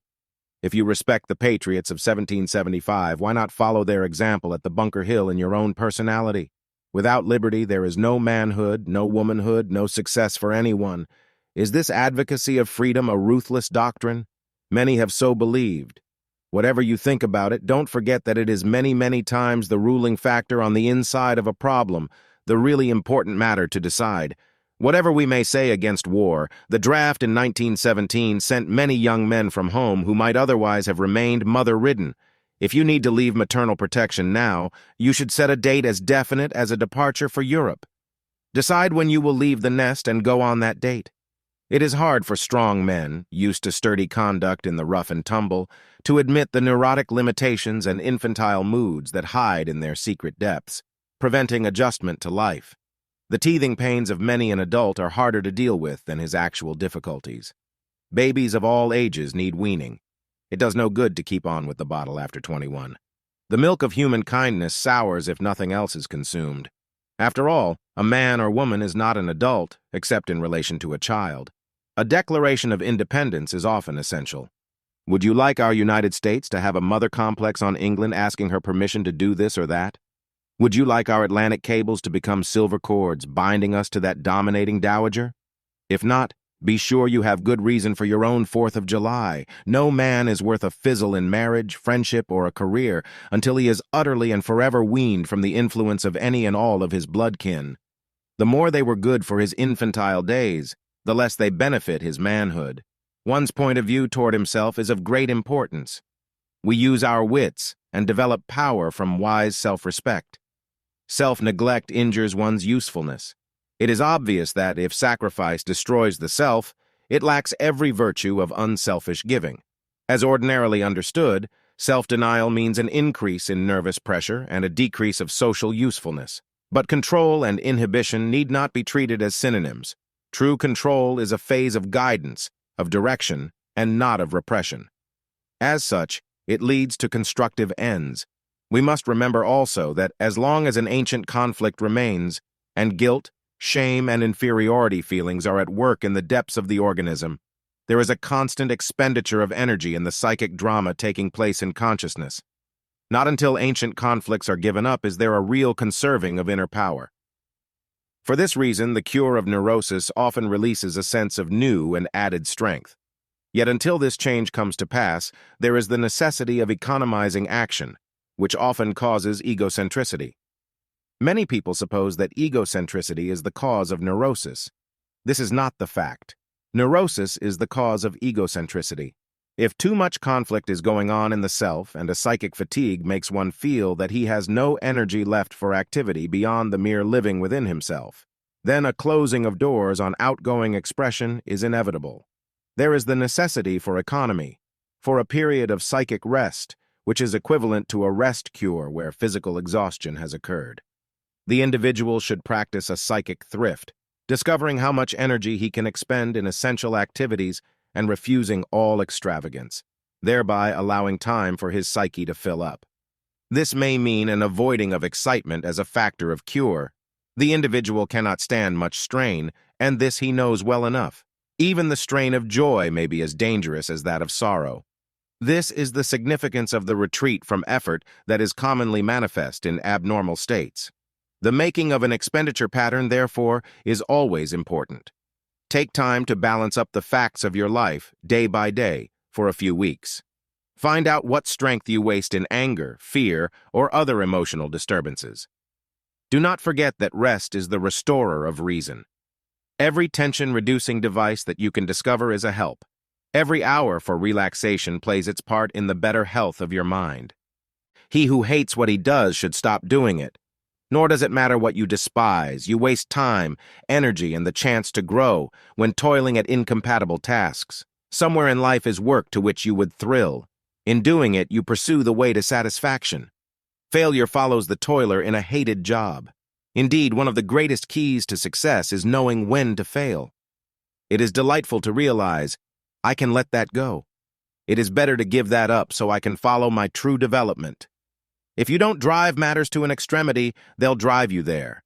Every ounce of energy you waste in lamentation is that much lost from what you need to overcome your sorrow. Plenty of people fail from moaning when their sad end was not necessary. There is nothing that more ensures rapid progress in life than a sense of amusement about your difficulties. Humor, if honest, gives perspective. It sees where you are and where you are going. What gives that found look? We all feel it when someone has achieved release and self-realization. What do we think it to be? Some, of course, believe that it comes from money and position. Yet the very rich and the social elect are perhaps the farthest from prized happiness. Their faces are often puzzled, bitter, sophisticated, and cynical. Some think love brings the answer, solace from loneliness. Yet are the faces of the married evidence of peace and contentment? Even where love is a burning flame, there is often torture for fear the loved one will die. Love is no substitute for spiritual maturity. If you believe in achievement, then power and fame should bring soul satisfaction. But the famous are as restless as other folk. He and he alone who has such command of his own nature that life is a great adventure attains true happiness. Self-reliance, therefore, lies at the very foundation of dynamic living. Every good deed is an act of self-will. It is the spirit of your conduct, not its form, that makes it good or evil. Gratification is evil only when it consumes that which belongs to someone else or injures the physical organism.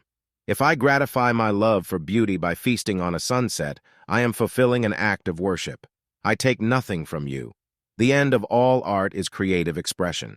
Self-development, thus regarded, becomes a generative power capable of moving life toward ever more constructive ends. Art implies a creative factor in any and every expression in which it appears.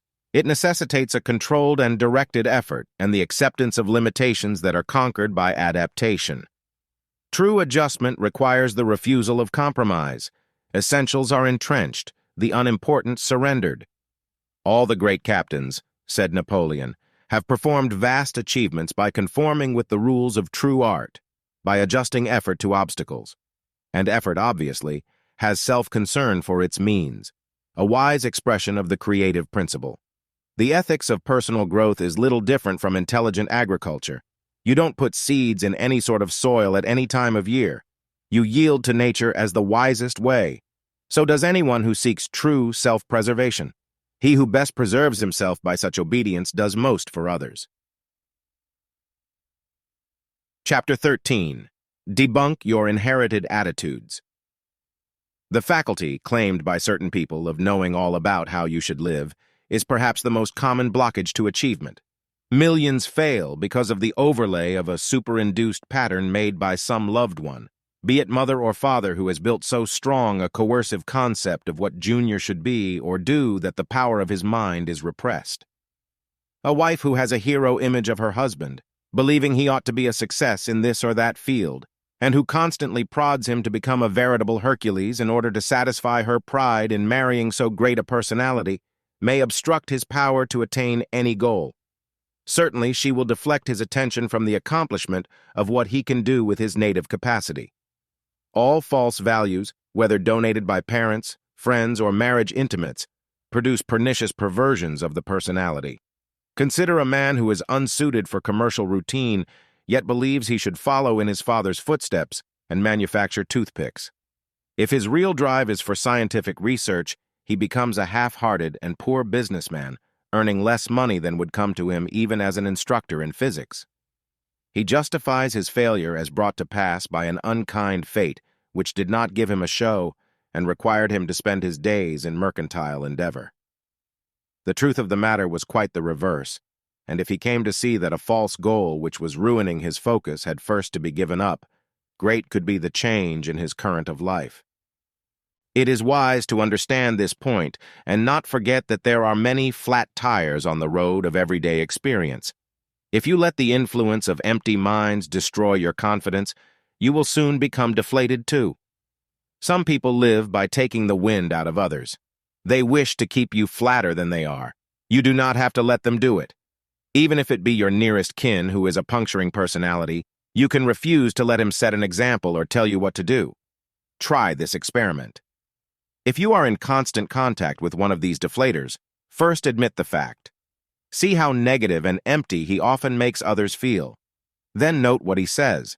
It is generally the opposite from the truth, but put in such a way as to seem true. Decide then that the opposite of what he says is the point that interests you. Hold to that thought. For instance, a jealous girl would not call her rival a lovely nature, but an ugly personality. Very well. Her cutting remark is an added assurance of the other girl's beauty and is the point to believe. Conflict between knowledge and opinion never ceases. You win from knowing. Opinions built on supposition are as dangerous as poison. Keep them out of you. Never accept anything, never believe anything, until you are on the road to understanding it. If your husband or your wife decides everything for you, isn't it because you permit it? No one is ever dominated for more than a day, unless he allows it. Domination is the behavior of weak natures. The coward puts on a big face and orders you about. He dares not do otherwise. He fears equality, fears to attempt it, lest you discover him for what he is. Strangely enough, many people believe this painted power is real, although they would not be deceived by powder or lipstick. The ruddy cheek needs no rouge, nor is a dominating manner necessary to courageous people. For years, clients of mine have told me how they were worried by some dominating person in the home, an old aunt, a father, or some in-law. Always these persons are spoken of as powerful, described as so strong that no one could resist them. Again and again I have met such supposed ogres, and never once was there a dynamic nature among them. Strong natures do not dominate. They don't need to. Their power is sufficient to assure them of the strength of their position. Here is a secret. Instead of worrying because of some dominating nature in your home, study him carefully. Learn to understand his strategies and his camouflage. Then unmask his pretenses. Quietly but firmly, and with kindness, show him that you have his number and know him for a sheep in wolf's clothing. You will have no domination from him thereafter. For let me say again, dominating personalities are always cowardly at heart and powerless when they know you have seen through them. To judge life or anyone's belief or conduct on the petty standard of one single man's idea of experience, goodness, or God is utter folly, more evil than any example to be thought of. Misfortune has her routine. A group of bad advisers always precede her coming and, like heralds of old, invite you to her court. You can spot these harbingers of woe by their demeanor. They are confident and coercive, critical and conventional, vain or virtuous. Good women and gossips, suave men and saints, idiots and those who prate of ideals, cynics and sophisticates are the agents of disaster. They talk for or against what is right, speak of duty or mock it, and love to show you your failings while they insist on your being kind to them. Don't worry about dampeners of your ardor. These are only the envious.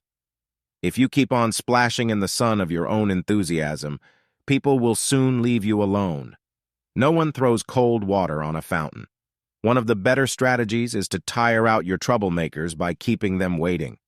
This means that the bothersome people never get a chance to come to blows with you and seldom know what you will do next. This is the Fabian policy. Fabius, a Roman general, wore out his enemy, Hannibal. Fabius wouldn't fight. He wouldn't surrender. He worried his foe by a million sham actions.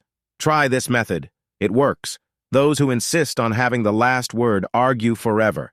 You waste your time trying to talk down all the stupid materialists about you. Meanwhile, life moves on.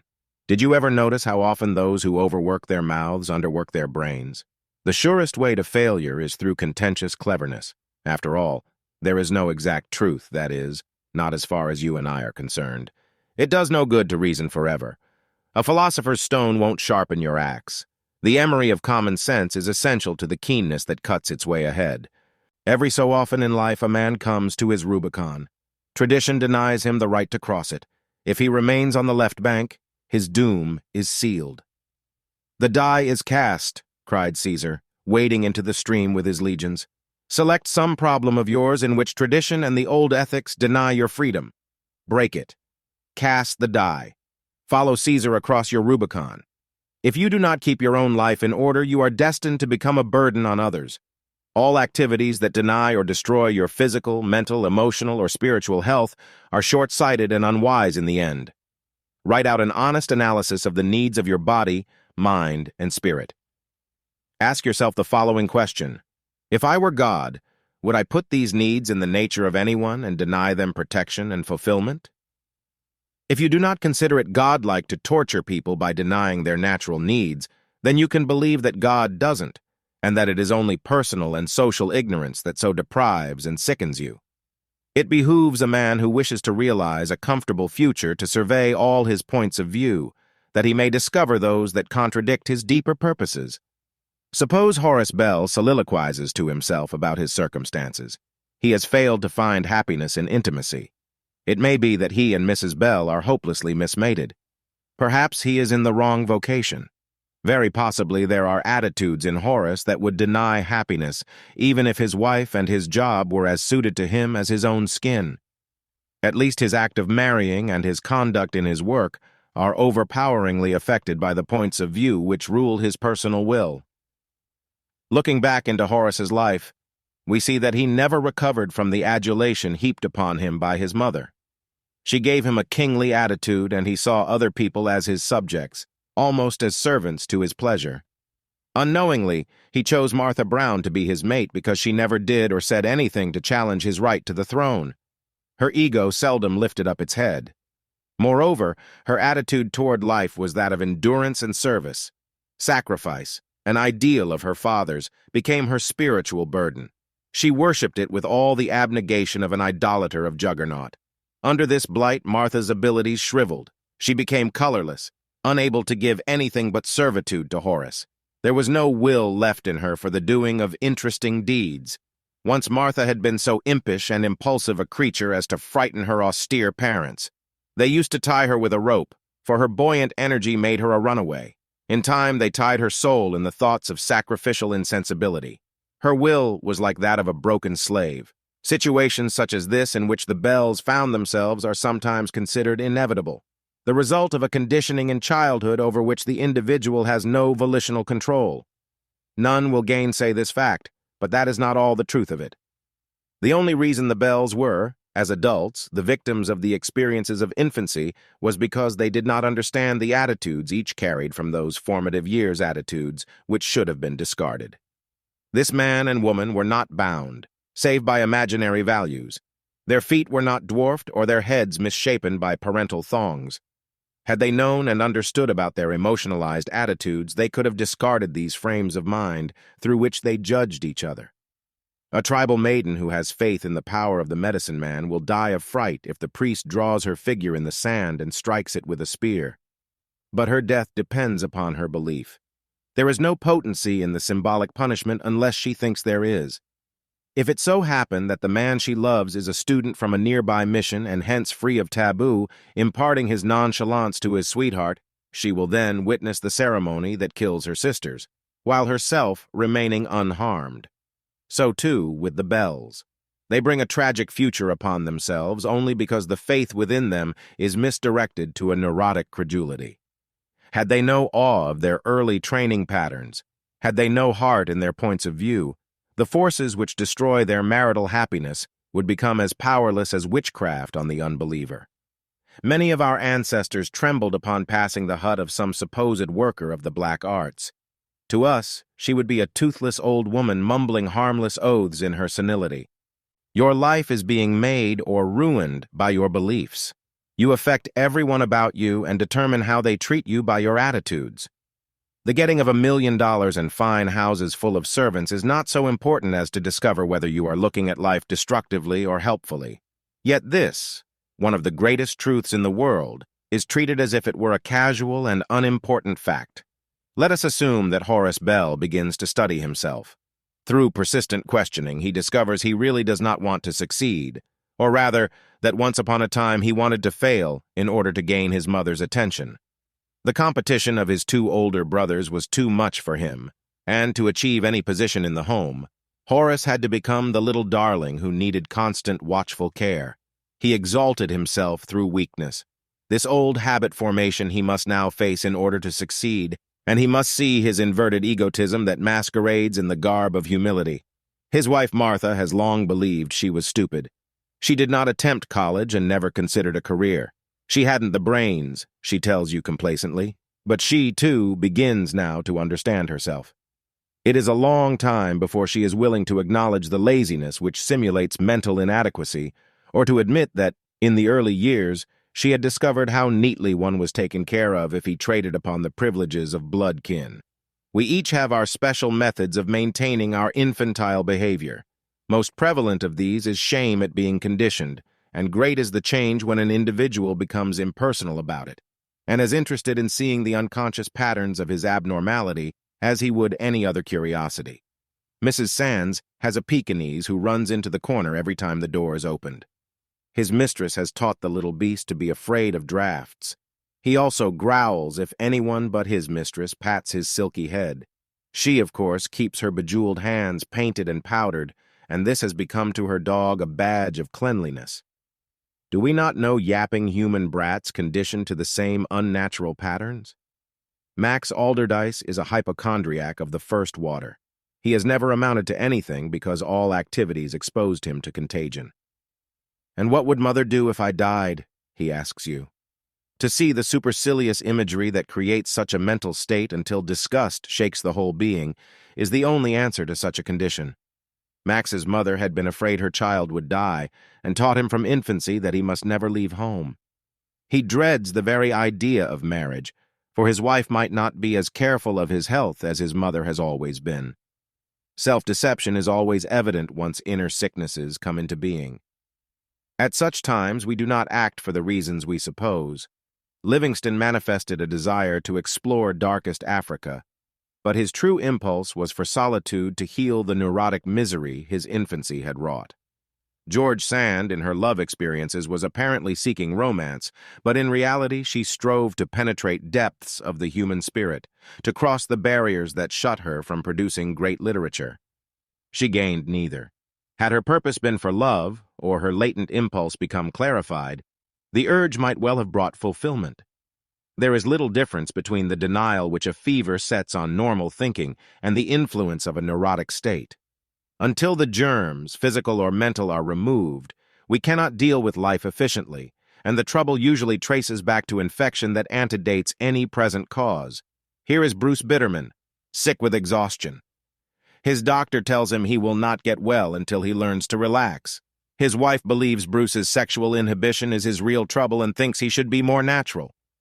Bruce's old employer thinks the man's inefficiency upsets him. His buddy, with whom he used to hunt in Canada, is the only one who knows that Bruce is still paying for an early indiscretion and has to skimp to meet his financial obligations. He is sure this is the whole story behind his pal's breakdown. Bruce himself lays his disturbance to the loss of his religion. He doesn't know what he believes anymore, and the anxiety keeps him awake nights. Actually, his neurosis includes all the suggested causes. Each must be dealt with in and for itself if he is to recover his poise. A person harassed by many ramifications of turmoil allows it to spread over his entire consciousness, involving innocent people and irrelevant areas of life. In other words, we believe the true disturbance pertains to the secondary manifestations. Every sensation is then connected with the bogus irritation. We are so self-hypnotized by this habit of substitution that it affects us just as intensely as the real difficulty. It is important to realize that such a shift in focus may have happened when anxiety is upon us. Admit the possibility. Conrad Truing, who frets over everything his partner does, is really filled with remorse over his treatment of an old friend whom he did not take into the business. Now Conrad suffers from his associate's behavior, yet the effect is considered a matter of mere office friction. Mildred Manerton's husband never seems to understand her. She is depressed over the contention in their home. But however, Mildred is devastated by their quarrels. These are always caused by her own emotional tension from an ancient strain formed during the year of her engagement to Howard Henderson. At the time of that stormy romance, she unconsciously came to doubt the love of any man, but she could not admit such an androphobia. It threatened to deny her the chance to be a married woman. So, having buried her anguish, she now misreads all the good intentions of her husband. To say that her marital discord is not real would be ridiculous, but to insist that it is the fundamental trouble would be folly. Mildred is tricked by her own shift, although she would resist violently anyone who tried to convince her of the fact. Doesn't she know how she feels? Certainly she does, but her feelings come from her neurotic inner drama and are not built out of the present situation. A great change comes when one learns that his emotional failures are not weaknesses of personality. One of the tragedies of mental abnormalities is that people blame themselves for the illogical justifications they force upon other people. Knowing they are untrue, they still try to make others believe that the masquerade which builds over mental aberration is reality, but this deception is not a character trait. When a fever patient shrieks in delirium, he is not voicing the opinions of his nature. He is a sick man. The same is true of neurosis. In compensating inferiority, we try to make others believe we are firm, brilliant, and confident, while in our deepest selves we believe our natures inadequate to the most commonplace problems. In persecution, we assert that we are unfairly treated, but we do not believe it. We are enraged that we should so lack virtue as to merit condemnation. When unduly beholden to parents, we think ourselves so incapable of meeting life that we must accept infantile patterns. And never is there a victim of some phobia or a morbid melancholic who does not believe himself to deserve the suffering he experiences. There is tremendous help, therefore, in the realization that such frustrations are inversions of a man's precocity. When we are exceptional individuals with some finely wrought quality, it makes its presence plain in ways that are unpleasant to our materialistic associates. It is but natural that such people abuse us for whatever exceptional capacities we exhibit, not liking to feel that we have more responsiveness than they. It is a basic truth that we overcome bad habits by crowding them out with good ones. Self-discipline in carrying out the new procedures is essential, but the power of delight is always a mighty factor in cure. Seek for at least a few ways of life that thrill you. Follow your centers of interest. There is progress through passion, and enthusiasm literally squeezes mental sickness to the wall, even as it leads you to push ahead in the act of giving outlet to your instinctive drives.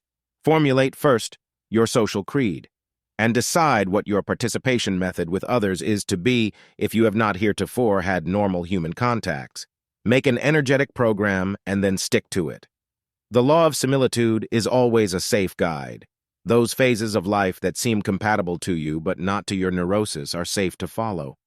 Remind yourself that the most basic law of mental abnormality is that of inversion, that your very gifts are what have become involved in your conditioning. Remember that it was an endeavor to follow your interests which made you neurotic in the first place. The subjective, poetic nature is scolded for its absorption. The artist is derided for his love of beauty. The explorer is punished for running away to the woods. Athletes and outdoor natures are blamed for failing to pass their Latin. Cure is furthered every time you release the hidden urging and go against the ignorant influence with which adults restricted you during the growing years. Stop to realize that 9 times out of 10, the adults were wrong, and most of the time your impulses were right. There have been few things quite so stupid as humanity's handling of the development of the child. While one must emphasize the power of concentrated interest and the filling of one's life with constructive action, it is important to understand that all progress is achieved through limitation of effort. An artist cannot paint a picture that encompasses all space. He must accept the confines of his canvas. The dramatist does not portray every detail of the hero's life. He gives the major aspects of a single episode. Every expression requires a vehicle, and that agent has its natural confines.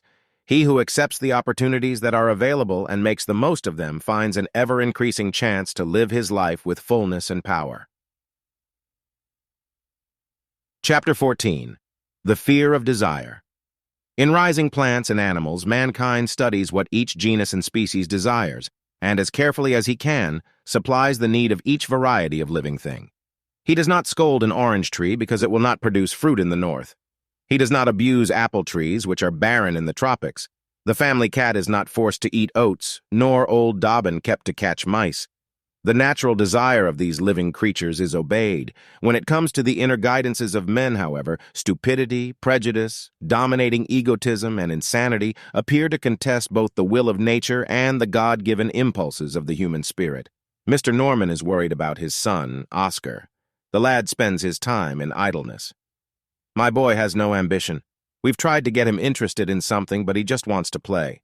This is a familiar plaint to those who deal with the problems of youth. Yet from our experience, we will tell you that it is rare indeed to find a boy or girl who would not have ample guiding patterns if only these had not been repressed or deflected by dominating parents or arrogant teachers. Instead of studying the unconscious needs of children, it has been characteristic of humanity to inhibit their impulses and suppress their desires. "But I've never done anything of the kind," cries Mr. Norman. "I've not kept my boy from finding his vocation." This father believes he is telling the truth. He has been a conscientious parent and, from his point of view, has given his son every possible opportunity. The trouble is, he has failed to consider certain facts, and they happen to be the key to Oscar's listlessness. Mr. Norman does not realize that every day of his life he has, even though innocently, added to his boy's desire for withdrawal from activity. The will of a human being must be directed to the fulfillment of an ambition, or there is no motive drive to its goal. The will is a union of all the instincts and emotions, motives and desires, in personality. It is not an organ, like the heart, or a member, like a leg. In a sense, apart from the functional forces of which it is composed, it doesn't exist at all. A crowd of men is a grouping of separate individuals. A will is just such a group. Only when the individual members of a crowd are strong, energetic creatures is the crowd powerful. An army of cowards would have more terror than the timidity of any one of them. 100 heroes together would each have more courage than anyone could show alone. Only when the various desires of a personality are strong and free, only when they can act together, is the will empowered. Mr. Norman squelched Oscar's enthusiasm for boats. He himself disliked the water. Mrs. Norman kept Oscar from climbing trees. She was afraid he would fall. His Aunt Elmira kept the boy from having pets. She dreaded dogs and cats. His teachers ignored his mechanical interests and forced him to study Latin. That bored him and ended his interest in knowledge. In hundreds of ways, Oscar's desires were constricted and disciplined. His indifference was a result caused by adult ignorance and egotism. Hundreds of young people are caught in just such a web of parental interference. You meet them every day, meet their aimless, "What shall I do next?" or "Gee, it's dull here." Without initiative or interest, they do time through the growing years. Don Bigelow, for instance, was an unadjusted boy and was considered a failure in school. He made effort, but it led nowhere. Effort of sorts, like that of a man paddling in a stagnant pool. The trouble was that Don listened to Mrs. Grundy, and she, old hag, was determined that he should fail. Mrs. Grundy lived next door to Don and was an intimate of the lad's mother. She hated rude boys with their loud noises and rough ways. She told Mrs. Bigelow to keep Don away from them. She feared sex, being such a hussy herself. She told Mrs. Bigelow how Don might be tempted, so he must keep away from girls.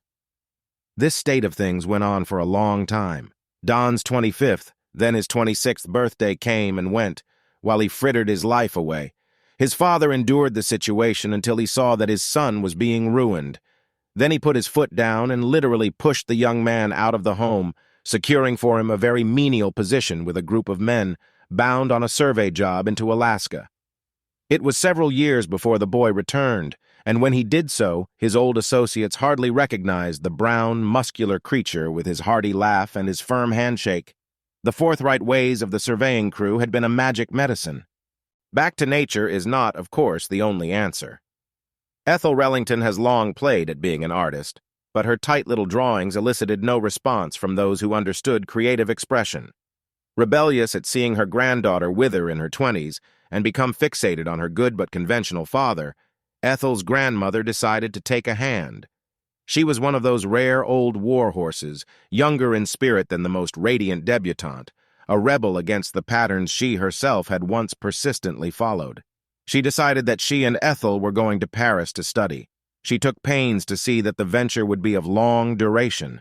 After drawing from the nude in foreign ateliers and talking with brilliant, expressive personalities from many parts of the world, Ethel became a different woman.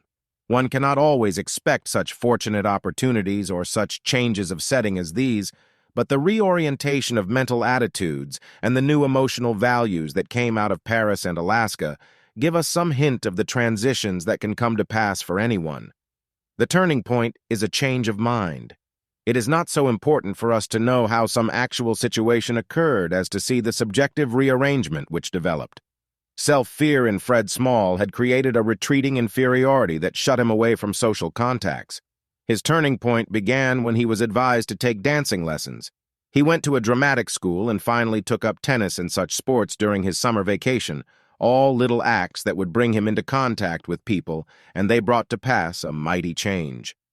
Allison Stetson, on the other hand, seemed quite at home among those of her social set, but her constant fear of what people would think of her had caused such restraint as to create a frequent tic. She felt ineffectual and intellectually uncertain. Her turning point came when she developed mental interests.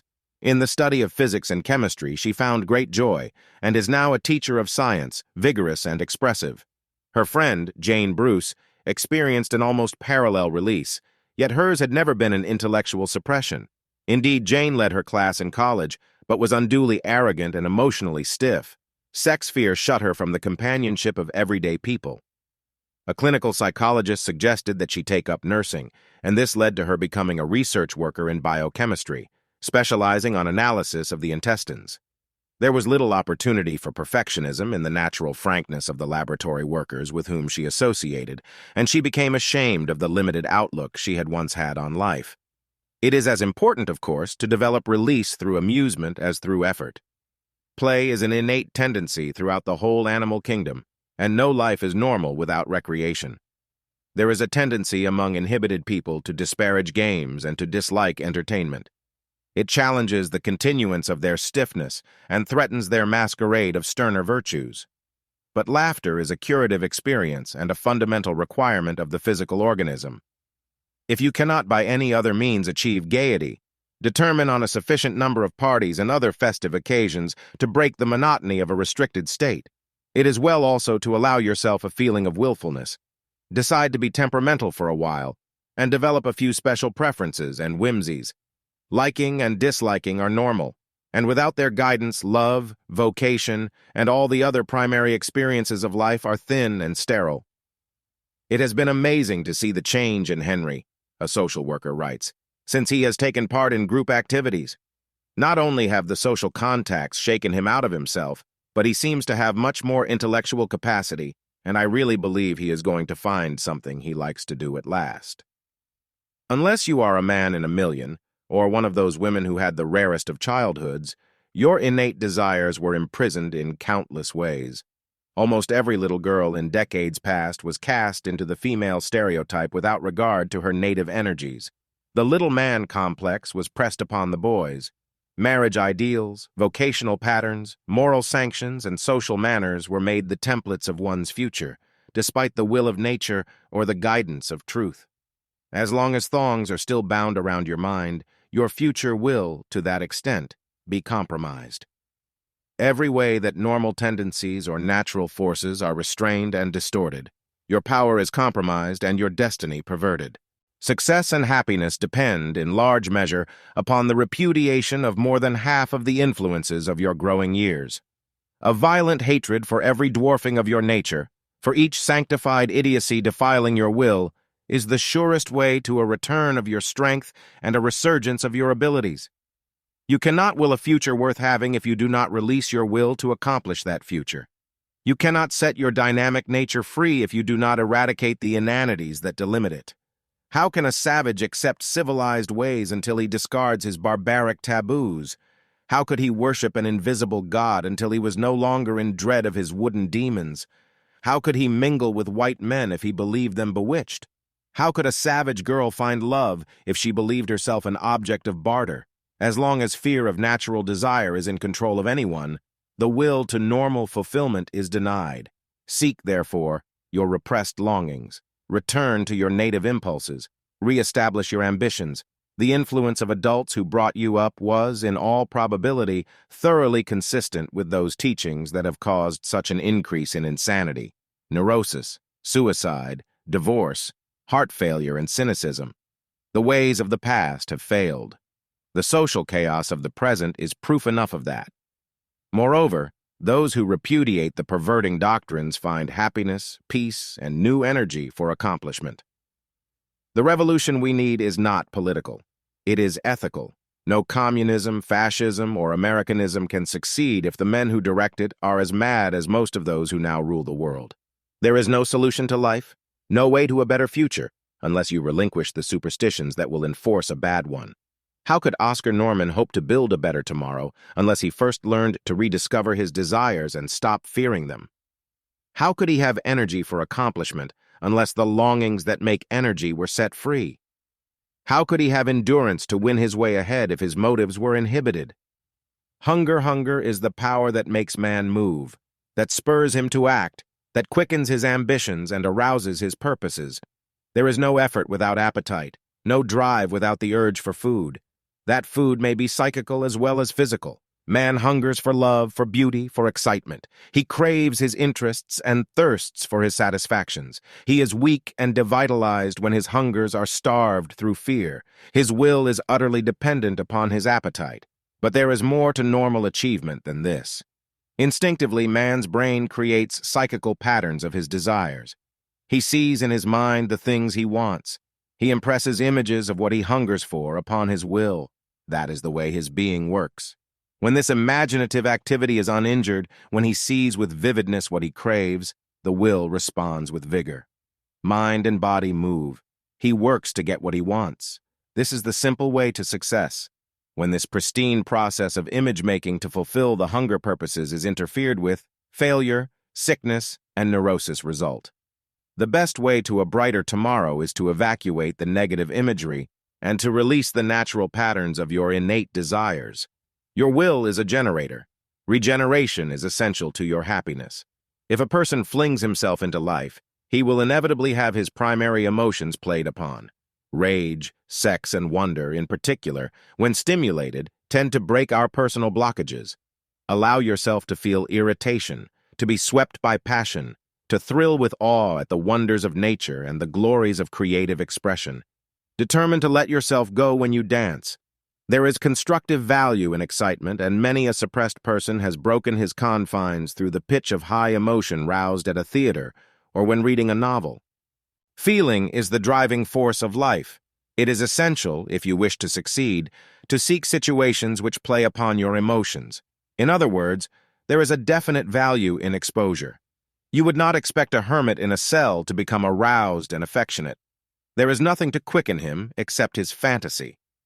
We must learn to harness our responses, laying out a definite program of stimulating activities and seeking those environmental changes which make the continuance of torpor impossible. Do not keep your focus only upon the goal of your desire, however, fretting because you are not at the end of your journey. Concern yourself with progressing. Seek for what little you can do with the opportunities that lie at hand, the interests that are now available, and keep on doing those things for all you are worth. There are few situations in life that are not full of possibilities. You can turn these into probabilities and then into actualities by the energies you release and the spirit you exert. Effort often moves one out of an old setting into a new one, and this perhaps is needful. All life obeys the stimulus-response bond. An engine does not start until the steam valves are opened. In deep-seated failure, it may be necessary to be severe with yourself to break the crystallization of habit that holds you in its grip. Wherever any form of mental torpor is evident, the use of fatigue is important. Be willing to be a little sleepless. We need the aggravation of thinking about difficult matters and of calling upon the unconscious forces to cooperate. Also, fatigue breaks down our habitual resistance. Take up some difficult phase of your life and ponder about it seriously, so that the unsettled aspects of it will buzz like a helpful mosquito in your head and bite you into a productive consciousness so that you cannot rest. Uneasiness is an excellent corrective of failure. If it forces you to stir up and use your native mental abilities, it inclines you in an equal degree toward the habit of industry. Once in Paris, years ago, I determined to break the torpor that dulled my wits. I sat every day trying to work. 3 weeks passed. Then I determined to sit all day and all night and all the next day and so on, until something happened. At dawn, after the first night, the tension broke. I have never known such a moment, such a sense of sounds and sights.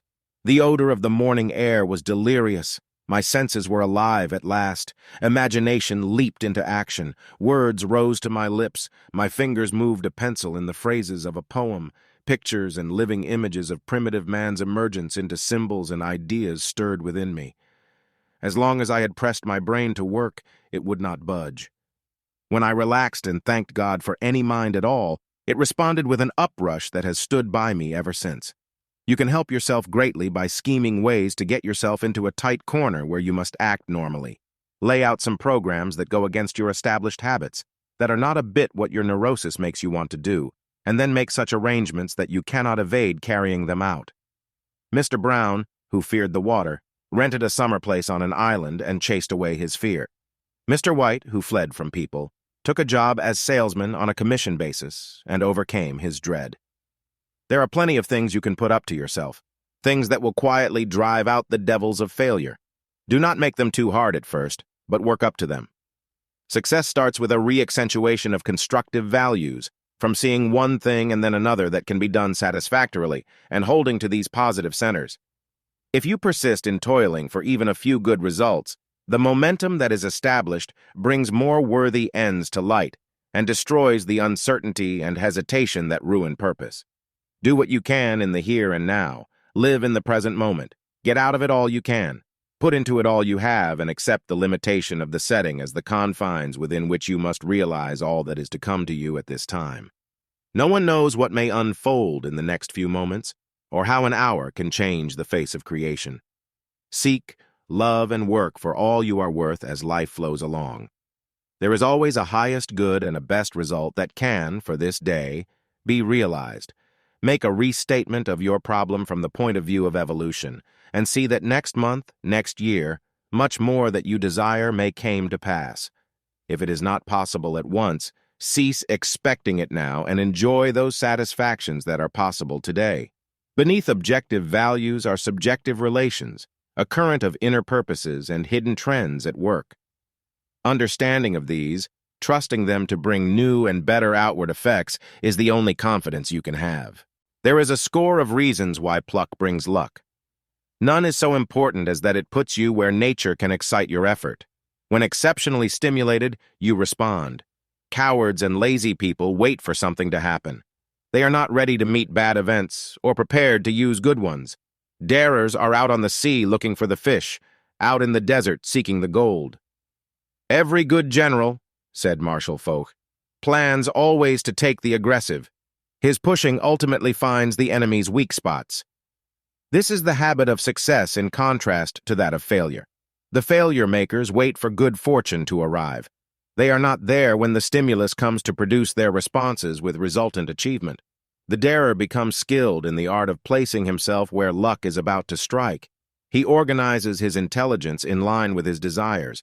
He knows, too, the art of urging fate his way by weakening the resistance that block his wishes. When you concentrate your purpose, nature acts with you. Make one cut clear through a dike, and the waters wash the remaining barricade away. Bore 1,000 holes only part way through, and nature does nothing to speed your effort. Success is not a question of deliberation. It is not a matter of action. It is the result of thoughtful direction of effort. There is little good in waiting for a stimulus unless you are prepared to give an orderly and effective response. Chapter 15. Designing Your Life. It is a strange fact that many of the forms of conduct we have worshipped lead to failure, while some we discredit tend to success. Persons whose quiet dignity and sensitive humility make them retreat from the tumult of activity often wait for good fortune, only to see it pass them by for boosters whose initiative places them where destiny can find them when the good things of life are being distributed. Humility is often shy, hesitant, and passive, while even the boasting we dislike does force its possessor to live up to his conceit. Therefore, however much you dislike the ways of aggressive people, do not sink into inaction because you fear to follow their example. There is a good conduct pattern to correspond to every unpleasant one. This was the fact that Polly Armington came ultimately to realize, but life would have gone better had she known it as a girl. Her brother Julian was one of those overconfident lads who tell you how wonderful they are at the first meeting. He could do this and that better than anyone else, so he said. Polly hated this conceit and retreated more and more into herself for fear of imitating so disagreeable a trait. Julian, on the other hand, having asserted what he could do, made Herculean efforts to prove his adequacy. He was at it early and late, learning how to be as alert and skillful as his claim. In consequence, by the time brother and sister reached their 30s, Polly was a reticent, colorless person with few evident abilities, while everyone realized how brilliantly able Julian had become. "It's not fair for bad manners to do so much for one," Polly told her Uncle Philip. "Julian has gotten ahead just because he had to make good on his horrid boasting." "Then why don't you cultivate the same keenness without having the same motive?" Polly liked her uncle and respected his opinion. His years as a teacher of psychology had given him an insight into life which she felt she could trust. When he explained to her how all growth and action were dependent upon stimulus, she came to see what an important part initiative does play in the success of any human life. "We've a technique we call repetitive assertion," he explained. "It consists in stating to yourself and to others what you intend to do and be. Tell your intimates about the things you intend to accomplish. Let them know so fully how you expect to succeed that you'd be embarrassed to fail. More than this, start what we call a stimulation scheme. That is, a plan which will surely call upon whatever abilities you have and quicken them into action." Travel had always intrigued Polly. She carried out her uncle's advice by studying modern languages, as well as by taking a complete secretarial course. Then she secured work for a year in a travel bureau while taking extension courses at a nearby university in geography, history, and art. "I intend to be such an expert on travel that soon I'll be guiding parties to all the lands I want to see," she told her friends. Repetitive assertion became her passion, but she tried to speak of her purposes with charm and interest in her expression. "It would be as bad to bore people with your plans as not to talk at all," Uncle Philip had said. "But if you become skillful in telling of the strange places you intend to see and fill your mind with the information people love to hear about, there'll be no question of your success." For years now, Polly's dreams have been realized. No longer is she a colorless and reticent woman, shrinking bitterly in her home, but a vivid and energetic leader of parties to many strange corners of the earth. Her prompting plan was her salvation. Some such animation technique is needed in nearly every life. You cannot hope to have good fortune find you out. In a world so regimented as ours, you need your own instigation system. When planning an incitement stratagem, make yourself an adroit and fascinating exponent of its advantages. The self-encouragement you establish will carry you far.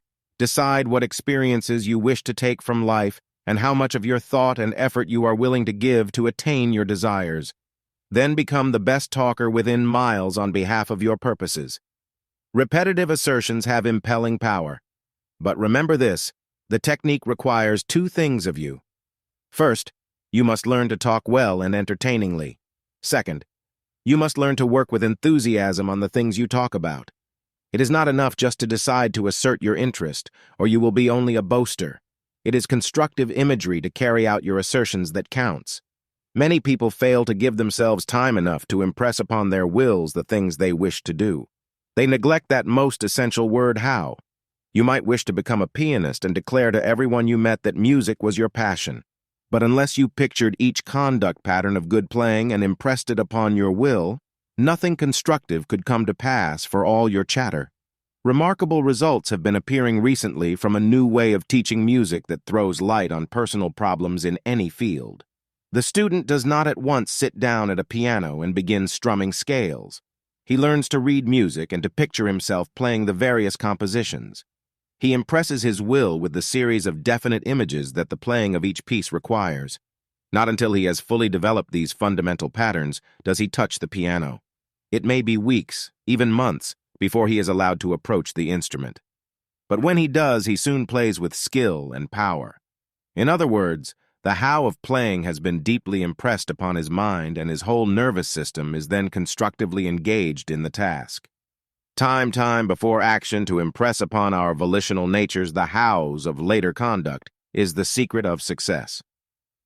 Some years ago, Susan Richardson heard of this new method, and it transformed her life.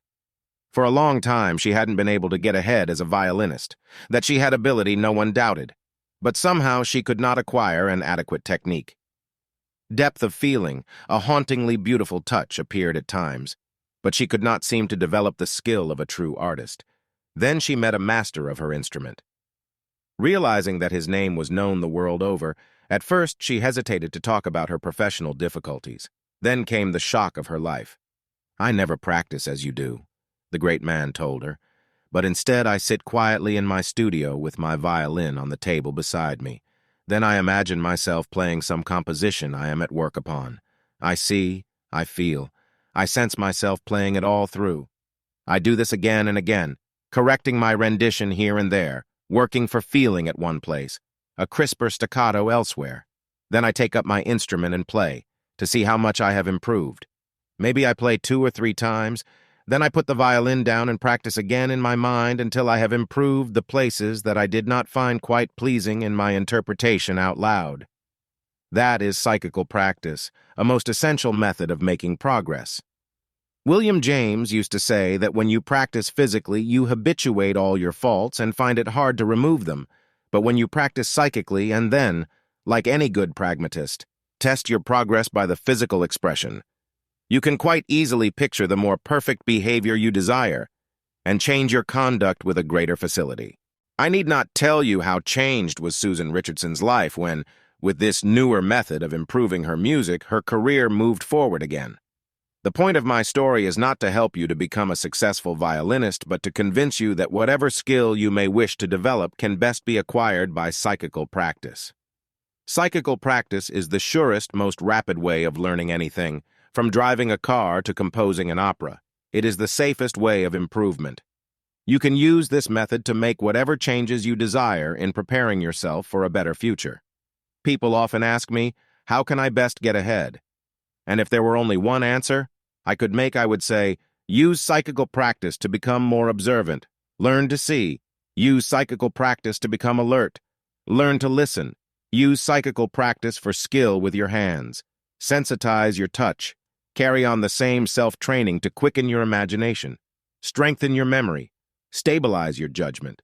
Then go out to life, into the street and into effort, to test how much you have sharpened your wits and improved your sensory power. Put yourself in order in this way, and you'll do the most that can be done to bring a better future to pass. Others have done it. Many have proved it. Those of us in touch with their lives constantly receive letters that tell us of the changes that took place because of these newer methods. Read, for example, part of a letter from Austin Kern. As you know, I wasn't getting ahead until I learned how to use the technique of mental imagery, and I didn't do so well with that at first. You see, I'd grown up in an intellectual atmosphere and I was used to a more sophisticated way of living and thinking. It seemed pretty quaint to sit down and imagine myself doing things, something like the game of Honies I used to play as a child. My sister and I used to build all sorts of air castles of the things we'd like to have someday and the way we'd behave at the court of kings and all that. I just couldn't see myself, a hard-boiled construction engineer of 40, playing games like that. Then I got hold of the idea that mental imagery wasn't any more childish than making a blueprint of work to be done later on, and of following it when the building began. After all, I've worked from plans and diagrams for 20 years, and I've had too much experience ever to attempt a piece of construction without the fullest preparation. Here I was neglecting in my life the very method that made my engineering possible. After that, I gave up my foolish notion that your advance effort was childish, and began making mental images of the changes I wanted to make in my life. In the first place, like many an engineer, I was good at mathematics and construction methods, but poor in handling my men. So I started a notebook in which I wrote down every successful management of people I had observed, whether it was a traveling salesman's way with a customer, a foreman's skill in giving orders, or my wife's adroitness in getting me to do whatever she chose. Then I spent half an hour every evening picturing myself handling other people in those ways. I concentrated on one at a time, and again, I visualized myself as clearly and precisely as if I was watching myself in charge of a construction gang. I even imagined my gestures and tones of voice. Well, to make a long story short, it worked.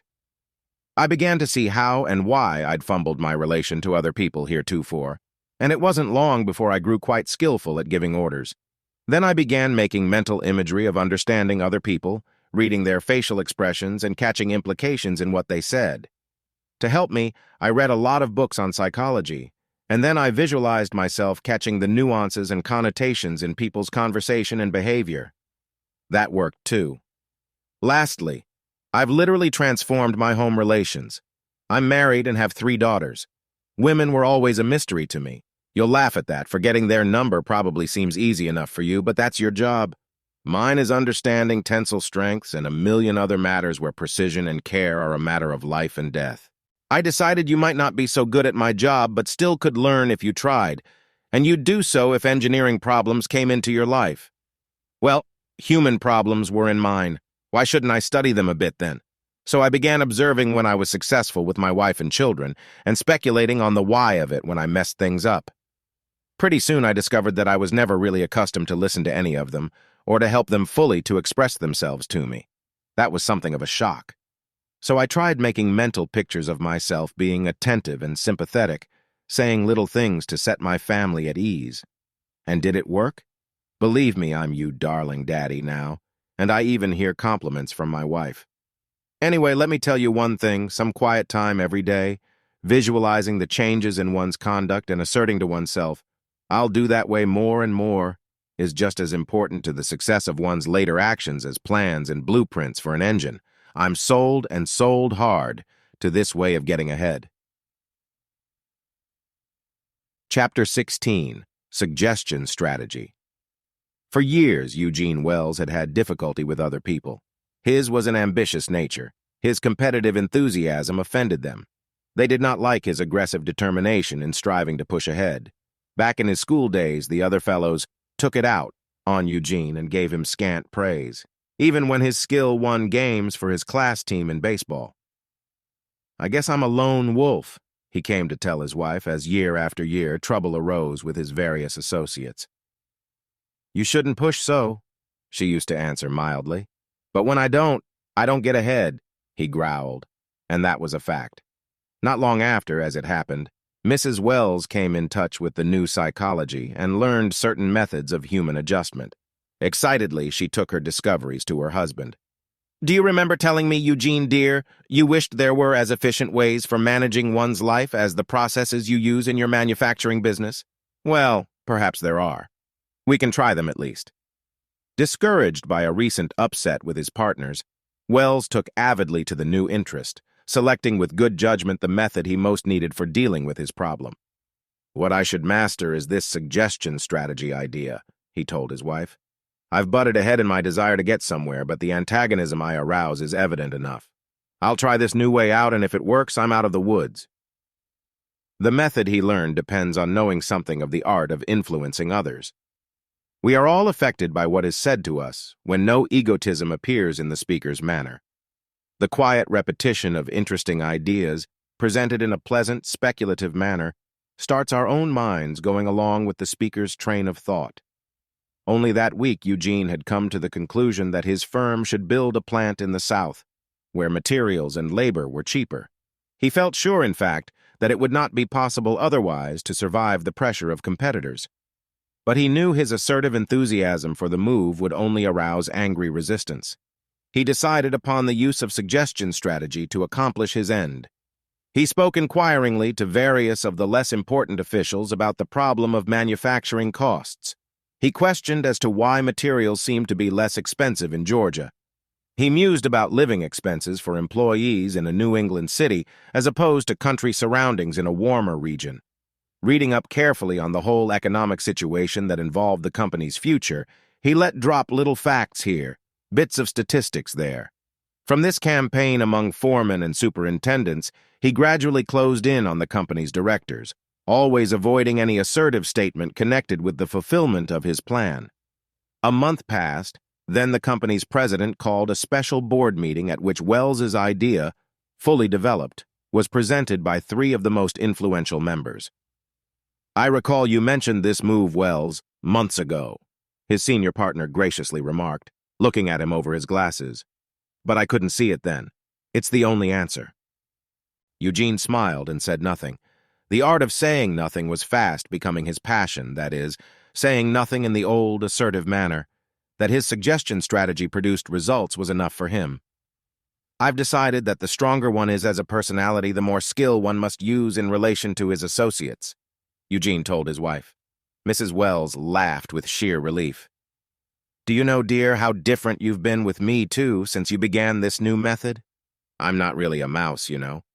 I used to be quite a peppy girl, but we couldn't have 2 battling egos under the same roof." The charm in suggestion strategy is that it allows a listener to do his own thinking. His personality is not oppressed by yours. He gets your idea without any feeling of coercion. He feels that he is given time to ponder about it. The freedom you allow him makes him want to help you carry out your desires. Fully 80% of personal advancement depends upon one's relation to other people. Therefore, as what you want depends most of the time upon what others will do for you or with you to help you get it, the art of suggestion strategy is of primary importance in the willing of one's future. Don't grab what you wish to take. Don't force what you wish to give. Talk about it in a leisurely manner. Find 50 ways of speaking of it. Work up interesting methods by which you present it. Spend time seeing that you never bore anyone when you come back to your subject again and again. When others respond, don't jump in to push them into action. Recede. Let the suggestion work. Years ago, William James remarked to a young man he was helping, "When you plant a seed, you don't pull it up the next day to see if it has sprouted, and you don't scold the seed to make it grow. You wait for it to mature, and in the meantime, water your garden and cultivate the soil." Suggestion strategy obeys the same principle. First you plant the seed, then, while waiting for it to grow, you water and cultivate the soil. It is one of the surest ways to get fruit in the years to come. Another excellent form of this advance effort technique is known as anticipatory dialogues. You don't just talk. You do it well or poorly. You affect everyone to whom you speak by the way you speak. To improve your conversation, you need to make it a creative art. If you do, it may change your destiny as greatly as it did that of Isabel Shelby. A little while ago, she announced her engagement. This came as a culmination to weeks of such exciting adventure as she had never before known.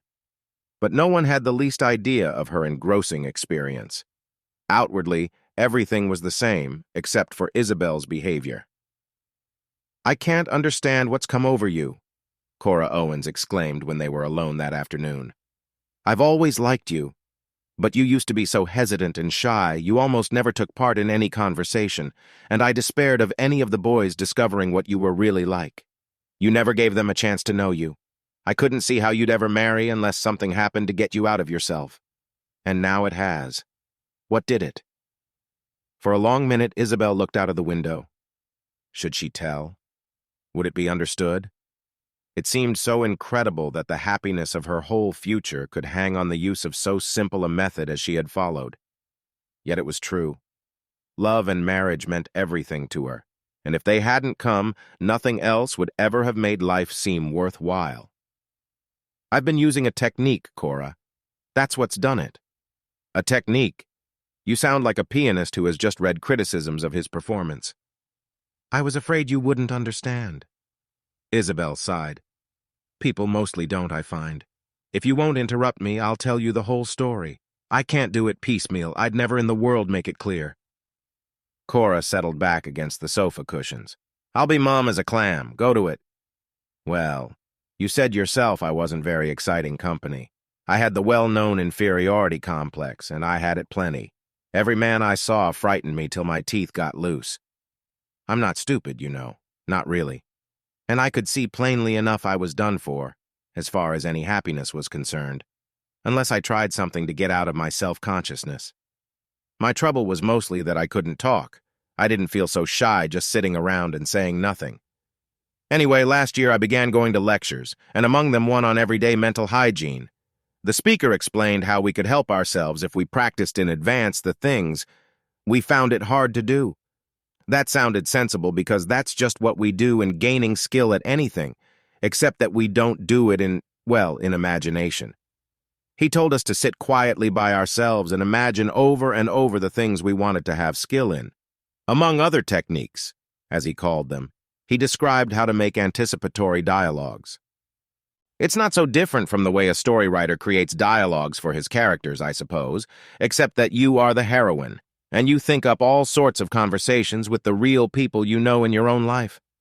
I'd loved Cyril from afar for years, and I didn't dare begin by imagining talking brilliantly with him. So I practiced on you girls at first. I used to sit here and carry on the most animated discussions with you about most everything you could think of. Then I began introducing, in our actual conversations, the subjects I'd prepared myself on beforehand, and making myself talk about them. It worked. I began to get more and more confidence, and all of you came out to me with interest and affection. I guess I never had anything thrill me so before. Then I tried thinking up things to say to the boys I knew, and after I felt sure I was full up with interesting ideas and answers, I'd start a conversation with them just as I'd done with you. Finally, I dared include Cyril in my subjective tete-a-tete. But the best of it is, I soon found I could talk just as well about things I'd never taken up, never rehearsed in advance, for I'd trained myself to be at ease in conversation. After that, I decided that if I could improve so much, I'd observe how those who communicated with others most easily, how they did it so attractively.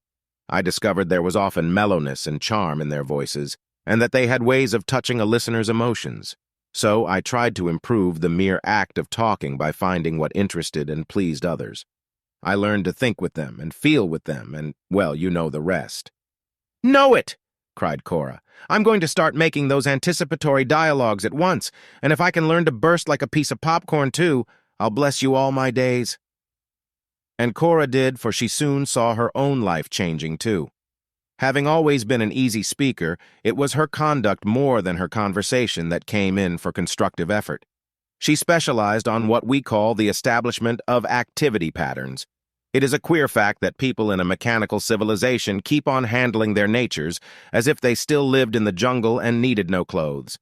Nudist colonies are not rare when it comes to psychic nakedness, but I've seen all sorts of grand ladies going around without a stitch of clothing over their fat little mentalities. Cora had been one of them. Her life was full of many and varied activities, but she had never stopped to dress her thought for the occasion. Sometimes she twisted, squirmed, and even fled in embarrassment at the inevitable exposure her bareness created. But she kept on running around nude to this party and that engagement. Most difficult of all were her encounters with her mother-in-law, who delighted in pointing out imperfections in Cora's intellectual figure. Her lines weren't so bad, a little bulgy around the sentimentalities, and somewhat big at the hypotheses, but in general few women had better psychical contours. If she'd only known enough to dress herself in the various costumes each occasion demanded, Cora might have been a success, social and otherwise. But she had been brought up to believe that mental garments were insincere. One should just be oneself, gooseflesh and all. It happened that in middle life Cora went to Paris, and there met Madame La Fontaine. They became intimate friends despite the fact that the French lady was often shocked at Cora's slovenly appearance. "But is it not necessary, dear," she would expostulate, "to have the personal charm to cover the most nude self? How can you think to keep the respect if you exhibit the legs of your feelings quite so commonly? Is it not more appropriate to have a little covering and to select it with taste for the different activities?" This was a new idea to Cora. Under the skillful guidance of her friend, she gradually acquired costumes for her mind quite as charming as the poiré gowns with which she bedecked the flesh. The transformation in her life was electric. For the first time in years, her husband paid attention to her again. She had, you see, especially studied the wife costumes which Madame La Fontaine wore with such grace. Her children, too, were intrigued by the new intellectual apparel. She had secured some lovely psychical house dresses for such intimate relations. But most of all, Cora felt safe and protected at last in the daughter-in-law gowns she had acquired. No longer could the sharp eyes of Mrs. Heber Sr. pick flaws in Cora's torso. It was covered by the smoothest of silky textures, the lines just right to make her slim and elusive. We speak of the clothes we wear for a gallop in the park as a riding habit. Why? The phrase is ancient. Habits both of body and mind have long been associated with the materials we use to protect ourselves. Habits are necessary to health. They should not be worn in pieces, however, or thoughtlessly put on. Slacks and a lacy waist don't go together. Sports shoes look ill at a dance. We should learn to design our habits into certain costumes or behavior patterns suited to our activities. We do this best by the use of mental imagery, just as a great dressmaker must conceive his creations in his mind before he puts them into materials. So we should visualize our mental and emotional ways of being within the characteristic settings of our lives. Not otherwise can we avoid an inept and tasteless appearance, the rips of nervous tension and psychic wear and tear. There are about a dozen characteristic activities in my life. Being a subjective author is quite a contrast to the handling of some fast-moving machine. Addressing many audiences and meeting countless people calls for a very different manner from those I need when trout fishing in the Canadian woods. I've taught myself to change my whole state of feeling, my whole mental wardrobe or way of being, in accordance with the basic requirement of my life. In one atmosphere, I'm alert, objective, definite, energetic. In another, meditative, subjective, dreamy, and quiet.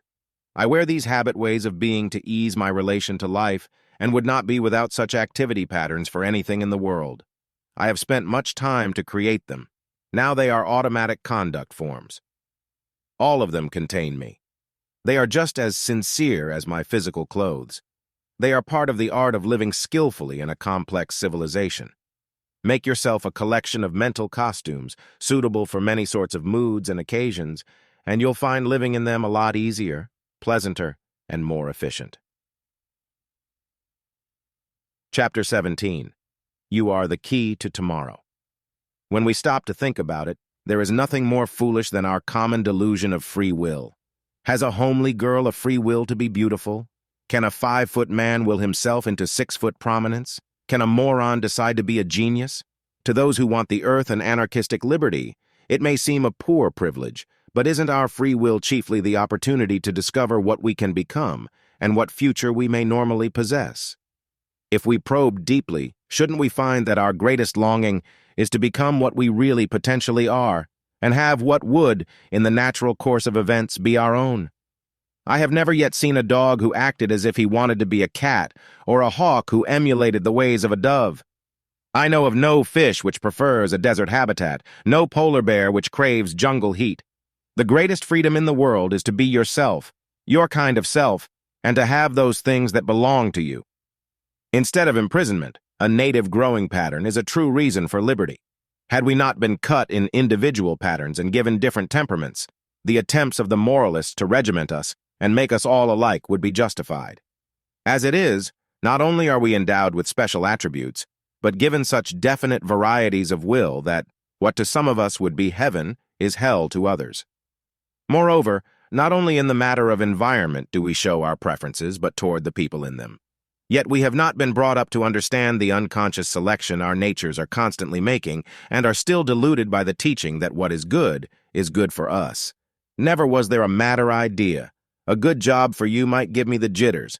The right wife for me might drive you to the last extremity. And both of us would lose our wits if we had to live with some of our virtuous citizens. No one had ever helped young Basil Minot to appreciate this law of natural selection. He was given to believe that if work paid well, that was enough. If a girl was nice and came of a good family, that was more than enough. But when he was 21, Basil fell in love. Louisa Everett was highly bred, vivacious, and very feminine. She dressed beautifully, loved everything domestic, and made delicious fudge. When she looked at him with her pale blue eyes, her little hand holding his coat sleeve, Basil thought she was an angel. The summer at Moon Beach was delightful for Louisa, who liked to be on the go. She hated to be alone and never wanted to stop the merry round. Talking, except about what you were going to do next, seemed an awful waste of time. A ball is dead, except when bouncing. So was Louisa. Basil, on the other hand, loved to meditate, to sit for long hours watching the waves, to wonder about life with an intimate, or find faces in the floating clouds. Now and then he wanted to read a good book aloud. This was Basil's way of life. The engagement was broken in early September. By October, Louisa had found someone else. Not so with Basil. The experience had hurt him. Love for him came slowly and did not easily depart. Before the winter passed, he had spent many hours alone pondering about Louisa, but by June, Basil fell in love again. Ida Elkins was a plumpish maiden with hands still smaller than Louisa's and a generous mouth. She danced, yes, but not with the abandon of her predecessor. She liked people, but not merely as a background for activity. To talk with them about all that was happening, to discuss the new plays and the better books, this was Ida's life. The engagement went well at first, for Basil was thrilled by the subjective depths of Ida's mind. She knew so intimately how it felt to live. Her impressions of experience delighted him, for her thought seemed to quicken to all that passed. Louisa had loved to do things with people, Basil reminded himself, but she gave no record of anything she thought or felt about what had happened to her. Ida's mind was like a sensitive film that recorded everything that came before it. Yet as weeks passed, Basil grew restless. He was accustomed to sail for long hours in his boat, to fish in the far channel, or go on picnics in the woods. At times he wanted a game of tennis or surf bathing off Beacon Head. But Ida did not wish to do these things. The boat frightened her. Channel fishing made her seasick. A tramp in the woods tired her for days, and tennis was out of the question, for try as she would, she couldn't serve a ball. The only activity the two of them could share, Basil came to realize, was sitting. The engagement was broken in October, and it went hard for Ida. Her sensitive spirit had become deeply involved in the romance. No one had ever given her such companionship. Basil, however, flung himself into work, trying desperately to make himself enjoy the brokerage business. His efforts failed. "He's about as successful a salesman as a prize mule," his Uncle Henry declared. "Why, he can't sell bonds to anyone unless he thinks they'll profit by the purchase. And as for stocks, say, do you know what he asked me? What will people think if I sell them something and then the price falls? Did you ever hear such drivel?" By the next summer, Basil had forgotten Ida and his difficulties as a salesman, for his first story had sold.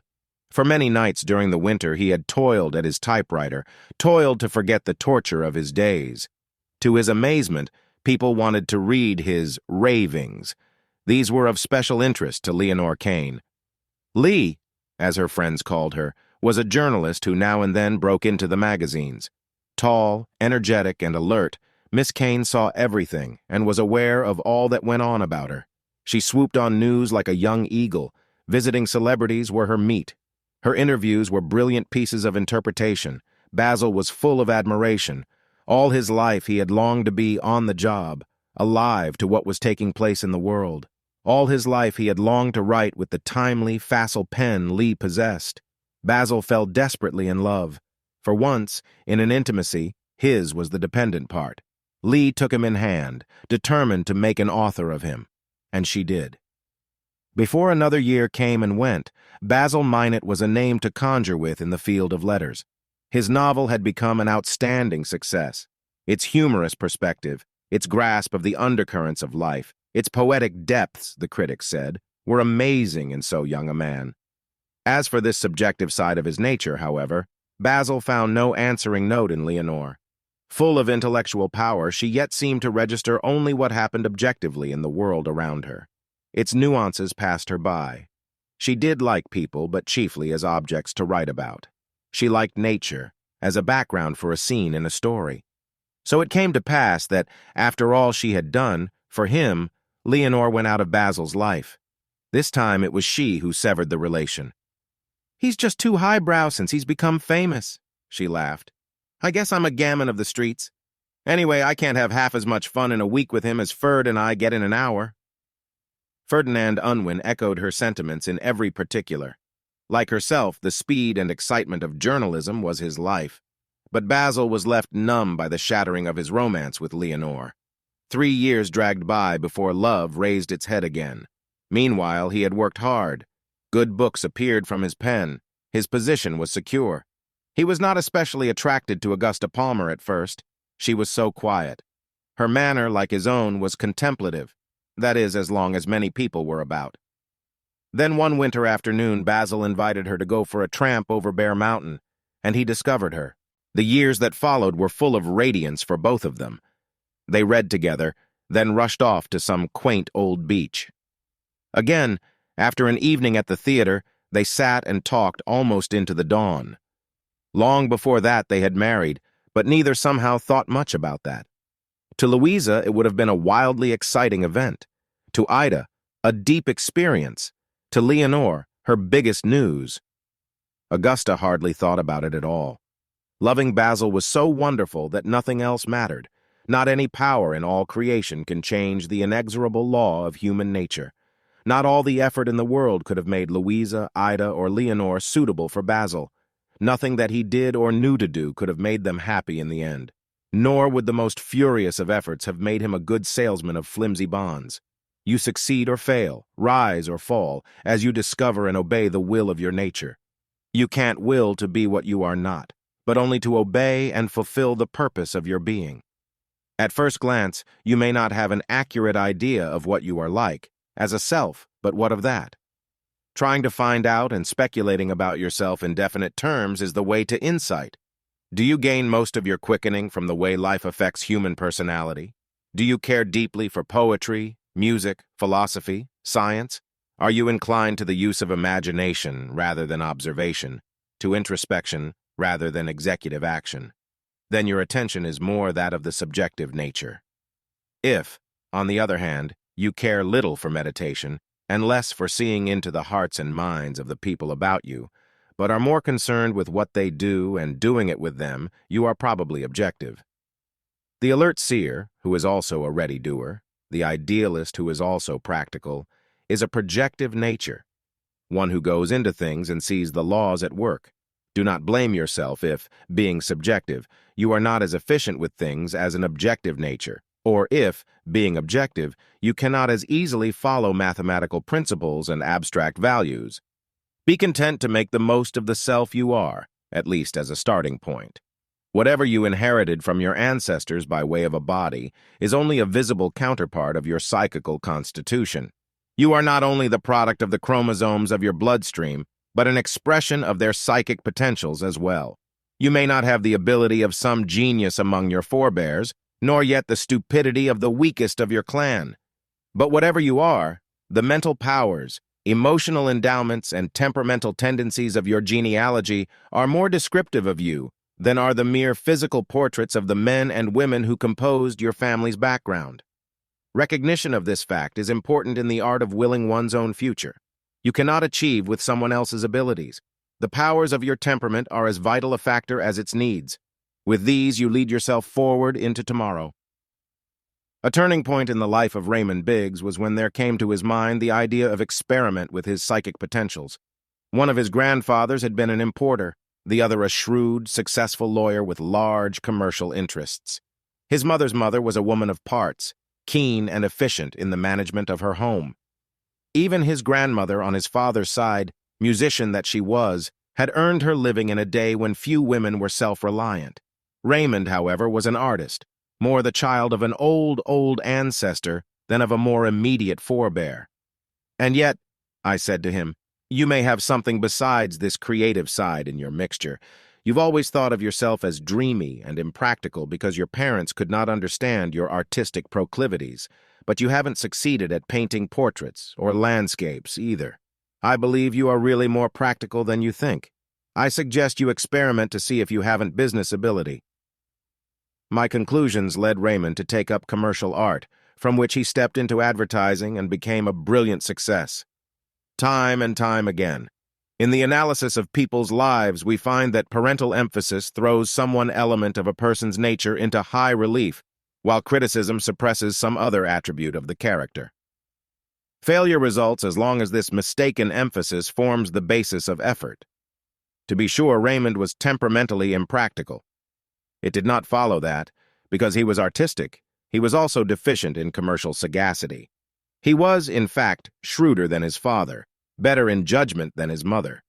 Their misinterpretation of his boyish behavior had hypnotized him into a false sense of himself, and thereafter he had obeyed that negative identity.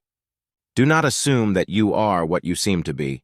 Do not believe you are, lacking in an ability merely because it is now dormant.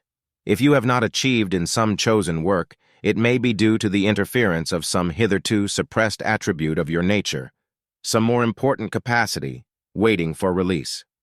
Because I early gave evidence of both mechanical and artistic ability, my teachers assumed that I had neither psychological nor literary capacity. They convinced me that while my parents were endowed along humanistic lines, I was lacking in such trends. The finding of my life work was thereby delayed for many years. Only when, by chance, I began to use my analytic ability to help fellow artists abroad, and when I began to write about people, did I discover how false was the estimate I had made of myself. I looked below my objective inclinations then, and dared to return to my boyhood ambition. At 9, I knew just what I wanted to do in life. I'm now doing it.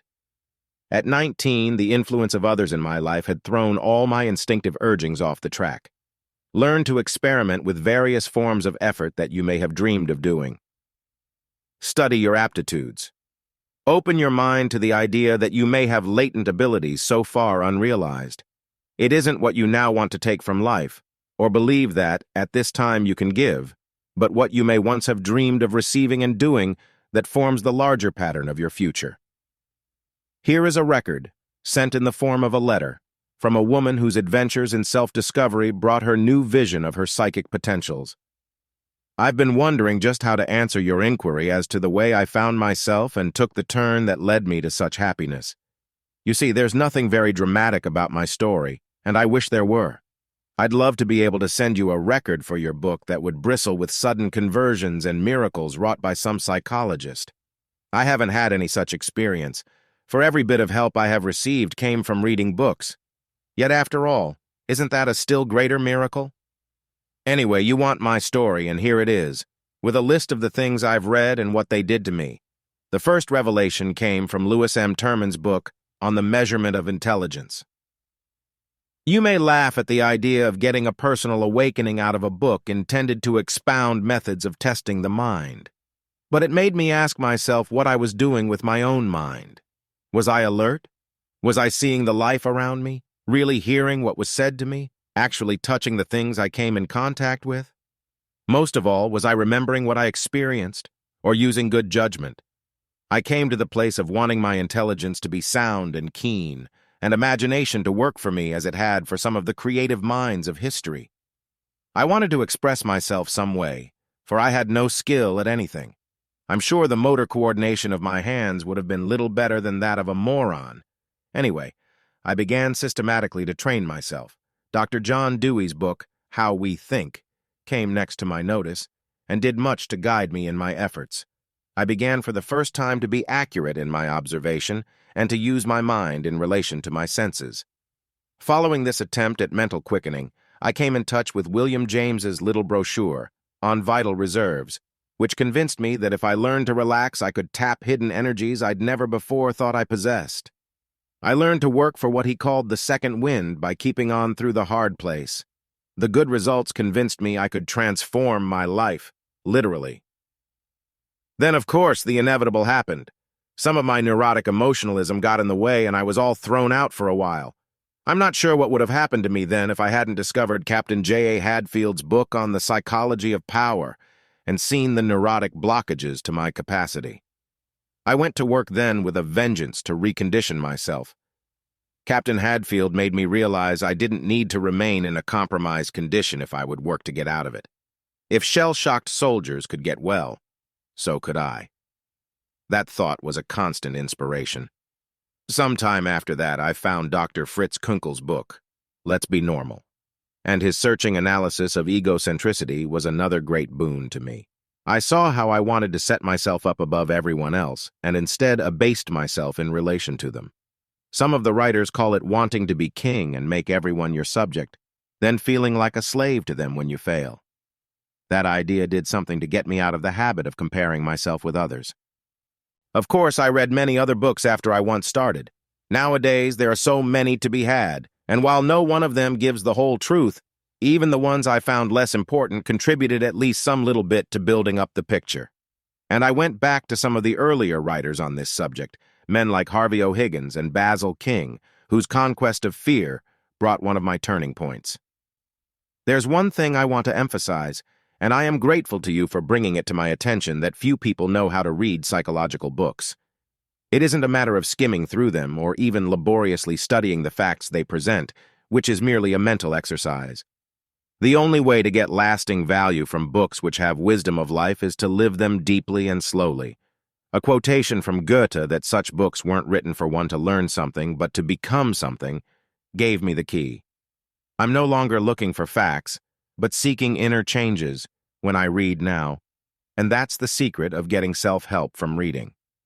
Anyway, I saw I'd been fortunate enough to happen to read that way instinctively, and that's why I was able to get so much more out of books than many of my friends do. I let the teachings sink into me, deep into my heart, and I gave all I had of eager willingness and cooperation to make each book an experience, taking the counsel of the writers into my daily experience. Her letter is one of many in my files, one of the few I have permission to print. The new psychology can help you, too, to build your future in many ways. When something blocks your progress, it helps you to analyze the obstacle in an impersonal spirit, seeking to find the cause. It advises you to make a case record of your life, to write what is technically called a retrospective analysis, and to try to understand yourself and your difficulties in the light of your whole background picture, not merely considering just the present problem. The new psychology also tells you that you can change your ways, that you are not your habits, but that bad or unfortunate ones may be the cause of your lack of success. And always it emphasizes the importance of finding and holding to your own spirit, your own identity, and of re-educating yourself as an instrument of life. It explains that, to achieve this self-expansion, you must discard your egotism and think of your abilities as your inheritance, and your growth as a goal. If you inherit money, you try to spend it wisely and to invest it well. You don't treat your heritage as if it were yourself. Psychologists advise you to be grateful to your ancestors for your abilities and to spend or invest them in the same way you would your capital resources. This eradicates foolish pride and destroys silly shame for what you are as a result of your chromosomes. One should take mental tests and vocational analysis in this spirit, for they are great aids in helping one to discover what sort of future he can create most successfully. Since the development of applied psychology, modern man has a sense of identity never before known, an attitude toward the self he had no way of gaining in the past. The more he knows himself, the more human he becomes, and the better the release of his intelligence. Only from an impersonal attitude can one acquire true mental command, for obviously no man can use his wits with vigor if he fears himself, doubts himself, and hates his natural impulses.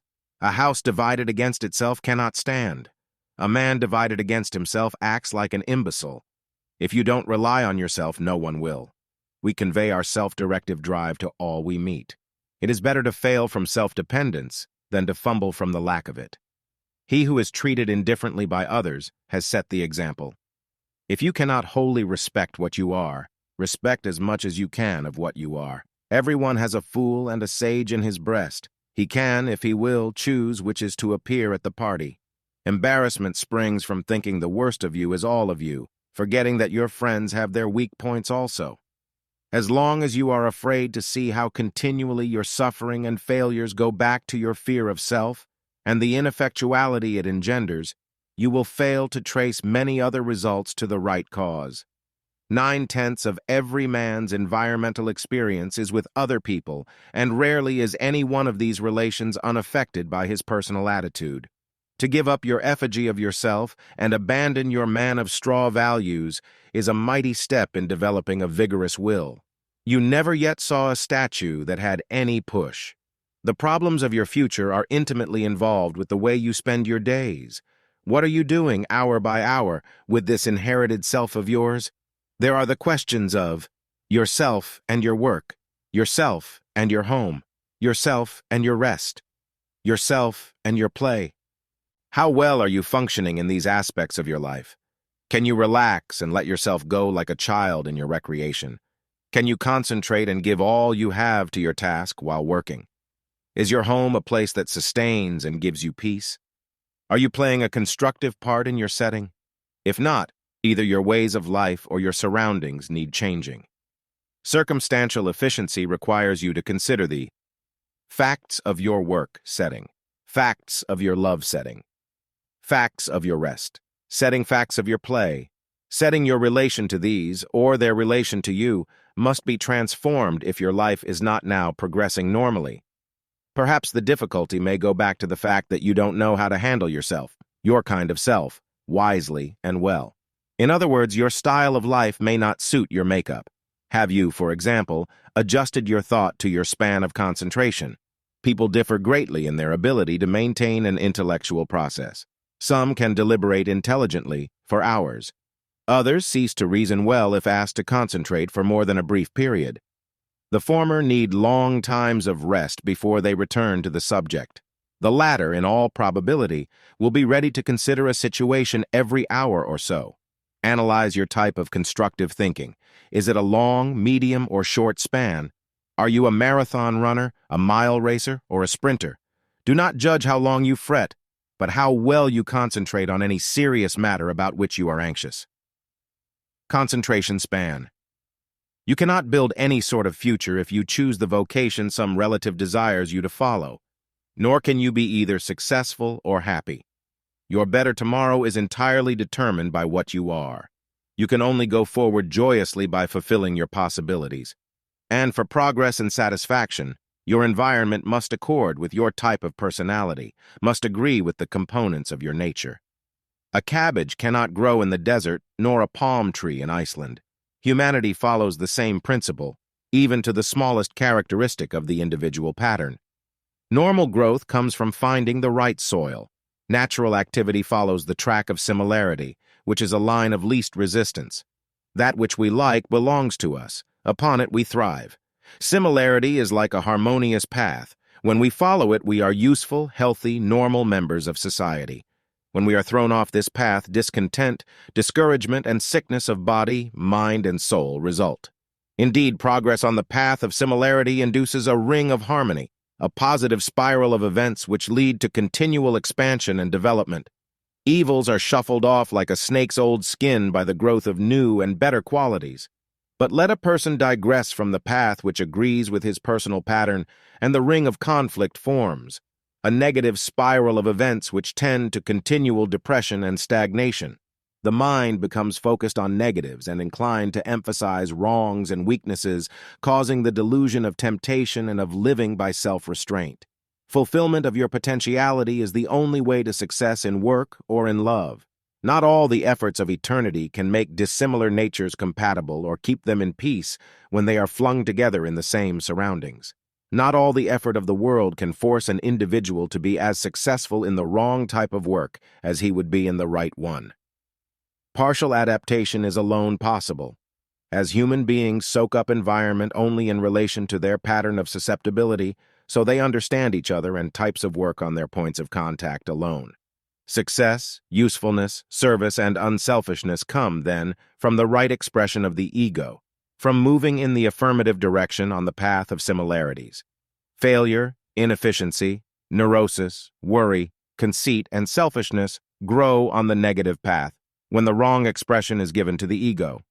It then becomes irritable, aggressive, antagonistic, and evil. The ego is good or bad according to the expression given to it by the path of the life. This principle of positive or negative release of the powers of the personality is perhaps the greatest single point in the whole question of personal adjustment. Every human being has a positive center at one end of his designs, a good point, and a negative or undeveloped area at the other end, his weak point. This is not a conflict between the flesh and the spirit. Rather, is it a question of the high and the low in his hereditary pattern. Between these extremes, his nature is an arrangement of traits and tendencies, an ensemble given to him by his ancestors. To criticize the combination is useless. Acceptance of it is the starting point. Chapter 18. Advance Effort. By advance, effort is meant the directing of your mind to act in such a way that you not only meet efficiently the difficulties likely to come upon you, but you also quicken your nature so as to draw to you the people, things, and settings you most desire. Seeing, for instance, that a crotchety man drives love away, you concern yourself with getting over the crotchets if or since you desire love. Knowing that charm and graciousness win affection, A hitherto disagreeable woman would bend her effort to more gentleness of being. Life is never well lived in a social order if it is not guided by imaginative forethought. Certainly, to bring a cast together with no play would be madness, or to expect them to act without rehearsing their parts. In a natural setting plan are less important. You need few preconceived arrangements on a verdant South Sea island. Sun, sea, rain, and the growing things about you make up a somewhat limited program for you. But this is not the situation if you inhabit New York, London, or even a continental village. Life is, and long has been, stabilized by a curriculum of thought and action. Again and again, you have been urged to make patterned pantomimes of your future actions, to see and feel yourself carrying out the blueprint of your own designs, to turn daydreams into mental movies, picture fantasies of the desired end, detailed and definite as a cinema. But let me say yet again, you must identify yourself with these self-dramatization techniques. Take time with your autosuggestions, yielding your ego to your statements, and, if you wish more poise, stopping to sense the mood of calm that gives poise. Impress your mind anywhere and everywhere with those images of confidence and achievement which you wish to embody. You have changed for the better in the last 20 years, haven't you? You have made some progress. You made it by seeing what habits you needed to give up, and through the improved ways and manners you have acquired. Stop to think these gains over, for what you have done is only a hint of what you can now do when more consciously using the advance effort techniques. Through them, particularly the dramatization process, it is possible to protect yourself against ill fortune as well as to invite good consequences. Consider, you are not alone in creation but surrounded by all types of people and potential dangers. There are probable difficulties for you to face, ways you can expect people to treat you, mishaps that, in the law of averages, may happen to you. Choose half a dozen of such tests, such threats to fortitude, and then imagine how you wish to meet them. To repeat this picturing well in advance will help you to feel more and more sure you can deal with these possible crises courageously. Study your past susceptibilities, however, and close your consciousness to them in the future. Are you thrown out of gear by unkindness? Does the unrest abroad, the talk of revolution upset you? Are you disturbed by news reports of so much crime? Note your susceptibility centers, the febrile areas about which you need to affirm to yourself, I shall be less and less affected by these negatives. I am unwilling to be infantile in regard to them, and I close my doors upon fear. Danger and troubles are part of life, but I shall not let them overshadow the finer, brighter sides of life. Hereafter, my intelligence shall stand guard over my emotions, and, until I have decided what would be courageous conduct, I shall resist the voice of defeat. With such assertions, see yourself as unaffected by the tumult about you, yet every so often revamp and bring your stabilizing scenarios up to date. For you are deepening and maturing, and you should not rehearse the same play forever. And as always, it is important to connect one's activity patterns with one's memory sentinel, so that he calls, "Who goes there?" when negative habits come sneaking back. When pressures are exceptional, I would suggest that you plan out a series of strategies, of experimental pageants, much as nations play their military games. I dislike to use illustrations from warfare, but unfortunately, society has not yet established such protective procedures in any other sphere of life. Arrange, then, to do certain things with the people and in the circumstances whereby you would otherwise be greatly distressed. This is a perfectly sincere and legitimate precaution. For example, I hate high-powered salesmanship. I dislike being coerced. When anyone tries it, I say, "If you say anything more to persuade me to purchase this, I shall not buy it." How suddenly all is quiet on the commercial front, all pressure removed. Work out what you will do and say in situations that might otherwise be annoying or fatiguing. Silence, utter, cavernous silence, is often a magnificent strategy.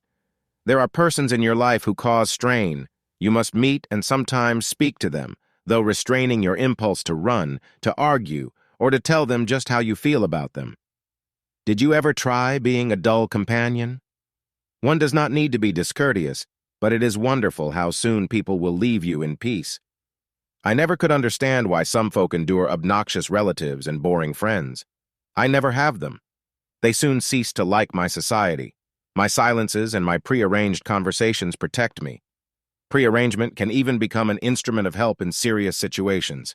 Every consultant has had clients who are worn out by the constant drag and stress of relatives upon them. Wives, husbands, parents, even children become expert scene makers.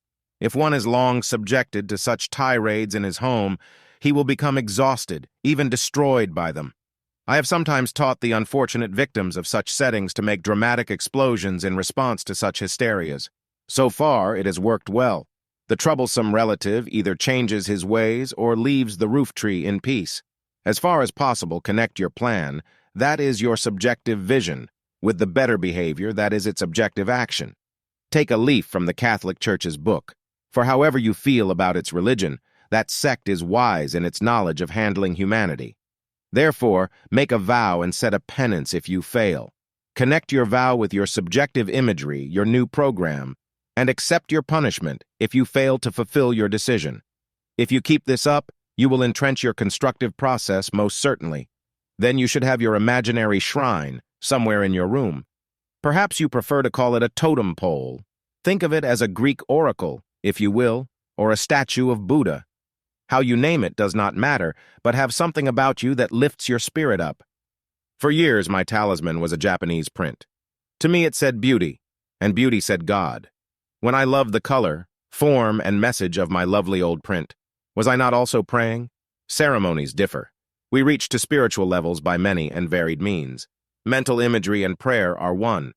Every constructive affirmation you make, every prayer you utter, in an effort to grow, increases the spiritual energy on which growth depends.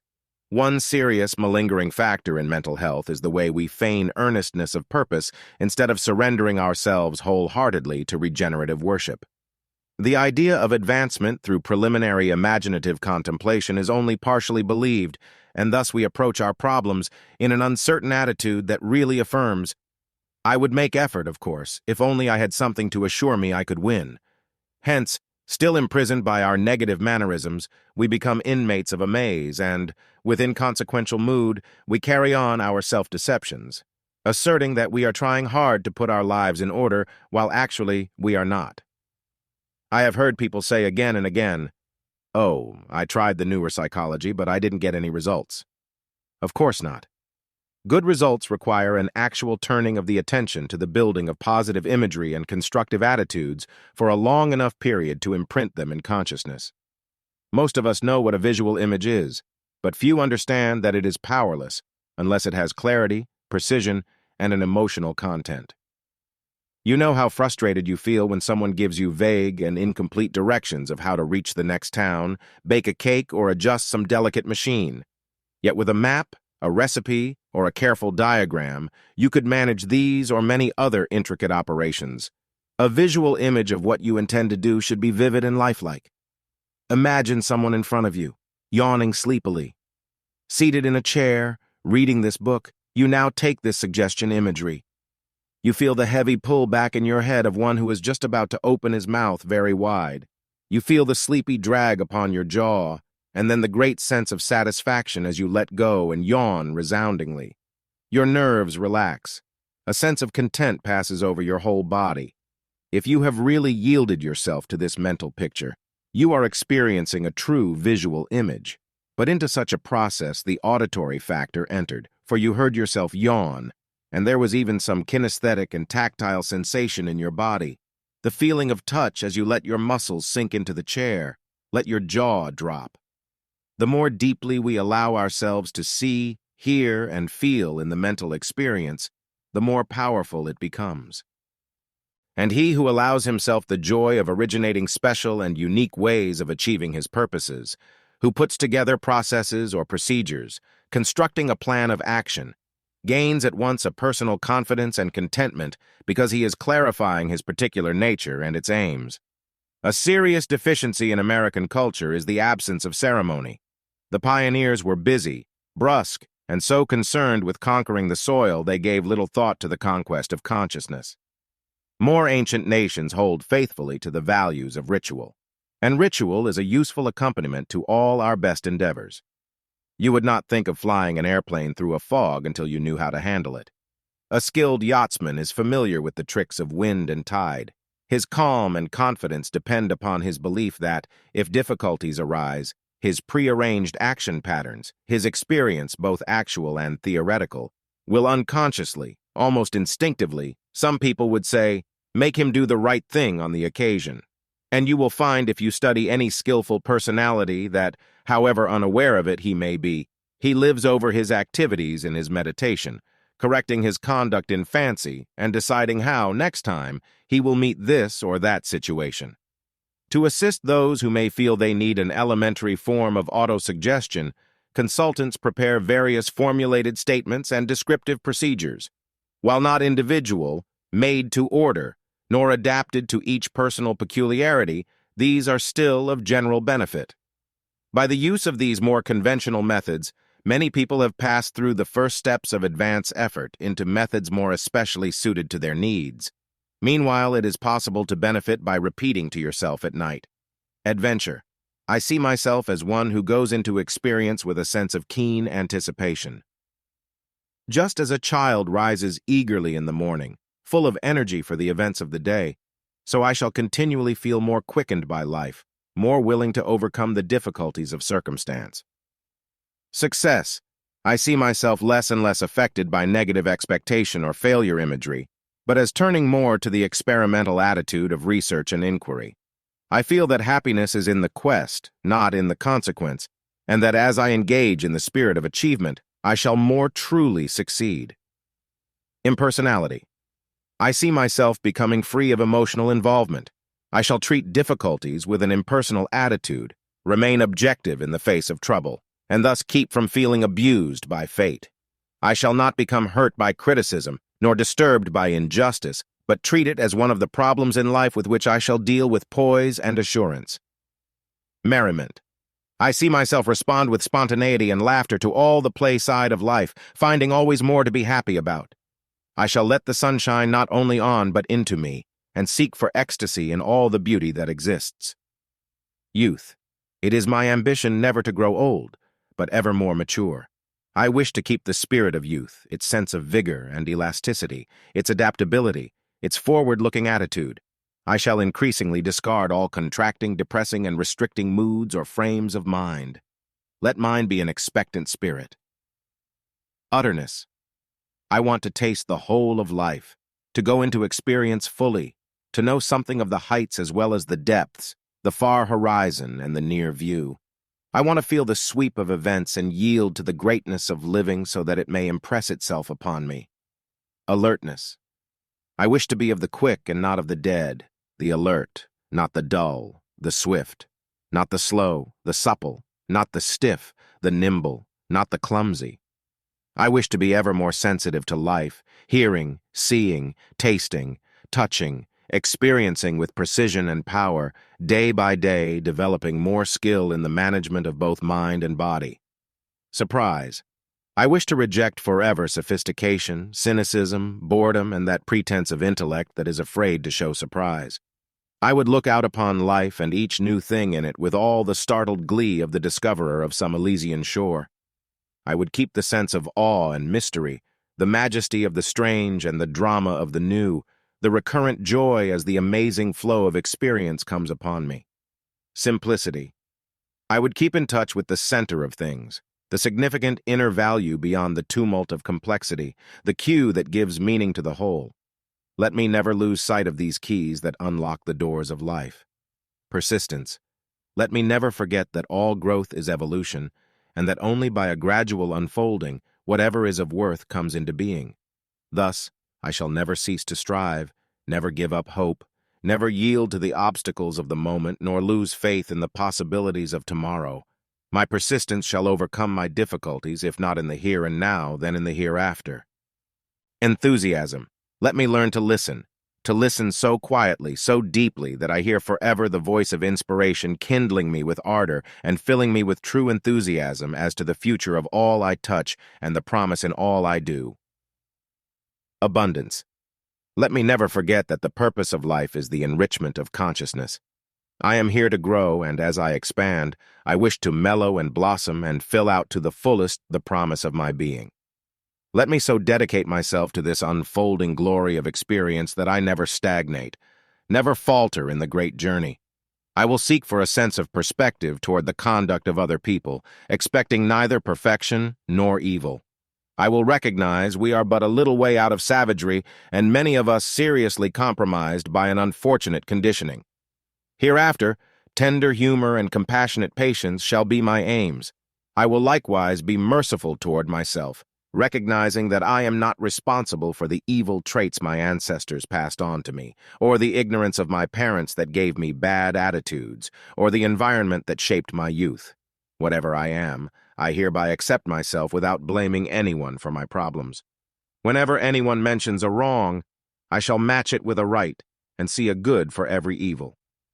While admitting these negatives, I shall remember the positives, and when faced with sorrow, shall still hold to joy.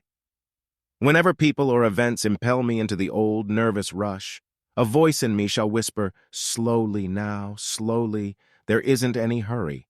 I won't be tense, I will relax." When trouble comes, I shall accept it as a part experience, an incident in the strange processional of events. I shall keep on overcoming the snags in my progress toward an ever better and happier future. Chapter 19. Metaphysics and Common Sense. You can act as if you couldn't fail until you are 90 and 9, and your attempt will be ineffectual unless you are acting on knowledge and obeying wise procedures. Suppose I start playing football with a stick of dynamite. I won't fail, to be sure. There won't be enough of me left in a few minutes to do anything as mild as that. Many failures are caused by over-effort. In a materialistic world, people are inclined to do too much and think too little, or shall we say to do things without enough forethought to ensure their success. The secret of doing lies in planning. If anyone could have convinced Arnold Holbrook of this necessary step years ago, much of his suffering might have been avoided. Arnold was temperamentally impulsive. He jumped into things with a wild enthusiasm. Never was there more ardor, more optimism. Each new venture was surefire. He'd make $1 million, become famous, convert everyone to his idea. No one ever believed more fully that he could not fail. But optimism without caution and action without deliberation is the way of morons or of converts to metaphysical sentimentality. Sane people know that a man's head is more important than his hands and feet. What many do not realize is the power of clarifying now what they wish to possess in years to come. This was the knowledge that ultimately came to Arnold and transformed his life. I met him just after his habit of optimistic doing had led to such a collapse that there was no money left to try a wilder experiment. He was on his way to become a prospector for gold mines, but hadn't calculated on funds for a grub stake. "What do you know about mining?" I asked him. "Nothing, as yet." He laughed embarrassedly, "But I'm sure I could learn." "The season is on," I mused. "If I gave you enough money to get a couple of burros and equipment, would you start tomorrow?" "Sure thing." "Then I certainly won't do it.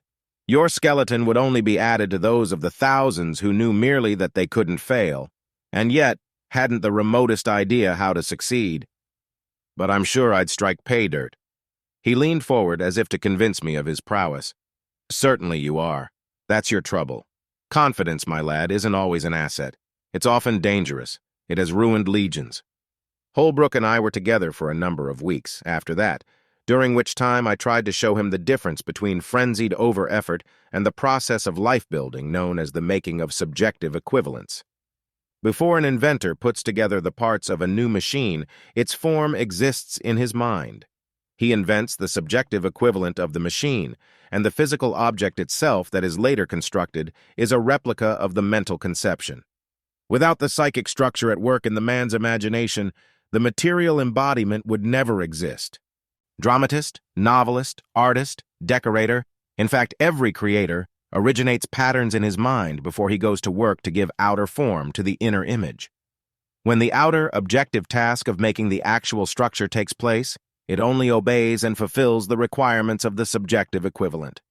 Edison had such a psychic equivalent of an electric light long before he knew how to make one. Without the mental picture, no such light would ever have been invented by him. Wagner had a psychic equivalent of the Ride of the Valkyries in his head, long before he ever wrote down the composition. Rodin modeled Le Penseur in his mind, long before his fingers fashioned the statue. A psychic equivalent schemed the kidnapping of the Lindbergh baby long before the child was taken, and the neurotic behavior that troubles you about your associates was ordained in their emotionalized workshops long before it appeared in their external conduct. There are two sides to everyone's experience, two rivers that rush together, the stream of consciousness and the current of destiny. How your personal stream merges and directs your conduct when caught in the current of destiny determines and redetermines your future. Your purposive plans, then, that is, your psychic equivalents of what you wish to come to pass, are primary factors in fashioning your fate. Some semi-metaphysicians have half seen this truth, have sentimentalized it into a creed, and so sickened you that you refuse to see what a vital fact is really here after all. But if you start now designing in your mind the thought patterns or equivalents of what you are willing to toil for, slowly and surely these potentials will evolve your tomorrow.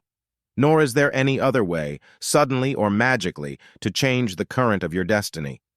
I tried to get Arnold Holbrook to see that most of his effort in life had been wasted because he had no coherent subjective equivalents of what he wanted to have, and no persistent campaigns for such realizations. I told him then that I had not only realized my own dreams, when thus pre-embodied in graphic imagery, but that I had seen such patterns of future hopes come to pass in many, many other lives. 4 years after those few weeks with Arnold, I met him again. I would like to say that I am proud of the influence I had had in his life, but I cannot do that, for it was not I, but the newer methods which accomplished the great change in him. He had first concentrated his creative thought on the types of vocation he most desired. Recognizing that the volatile quality of his nature was a debit in business, but a real asset in writing, he decided to focus upon a career in journalism. Of course, training to this end had been necessary, but it had been followed with energy and determination. He became a very successful reporter, and now his subjective equivalents include the editorship that will, in time, be his. I have a habit in my own life of laying out clear, detailed pictures of the things, people, contacts, and even experiences I want. Then I start all sorts of influences in motion to bring these desires to full fruition. The number I have already seen come true has convinced me that he who first creates, then constantly strives for his subjective equivalents, moves more steadily toward them than anyone else ever does. Moreover, in shaping vivid thought patterns of what you wish in the tomorrow of your life, you learn what you have a right to take today to help in their consummation. Now, this is all very well, you tell me, but isn't it like idle dreaming, or even worse, not so different from the mystical nonsense that denies matter and prays for fair weather?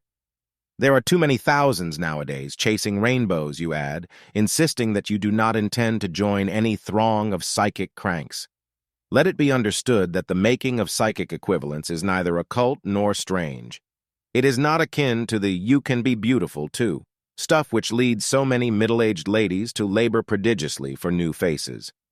Many a truth has been distorted by credulous fanatics. The idea that man has power to make or mar his destiny has especially lent itself to fakers and fools. The world is full of people who imagine that the mind may become a magician, turning a red bandana handkerchief into a calla lily. They believe that if you hold the thought hard enough, you can make a rabbit jump out of anybody's pocket. There is, indeed, a type of metaphysical addict, familiar to most of us. I wonder if you know her. She is one of those chirpy little women who radiate joy. She makes it her duty to do so.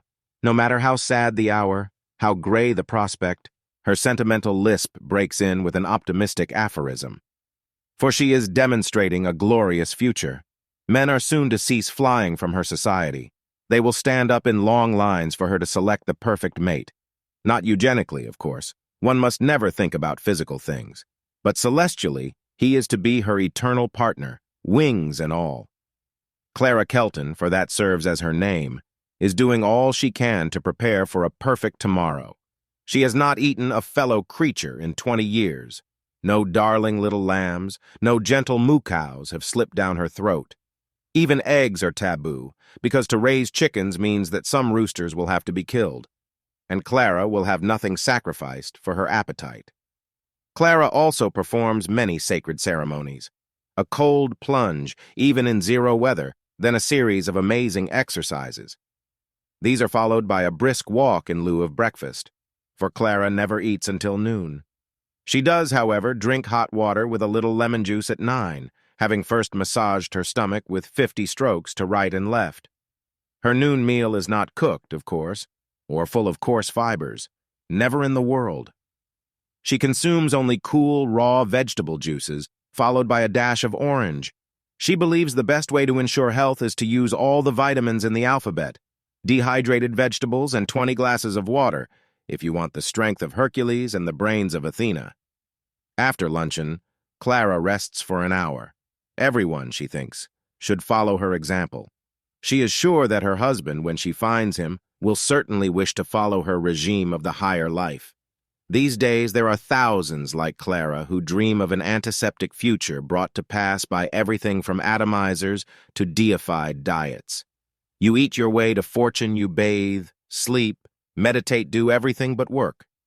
Work makes sweat, and that is horrid. If the advocates of gimcrack ways to heaven ever looked like healthy angels, one might more willingly believe their delusions. As it is, all about us we see achievers by make-believe, people who are always going to win a wonderful tomorrow but never do. Yet they live to sell you their programs of the better way. It is a pity, too, that certain forms of personal hygiene and metaphysics have moved into the lunatic fringe, for some of these doctrines are, in some aspects, on the borderland of truth. Women like Clara, with nothing to do, and a pressing erotic need, become fanatical and transfer their pressures into ecstasies over the purity of a lettuce leaf. Let us face the facts. If you have no income and a disfiguring birthmark on your cheek, you won't solve either problem by holding the thought. You won't demonstrate a bank account or a beautiful countenance, nor can you bring back your lost eyesight by denying the existence of matter. It is about as sane as praying for rain or putting pennies in a box to ensure your virtue. Nature can neither be bought nor stolen. She is too wise to be tricked, too old to be flattered. Not all the metaphysics in creation, not all the religious worship in eternity will move a spadeful of dirt in your garden. It requires your muscular energy. So does life. So does your future, which requires work, not witless wishing. This is just as important for the followers of psychology to realize as for those who swarm about the swamis. The incantations of psychoanalysis and the voodooisms of leaving it all to the unconscious are quite as wild as expecting to demarcate a man's fate by intelligence tests. A vocational expert may throw some light on a man's more obvious abilities, but it will not outline the degree to which his future wife's domination may color his professional efforts. There are no maps of tomorrow, diagrams of destiny, no recipes for perpetual peace, poise, power, and plenty. And this holds quite as much for pills, when more is expected of them than they can give. I have seen people who expected to blossom into geniuses once they took the right endocrine substance, others who believed they could wash away failure with high enemas. Some followers of medicine expect druid magic, quite as much as others believe in the newer bathos. Neither religion, education, psychiatry, nor all the economic wisdom of the century will build you a better life of and by themselves. There is no abracadabra of prosperity, psychical or otherwise. In like fashion, the sober practicality of the consistent materialist is quite as mad as the meditations of the moonstruck. It is not flesh only that moves your inertia or makes tomorrow a better day than those that are gone. It is not what you do, but the spirit with which you do it that counts. Your state of mind brings about transition. When that is constructive, so is your life, for you create the effects that make the major part of your destiny. Thought, feeling, reason, and motive are busy designing the patterns, and how these are fashioned is an important matter indeed. Ignore their significance and you fail. A recognition of the power of an affirmative mental attitude does not, however, preclude the fact that you have a body. Doctors speak truly when they say that much of your happiness and achievement depends upon good health. A few heroic souls, handicapped by invalidism, have attained heights of success, despite their pain. The rest of mankind requires a properly functioning organism as essential to the fray. If your glands are unstable and your nervous poise uncertain, your days are compromised until your constitutional vigor is reestablished. You cannot rule out the fundamentals of physical hygiene if you would harness your mental capacities to a strenuous task. In any case, Don't take anything I have to say on the control of your life by psychical means as a denial of the facts and hardships of matter. You have a body, mystics to the contrary notwithstanding. Health is a first essential. It plays a vital part in your successful achievement. Not long ago, I had a discussion on that point. My companion, a gray-haired man, had that ruddy look of youth so seldom seen nowadays. He peered at me quizzically as we sat in a hotel lobby. "Do you really want to know how I came back, as you put it?" he asked. "I certainly do. I'm gathering all the data I can." "Well, you'll not find my story very dramatic. It concerns my body more than my mind. But I've a hunch that if people would only keep their machines in order, they would have much less trouble running their lives." "How about a man's will? Isn't that important?" "Yes, but if his intestines are full of poison and his glands under par, his will is about as powerful as a sponge. Were you ever tired?" "A few thousand times," I admitted. "Have a great, strong, vital purpose when you were dead with fatigue?" he pressed. "Not so's you'd notice it," I laughed. "Nor much will to get ahead either, I'll wager. Now, I'm not against the modern ideas for using your mind to speed your progress, but I couldn't use mine when I was physically out of order, and that's where my story begins. I'm not one of those self-made fellows, up from the farm and all that. I went to college, expenses paid, with a fair allowance too, but I overworked, just the same, too much ambition, I guess. Anyway, the summer after I graduated, I broke completely. I didn't come back either until my physical condition was put right. I believe in the use of autosuggestion and mental imagery, which you psychologists advocate. But I also believe that when one's health is at a low ebb, nothing but putting it back in good shape will give the whole personality a strong support. So do I. My father used to say, "You can't set a broken leg by holding the thought." Each phase of life must be dealt with in its own way. Only a fanatic or a moron would deny that long-continued psychical states produce physical complications, and these results must be considered in all questions of the will. Under certain types of congestion, the blood system does not develop its normal power. Certain forms of nervousness prevent the expansion of the lungs. When the emotions are heavily repressed, the genital organs do not function normally. Disturbed by incompatible human contacts, the digestive tract works inadequately. In other words, given the environmental pattern of century and decade, climate and altitude, nation and state, neighborhood and home, parents and family, friends and associates, food, clothing, and shelter, with all the forces and influences which these exert upon the whole organism, we have evidence of bodily limitations in all expressions of the will. Hence the balance of bodily parts, the development of the endocrine glands, the poise of the nervous system, the power of the lungs, stomach, liver, heart, and most of all the relations of the parts to each other, play an undeniable role in the complexion of your success. If you are to use the newer methods, you also need the impression of physical activity on your mental life. The reason why so much of the metaphysical teaching failed lay not only in its two great claims, but in the vagueness of its methods. You cannot win much by optimistic yearning. Thoughts and feelings, to be effective, must be definite, as crisp and clear as physical actions themselves. The will obeys, and only obeys clear-cut patterns repetitively impressed upon its motive power. The Lord will provide is good laziness but poor psychology, and every day in every way everything may become worse and worse if you have no imagery more personal and potent than that. Let me say again, therefore, that in emphasizing the importance of mental patterns and advance effort, a modern psychologist is not advocating mystical and metaphysical processes, but the means by which all vital changes come to pass. Chapter 20. Concerning the Will. In the world of science and engineering, men seek to discover what is and how things operate. Constructive methods hold sway. In the field of social procedure and human conduct, negativism has been the rule, and he who talks of changing life and the ways of men by subjective means is viewed with alarm. For this reason, positive dynamic ways of human growth have been ignored, while defeatism has held unchallenged control. Perhaps nothing has been more neglected than the training of the will, or more injurious than prevalent ideas as to its proper handling. Few understand the power of the human will or its depth of expression. The average person judges it as he knows it in its compromised state. and under the limitations which ignorant management have caused. Yet, reduced to simplest terms, the powers of the will are not difficult to understand. You have a primordial impulse for shelter, which we call a corporeal function. Its purpose is the preservation of your body. Even when hindered, your organism wills to protect itself and impels you to fight with fury for your safety. Hunger is an equally strong function. To these two elemental ends, your senses and your instincts conspire. Fear prompts you to seek a habitation and to stock it with provisions. Rage rises against all who interfere with your desire.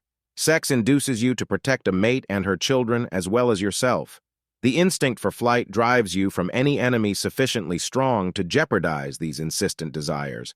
So too, with your temperature sense, tending to the securing of clothing, and your impulse for procreation and for erotic satisfaction.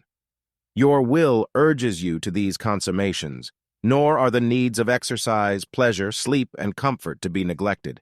Your every nerve inclines to the avoidance of suffering, to the demand for air, the quenching of thirst, freedom of motion. Your eyes and other delicate organs need protection. You seek opportunity to chew your food and to eliminate in peace, to rest and repair bodily strains, a chance to grow and expand according to your nature. These are all primordial urgings of your being, functions from which your will draws its power. The whole physical organism conduces to the psychical dynamic and intensifies or modifies the vitality of the will. When the pituitary gland and the gonads are strong and active, the nature is dynamically empowered. An abundance of thyroid and of suprarenal substance adds to this endocrine sustainment of volition. A well-built autonomic nervous system with a good balance between the vagus and the sympathetic systems adds to endurance and energy. Even a strong heart, a large stomach, and a well-ordered intestinal tract play no small part in willpower. Beyond and above these purely physical attributes of purposive force is the volitional intensity which generates like a dynamo the power of the mind.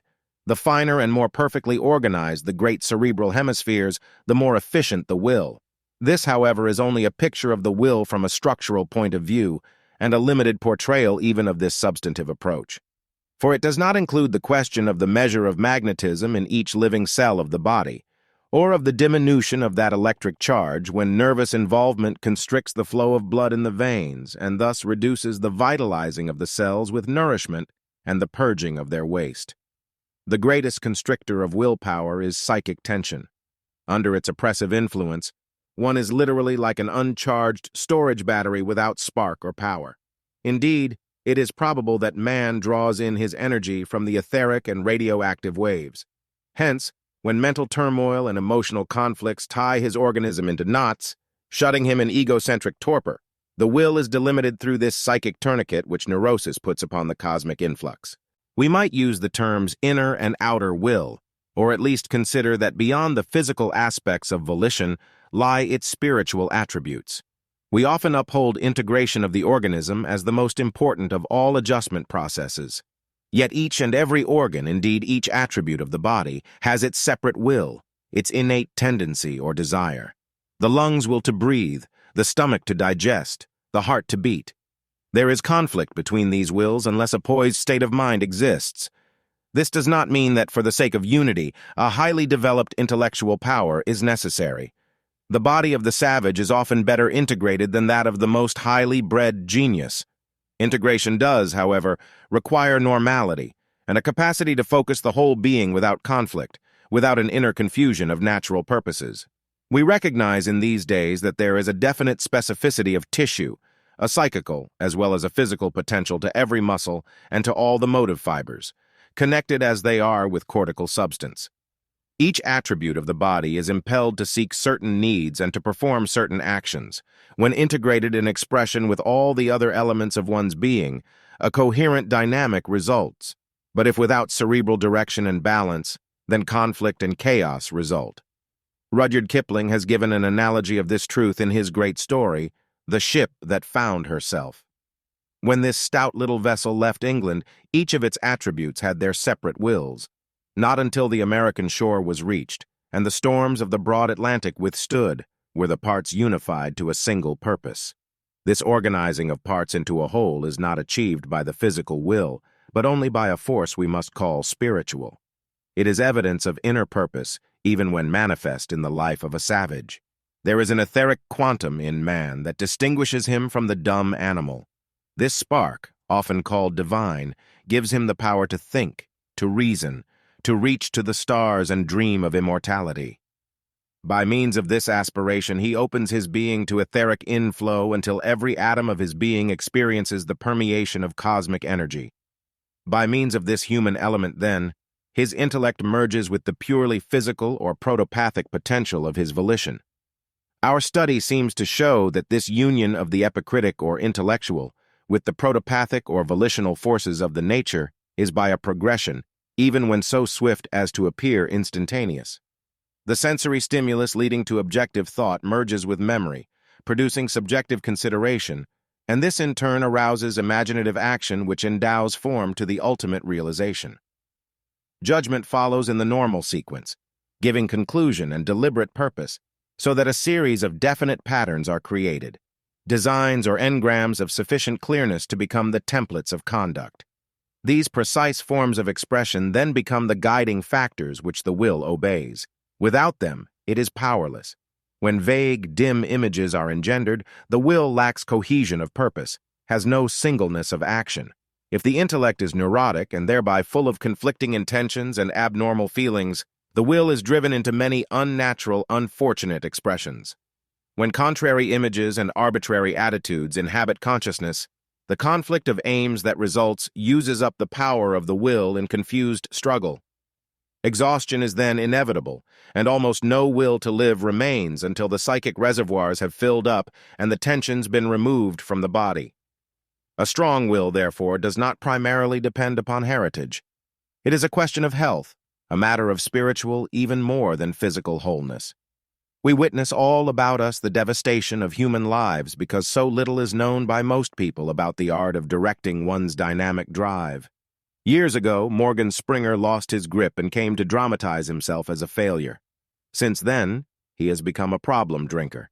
At least twice a week, he yields fully to his desire for alcohol and becomes intoxicated. His family and friends blame and pity him, but no one helps him with his difficulty. They expect him to break his convivial habit by self-control, to will himself not to imbibe too much. When Morgan fails, they speak of him as having a weak will.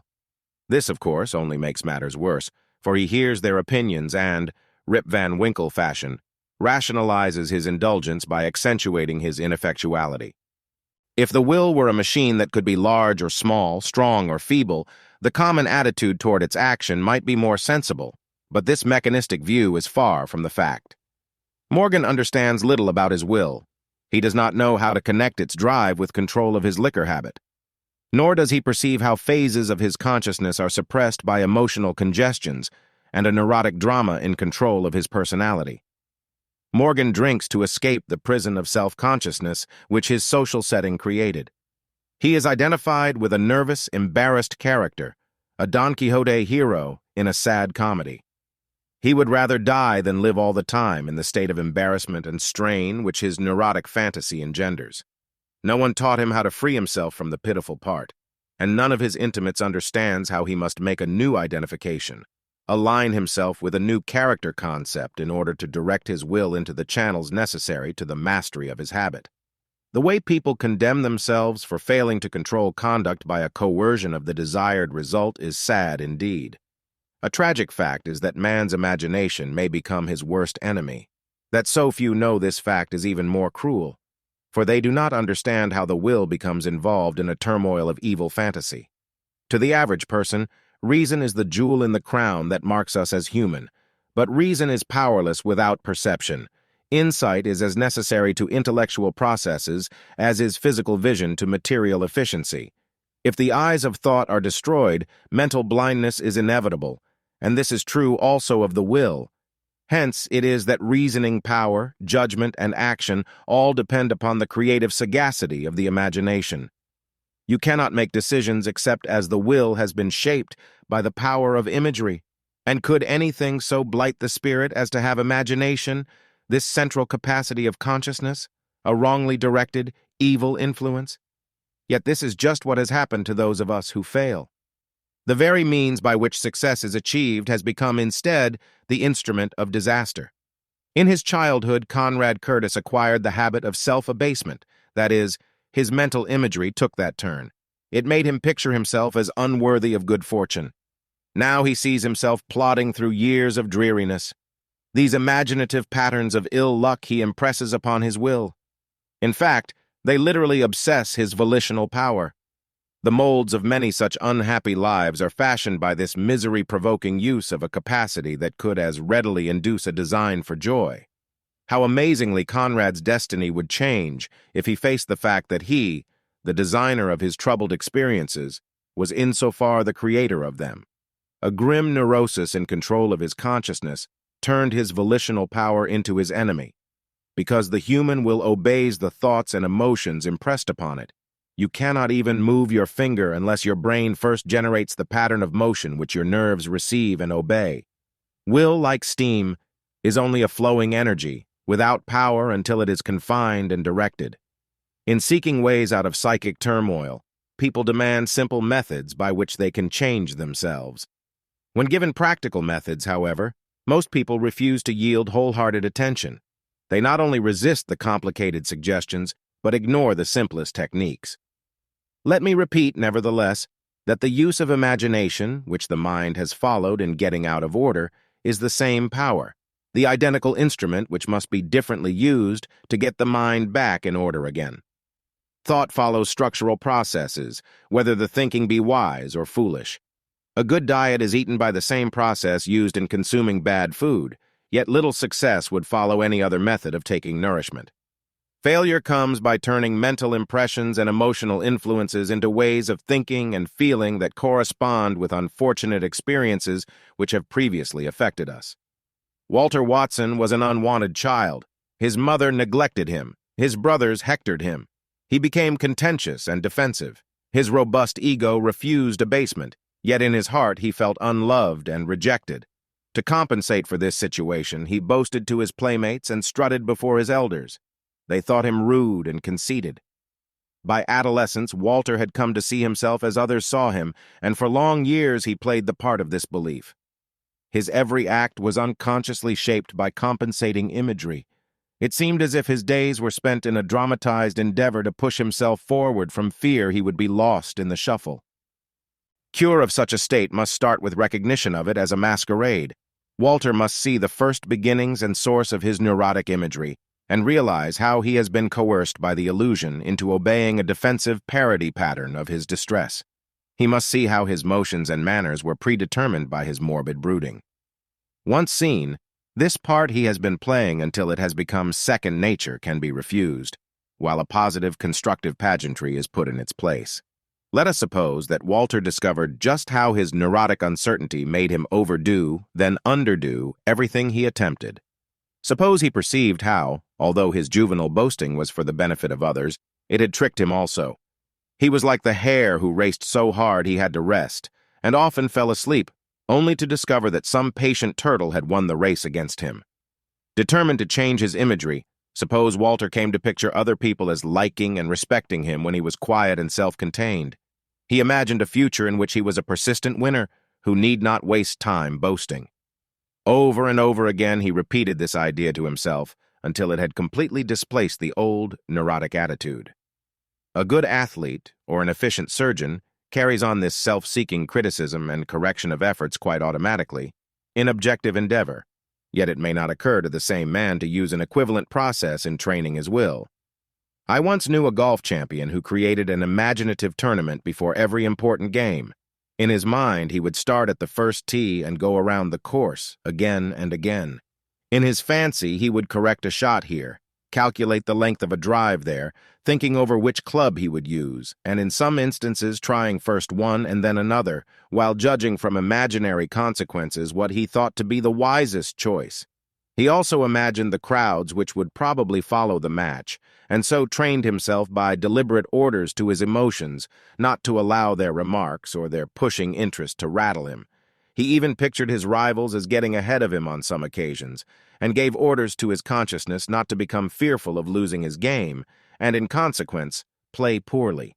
Indeed, He mentally concocted preliminary trials, that is, unpleasant and uncomfortable situations in which events were putting it up to him, with quite as much difficulty as if he were in a witness stand, being cross-examined. He conceived the idea of contending with such a heavy wind that his ball was blown into the brush. He imagined being laughed at and hearing discourteous remarks, and he gave further orders to himself to remain level-headed should such situations arise. Apparently, it is useless to explain to many people that they would do better if they ceased half their objective strain and instead put their attention on such preliminary procedures. We dare not tell the average reader how successful this rehearsal thinking can be in training the will, for we know in advance that he may take the statements as sheer exaggerations. We see many go back to their old ways and neglect to use modern methods or machinery that might save them time and effort, just as there are tribes that place a taboo on matches and still insist on rubbing sticks together to make a fire. All my life I have believed that I had a weak will, writes a woman, yet now I find myself able to decide what I shall do and then do it. Do you believe this change has come about because I have learned how to direct my will by imagination? I certainly do. A weak will means a vague and untrained imagination. He who is tutored in mental imagery always seems to have a strong will. This does not mean that the will is not also strengthened by action, but that plans should precede execution. The mere affirmation of purpose, followed by courageous effort toward accomplishment, will remove mountains. I am devilishly afraid, writes Dryden, but I'll sing that I may seem valiant. As his song rose, so grew his daring.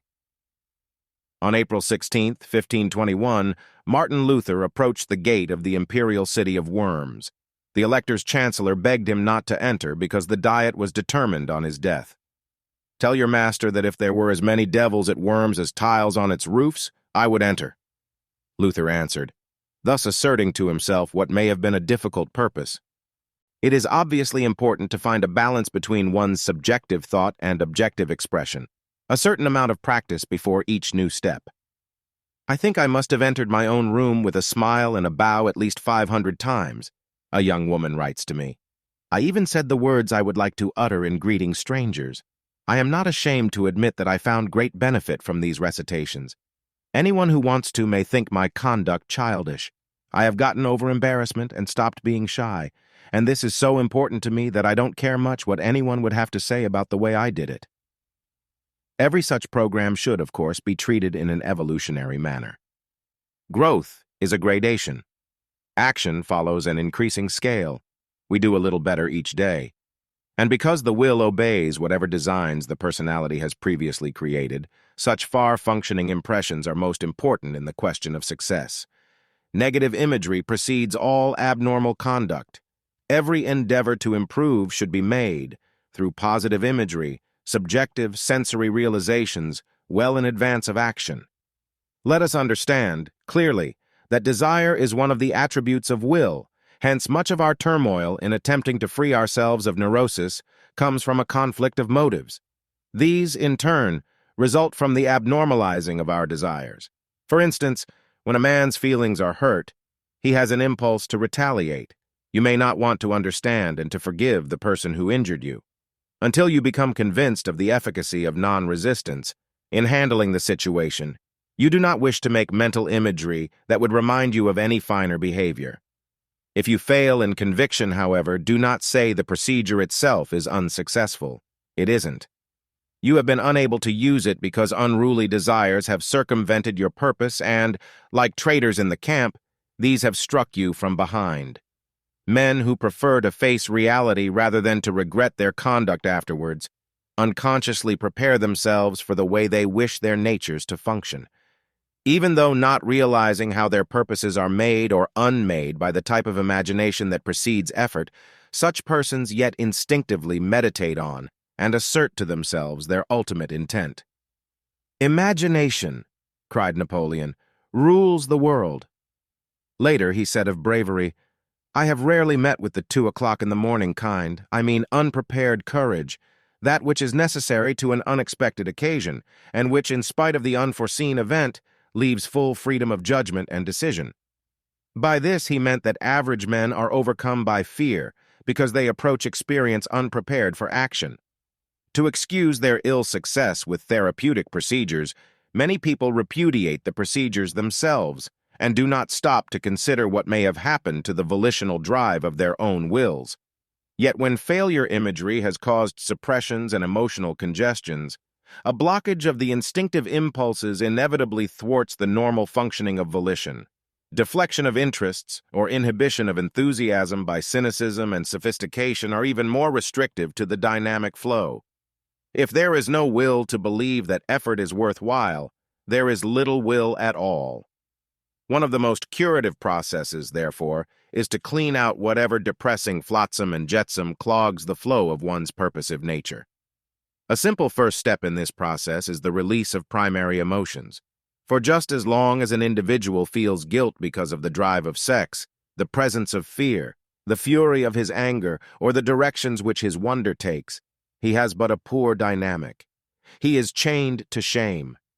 Angry and passionate natures are usually more aggressive than mild and suppressed ones, and this is because of the emotional energy in their possession. But we must remember that the process of release is twofold, positive and negative. We cannot, of course, justify the flow of emotion in its primitive form, or allow the individual to satisfy without stint whatever impulses of sex, fear, rage, or wonder he may possess.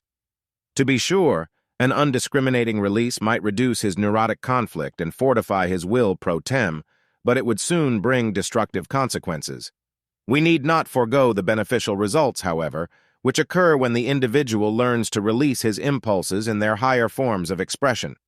When sex is released as love, when wonder is turned into a flame of creativity, when fear comes out as caution and tenderness as compassion, the whole nature grows in power. When jealousy appears as reverence and all the secondary emotions have found positive release, the energy and scope of the will are inevitably expanded. Similar power is generated when the simpler drives, wishes, and desires are allowed to flow. We have an impulse for privacy, but also a gregarious tendency to seek the comradeship of our fellow men. Even a sense of beauty and a thirst for knowledge may play a great part in energizing a man's whole nature. Every experiment we make to find ways of quickening and releasing these aspects of personality add their influence, their dynamic. Give up what might be called leakages in the stream of accomplishment. We often indulge in a great deal of autosuggestion, saying to other people, "I can't do this, I shouldn't do that." We declare that we are unable to cook, to converse, or to make friends. If we repeat these ideas often enough, after a time they take effect. Negative suggestibility lies at the center of much apparent volitional weakness. If you continually suggest to an individual that he is sick and inadequate, he may come to feel inefficient and frail. Take a determined stand against such attitudes from pessimistic people if you would avoid the sapping of your volitional strength. If you are open to negative suggestions and dramatize yourself as an ailing nature, you will soon prove your point. Our haphazard attitudes, our negative mechanisms, our escape from reality and habits of compromise all play their part in vitiating our aims and modifying our ambition. We are even more injured when we claim the grapes are sour. For having been disappointed many times, we expect failure and unconsciously build a kind of stubborn superiority against further effort. It is as if contrary suggestibility takes possession of the mind. Then, when opportunity appears, or someone shows us a possible way of achieving our desires, we are inclined to go in the opposite direction and indulge in torpid, self-pitying resistance. Here we see what influence negative patterns have on our ineffectuality of purpose. But remember that you make the greatest changes by pushing through resistance and fatigue when your nerves feel worn out and rebellious. When the creative energy of vital feeling is set free, the whole organism starts to flow in normal channels, and the will becomes a magnetic, dynamic power, a divine spark, setting the whole personality alive. Chapter 21. Establishing a Momentum. Years ago, Dr. Pierre Janet stated that the reason so few women have become famous is because, as a sex, women do not know how to conserve their psychical energy. They do not budget their ability or organize their efforts. On the other hand, millions of them are skillful at rationalizing how difficult it is for a woman ever to get her work done or to put her life in order. Undoubtedly, there is truth on both sides. Types of work do differ, and some are easier to organize than others. It is hard for anyone to keep details in their place. Yet discipline is essential to the development of any successful life. An airplane on a regular schedule is more likely to reach its destination than one that has no definite route. Agatha Ashe was nearly 40 before she learned the importance of this prime orderliness. Until then, she could have given you a barrage of excuses as to why her life was frittered away. There were 20 reasons for the delays she experienced, and all of them true enough. Yet a soldier in carrying out orders would have let everything else slide. First, he must fulfill his commission. There is no other way to succeed. Let me repeat that statement. There is no other way to succeed. You must choose. Failure goes with the privilege of interrupting yourself to talk with Mary on the phone. It is consistent with sweeping up the pencil shavings in the middle of your work. It keeps company with the idea that you can let 5 duties and 6 people use up half the time you had expected to put on some task connected with your steady advancement. After watching the calm way in which her brother Adolf could neglect things which Agatha thought one must do, she suddenly decided that if men could let incidentals slide, so could she. Within 2 years, her life was transformed, and some of the steadiness which Adolf's effort had always revealed came into her own progress. A current of accomplishment began to flow. Prime orderliness does not require our neglect of essential responsibilities, but it does determine where and for how long our efforts should be applied. Drop off, without chagrin or self-blame, those duties or delights for which there is neither time nor strength in view of the highest work you are accomplishing. There are 2 kinds of messes, objective and subjective. Plenty of people live in meticulous physical order while, in a psychic mess, their lives are stagnant and confused. Inversely, there are people who so concentrate on some great ambition that they live in squalor. It was said that you could find eggshells all over Leigh Hunt's house, while he talked to you about social and poetical ideals, himself dressed in a dirty velvet wrapper. If I must choose, I would rather know the Leigh Hunts of life than those desperate doers of details, but why live at either extreme? Prime orderliness is not a principle of disorder. It merely measures your doing on a graded scale of importance. For we must recognize that direction of our inner forces, command over our own natures, is the first principle even in economic adjustment to life.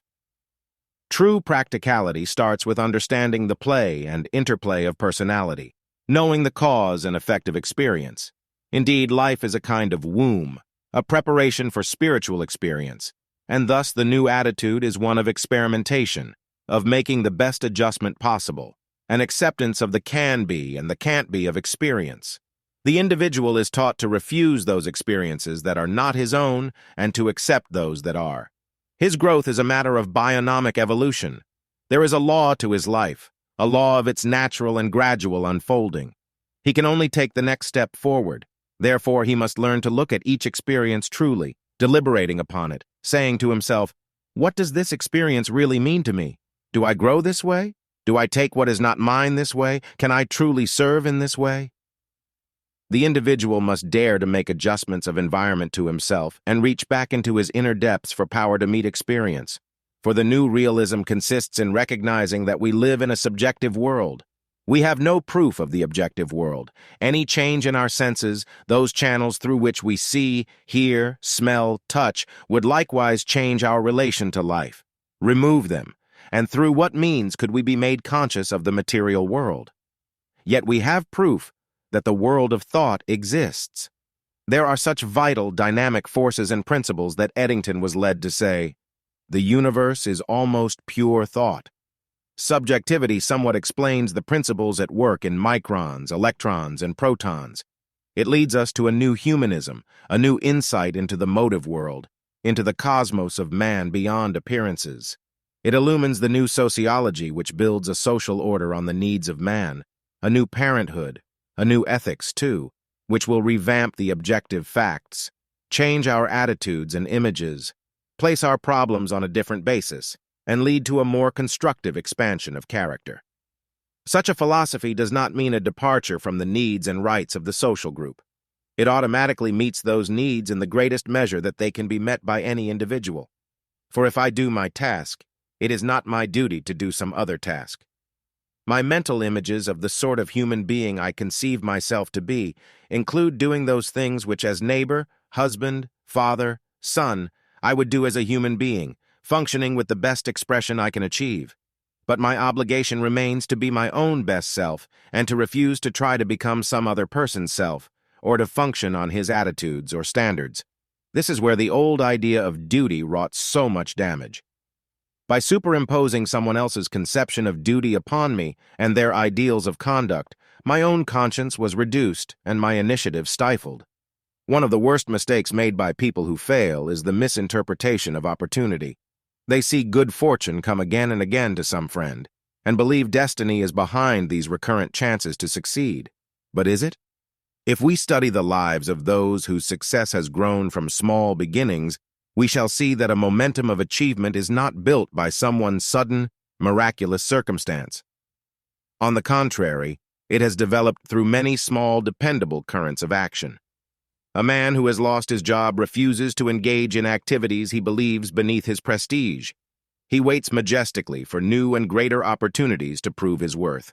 His neighbor in a similar situation seizes every chance that comes his way, realizing that stagnation comes from inactivity. He knows that activity breeds activity and opportunity tends to flow where it has been flowing. Miriam Richfield has no sustaining momentums.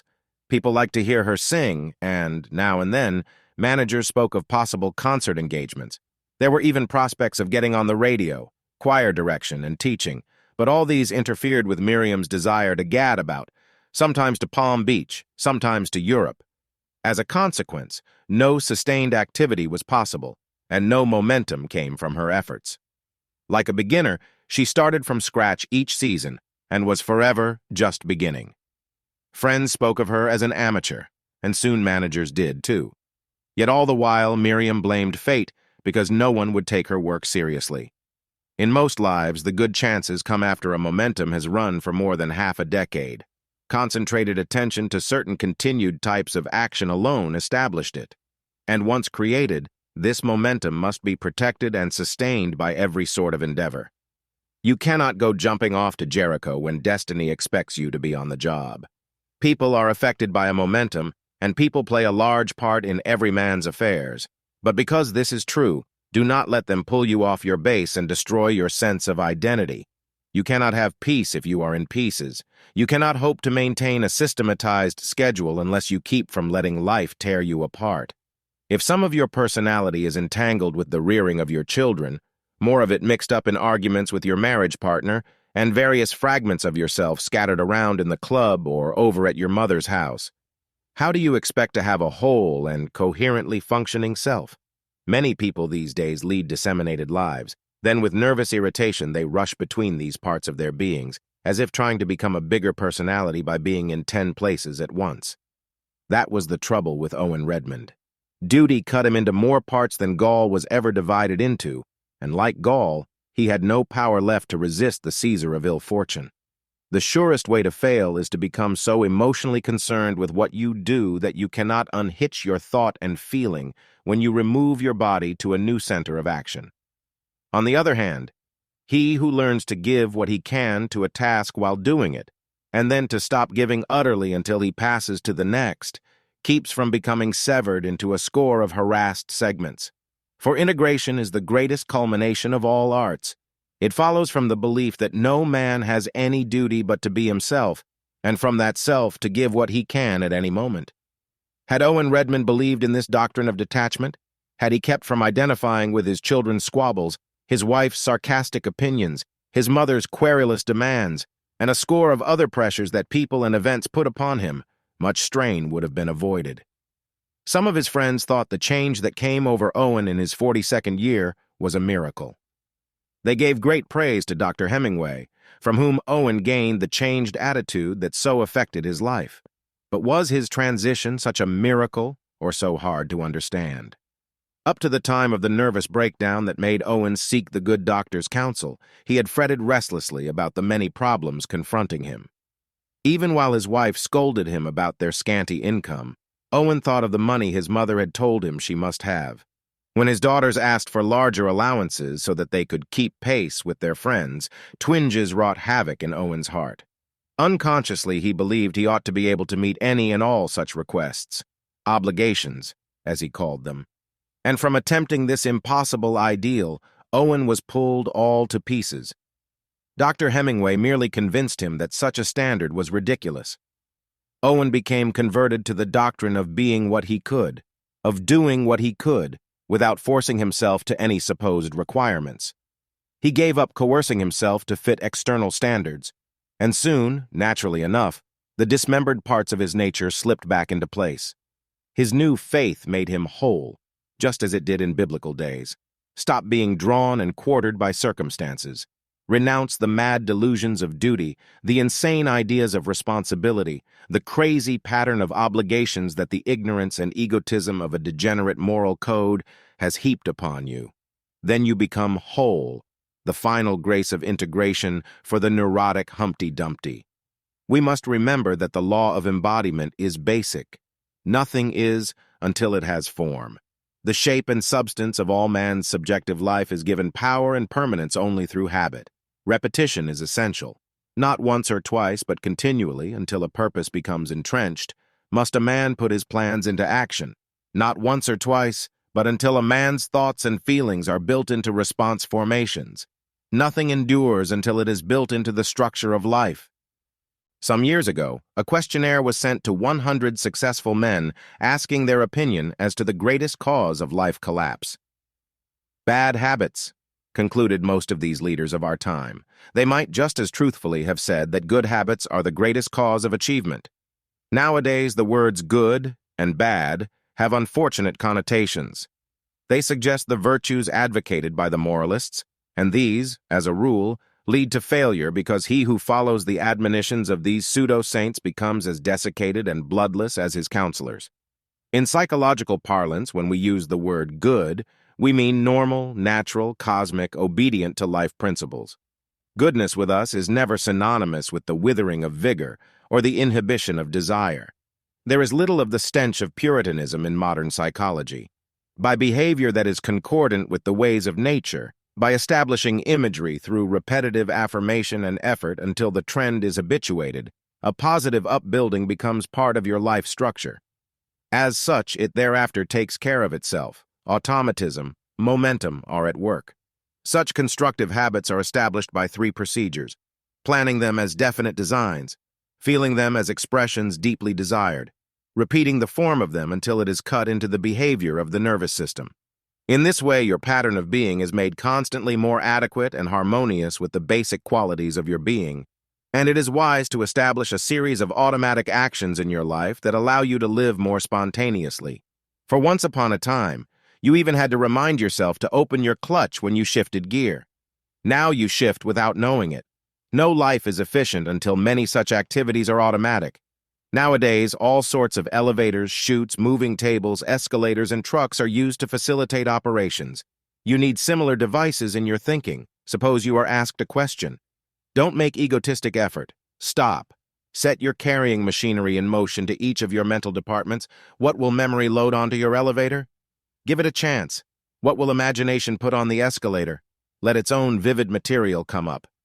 In like manner, your 5 senses, your reason, your calculation will all send their contributions to your assembling room. You sit there and put the parts together. The result will be a quality of thinking many times better than that made by the nervous grasping at this or that and nervous running around that you have been accustomed to do. The memory association process is a splendid example. Suppose I awoke in the night and decided I wished in the morning to write a letter to my lecture manager. What would I do? Get up and make a note to remind myself? Not at all. First, I would visualize myself rising from the breakfast table. Second, I would see myself at that moment recalling that I wished to write a letter. Third, I would see myself going at once to that particular task. Then I would accent my image of this process by saying to myself, tomorrow as I finish breakfast, I shall remember this. Then I would turn over and go to sleep. When, next morning, I find myself in the setting selected, the association process would work and I would recall the letter I had to write. There are hundreds of such mental habits that facilitate living. The means by which they may be established are important. Chapter 22. A Way to Win. To order your life is not easy when you yourself are out of order. Suppose you have habits of self-doubt and pessimism to overcome, as had Esther Fernley. She was hypersensitive. Her feelings were hurt so constantly that she went from one sad upset to another and was never free from a cloud of emotionalism. "Isn't there any one thing I can do, something simple and definite?" she wanted to know. "Yes," I answered. "You can use the method we call affirmative refocus, and if you use it persistently, it will help you in your difficulty. At first, teach yourself to see how your attention has been deflected from a good, normal focus, one calculated to overcome the hindrances you encounter, and instead has become fixated upon difficulties as though they were hopeless negatives. Dwelling on things or having the blues, people call it. Then in disgust at this unhealthy misuse of your attention, teach yourself to seek the opposite focus of thought and emotion while affirming to yourself, "This way of looking shall be mine, more and more. Hereafter, I shall hold this more constructive attitude." Esther Fernley was especially bothered by her brother's teasing. She was taught to see why he did it. He was jealous of her. He had been so for years. 3 years younger, her coming had dethroned him just when he was beginning to feel great ego exaltation, because he was no longer the only baby in the home. "Poor boy," Esther says to herself now. "Too bad he's so upset because I'm somewhat quicker than he is, and have more friends, too. Of course he'd try to hector me." She only laughs with him now, and he's had to stop his nagging. It doesn't produce any satisfactory effect. There is an important fact about both will and imagination. Either is as able to bring you sorrow as joy. If you believe it your duty to starve in the desert as did the old anchorites, your imagination easily picks up the idea and impresses it upon your volitional nature. Thereafter, you will welcome a future of privation and flagellation. Or suppose you conceive it your duty to live a lonely, neglected life. Neither will nor imagination can do anything to help you have a happier fate. For they are, we know, the two great instruments by which your future is brought into being. Whatever your attention turns your fancy upon comes forth sooner or later, in some form, in your life. Hence sorrow, quite as much as joy, may follow from your unconscious use of the image-making process. This is why constructive thinking and deliberate planning are so essential. Success requires that you discard whatever negative imagery is affecting you and put positive imagery in its place. Kurt Staunton, for example, has for years had a mass of frustration feeling obsessing his mind. Every time as a boy he tried to win his way ahead, his brothers saw to it that he failed. As surely as he became absorbed in anything, his mother called him to run an errand. His father complained because the boy couldn't concentrate, yet refused to let him have a workshop for his tools because he concentrated so intensely he forgot to go to meals. Everything was done to make the boy feel frustrated. As a grown man, Kurt's imagination pictured countless ways in which his plans could be spoiled and his efforts rendered useless. Quite unconsciously, he conveyed his doubts to everyone he met. Soon no one believed he could do anything successfully. They knew he had no will to win, and Kurt, with his mind obscured by his own conviction of failure, seldom saw opportunities when they appeared. Not even the best good luck is free of some compromising elements. These Kurt was sure to discover and concentrate upon, ignoring the constructive possibilities entirely. He had, moreover, a duty pattern that denied success. Instead of doing the most important things first, and letting the lesser tasks come in the order of their significance, he had a fetish for details, pottering with 1,000 casual obligations until his cluttered day was done. Distracted, he fell into exhausted sleep only to repeat the fruitless efforts for days, weeks, months, years. When Kurt was 25, he had a nervous breakdown, and this was the first good fortune that had ever come his way. It interrupted his frenzied waste of life. He had to seek help. And this came to him in the form of a revolution of his life, his attention habits and the conduct patterns controlling his will. Under the guidance of modern psychologists, his negative imagery was discharged and designs of positive purpose put in their place. Kurt learned to picture himself pushing on through the hard spots, organizing his effort and conveying to others that he intended to win. People felt the change in his tempo, and began to help him. Now they speak of him as one who is sure to go places, and he will. Perhaps the most important change in his attitude came from the establishment of a give-and-take program in his life. He no longer allows everyone to interrupt him with scores of petty chores. He no longer accepts demands as imperative. He gives his time, thought, and effort only when the outer requirements agree with his inner conviction of what he is to do and how he is to do it. The hours he used to spend at odds and ends are given to his work. More important even than this, he now takes from life what he needs and isn't afraid of being blamed for it. He knows he has the right to do so. Knowledge of the ways of people is important to his business success. He buys good books and sees all the better plays. He invites to his home the people whose minds stimulate his own. He finds that recurrent vacations are an essential to one who works so intensely. In countless ways, therefore, he feeds body, mind, and spirit that they may keep active and strong. To him, a give-and-take program is the very basis of his achievement. We are accustomed to arrange such a program for every living thing except man, who needs it most of all. I raise chickens. I've received advice from my county agent, the local veterinary, the officials of the Poultry Association, and the feed supply man. All these people have been at pains to tell me of the needs of my poultry in food, water, light, heat, and care. What the birds must have and how they must be treated is clear. More than this, what I can expect, what they will give, is also evident. The same program holds true for my goats, the pigs, the pigeons, the rabbits as well. As for the vegetables, flowers, and fruits in my garden, the facts of what they take from life and what they give to it form as definite a pattern as any other design. How can I hope to succeed unless I know my own needs and fulfill them, taking from life according to the requirements of my temperament? How can I give for very long unless my energy, psychical as well as physical, is maintained? I can't. I know I can't. There must be a give-and-take regime for me quite as much as for my hogs. But is there for most people? Pain comes to many lives because so many individuals do not know, believe, or practice this right of being. Sometimes even a complete upheaval is necessary to salvage a human life. For years, Roelof Norge made no progress. He was discouraged in mind and sick in body. He tried to run a drugstore in the suburbs, living in a bungalow among noisy people. Then one day he met a psychologist of the newer type, and Norge came to see the devastating effect of his own style of life. For if you kept a wild deer in a city flat and a frog in your bathtub, they might live for a while, but they would not thrive. The frog would not raise his voice, nor the wild deer leap. What they must take from life is no mere matter of whim. And what Roelof Norge needed, what you and I require, is not willful, no matter how many ignorant and arrogant relatives say it is. God, life, nature, our chromosomes, and all the laws of creation have played their part in setting the measure of our needs. Convinced of this basic truth at last, Roelof Norge sold his store and went to sea. The blood of sturdy Vikings ran in his veins. The urge for adventure was in his spirit. He needed storms and channel bars, wind-blown cliffs and distant isles. Now he is happy and successful. The dull look has left his eyes. Pallor no longer blears his face. Roelof is in his element.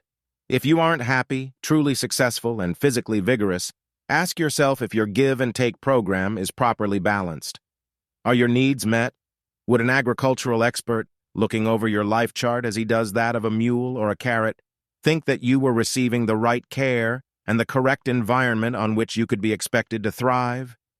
Have you an intelligent diet for mind as well as body, proper exercises and play, a large enough pasture to run in, the freedom you crave? If not, you should have it and you can have it. If you get over the old duty stupidities and sacrifice nonsense, dare to demand that your needs be supplied. All other animals but man have courage and strong wills. A hen won't lay eggs if you don't give her the right care. Not even an onion will grow if improperly handled. Why should you try to endure inadequacies and privations? Stop producing, stop earning, stop doing, if you can't have your basic needs. If you are not allowed to take what is essential to you, you have no moral requirement to give. Taking and giving are equal. You will find, moreover, if you lay out your program clearly, that those of your intimates who expected you to give and never take will soon face the fact you cannot lay golden eggs without food. And if by chance you are among those who expect to take without giving, you'll jolt yourself into a more equitable attitude by making for yourself a giving and receiving balance sheet. When these are not equal, your life is not on a firm basis, and on that alone is the future secure. Furthermore, you impress everyone you meet either as a going concern or a failure. You impress them according to the type of imagery that is in control of your consciousness. Unless you have some constructive program, you affect people and circumstances in 1,000 injurious ways, making life hard for yourself, denying hope and destroying good chances when they appear. Self-undoing is not an unusual activity. It is the most common thing in life. Millions are causing it to happen because they do not believe in their right to refuse the wrong giving, and by not taking according to their basic needs. You can change the whole trend of your life when, in advance of actual effort, you impress upon your will the images of wise taking and thoughtful giving. Paula Benton had a secretarial position in a law office and, like most other young women, encountered constant unfairness from the men with whom she worked. In past years, she had taken this injustice personally, and it made her angry. "Why not treat it historically?" I suggested. "You are still living in a man state that is full of injustices to women. It has its unfairnesses for men, too. Did you ever hear of a man being hoodwinked into marriage and then, after a while of being deserted by his wife but still having to pay her alimony for years?" "Yes, I have," she cried, "and I think it's terrible." "So do I. That's one of the evils you women don't have to face. But in business and the professions, the male is still a predatory creature. He trades on his position in abominable ways. That's the state of society we are now in. It's historic. Help us all to change it so it won't be as bad 100 years from now. But don't get peeved at the male egotists who cause your unhappiness. They are only exhibiting the social prejudices in which they were bred. They are victims of our day and age quite as much as you are."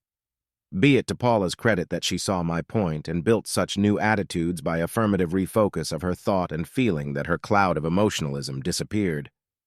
"Now I can go ahead to win the career I desire," she announced. But it wasn't quite as easy as that, for she had made the common mistake of believing that to understand something was to correct it. Intelligent insight is only the first step. Habituated adjustment built on the new attitude is the second.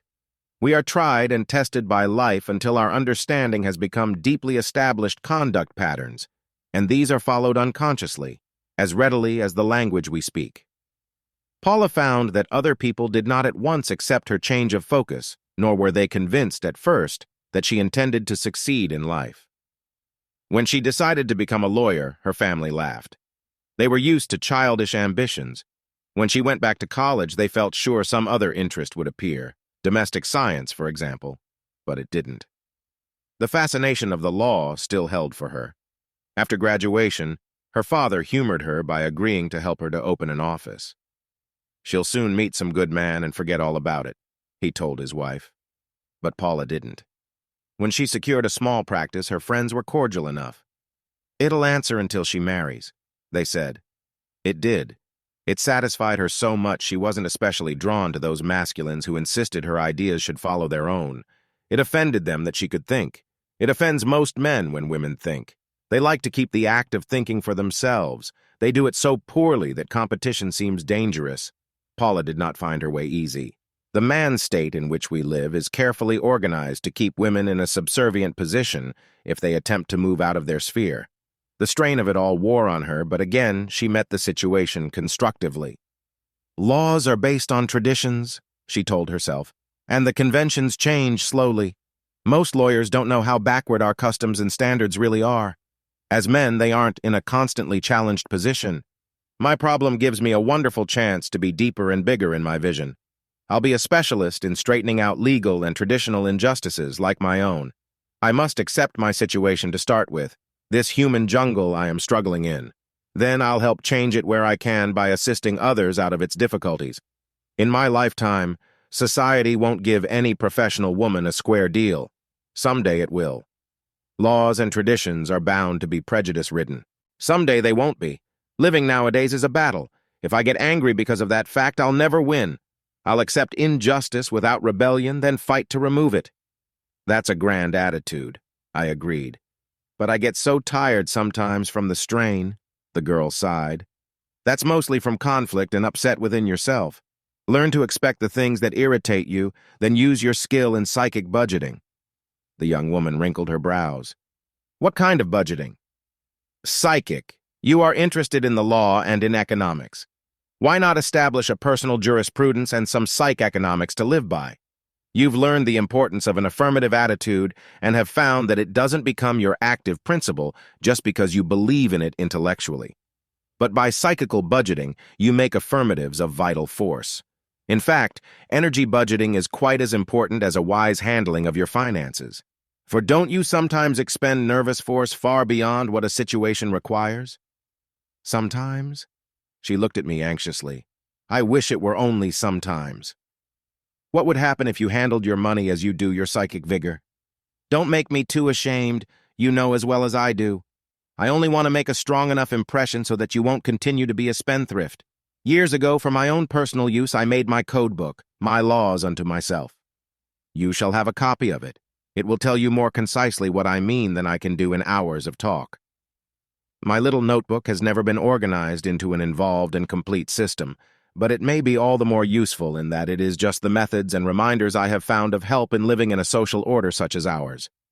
It assists one, I believe, to bring personal ways more in harmony with those of environment.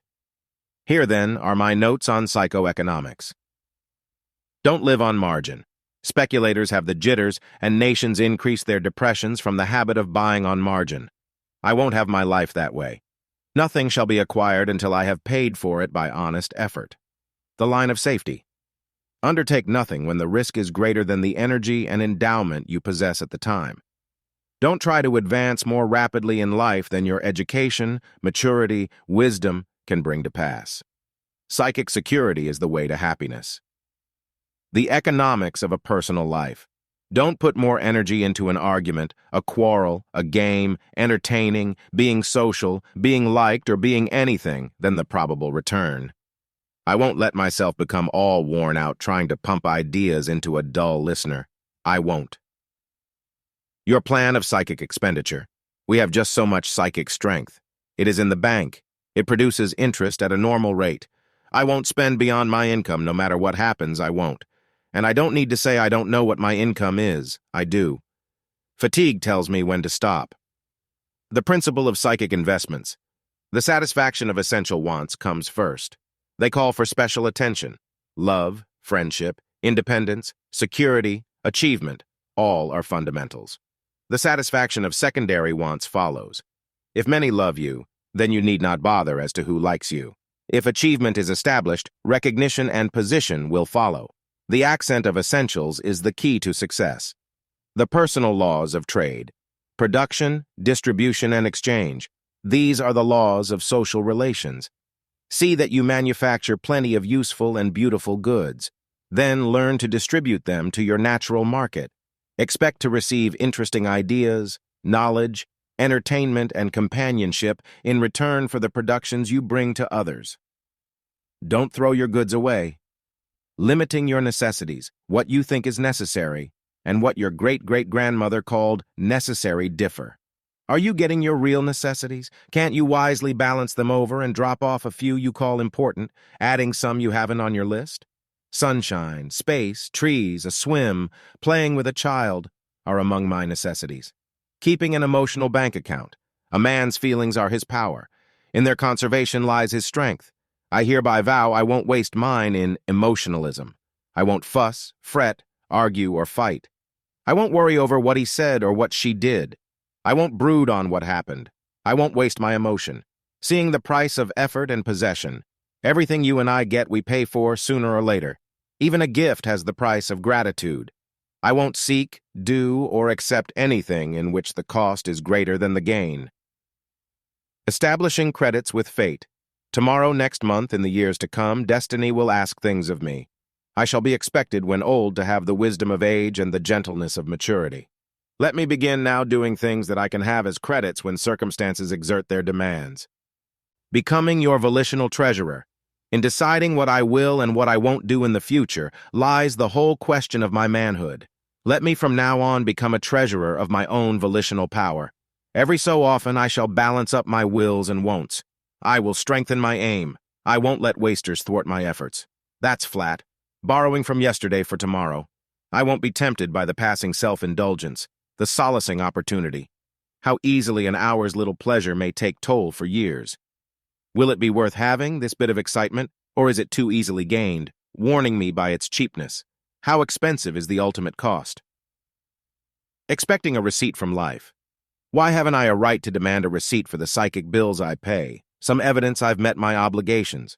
Gratitude, understanding, courtesy are evidences of this kind, evidences which families and other intimates often neglect to give. I won't meet any responsibilities from those people who don't give me some assurance my honesty is recognized. I won't be made to pay my duty debts over and over, and that's a mistake millions make. What is your discount rate? With those with whom you are on good relations, you need a discount rate. The quantity of your contact requires you to reduce your standard of return for what you do. Decrease your demands on your marriage partner, but not on objectionable relatives. Keeping account of debts. To those who do things for me all the time, kindnesses, courtesies, and so on, I am deeply in debt. A meal well cooked, a loyal concern for my welfare, I can never repay in money. Let me not forget these debts, nor fail to give of myself to those who give to me. Bookkeeping on your bounties. Even though cynics will call me a sentimentalist, and sophisticates think me silly, why shouldn't I do some bookkeeping on my bounties? Is my life in the red? If so, there's a reason why, and something I must do in the business of living to balance my ledger. Taxation for self-government. One thing is certain. You can't have any form of government if you don't support it. No one wants to pay taxes, but we can't live orderly lives without them. Neither can we develop intelligent direction of our lives if we don't pay attention to habit training. Conscious effort is the way you tax yourself. Self-government is the outcome. Purchasing part of your future. You just don't get a better future. You purchase your freedom from slavery to ignorance and egotism. Be willing to spend your energy in personal development, and you ensure such enrichment of consciousness that nothing can stop your success. The momentum of acquisition. Enriching your mind is just like making money. The more wisdom you gain, the easier it is to gain it. Knowledge pays interest. After a while, it produces such an income that understanding piles up without effort. The first common sense are the hardest to save. Mental property and what it is. Your real estate is your relation to the earth, to nature, to science. Your bank account of intellectual cleverness may be swept away in the crash of social cynicism, but your real knowledge of life, it came from love of trees, people, and fine purposes, is indestructible. Apportionment of assets. 1/3 of your assets should be in your contact with the actuals, your love of color, music, or a garden. Another third should be in people, in actual loves, deep friendships, undying loyalties. Only the remaining third should be risked in the ephemeral values of social position, business contact, the money of the moment.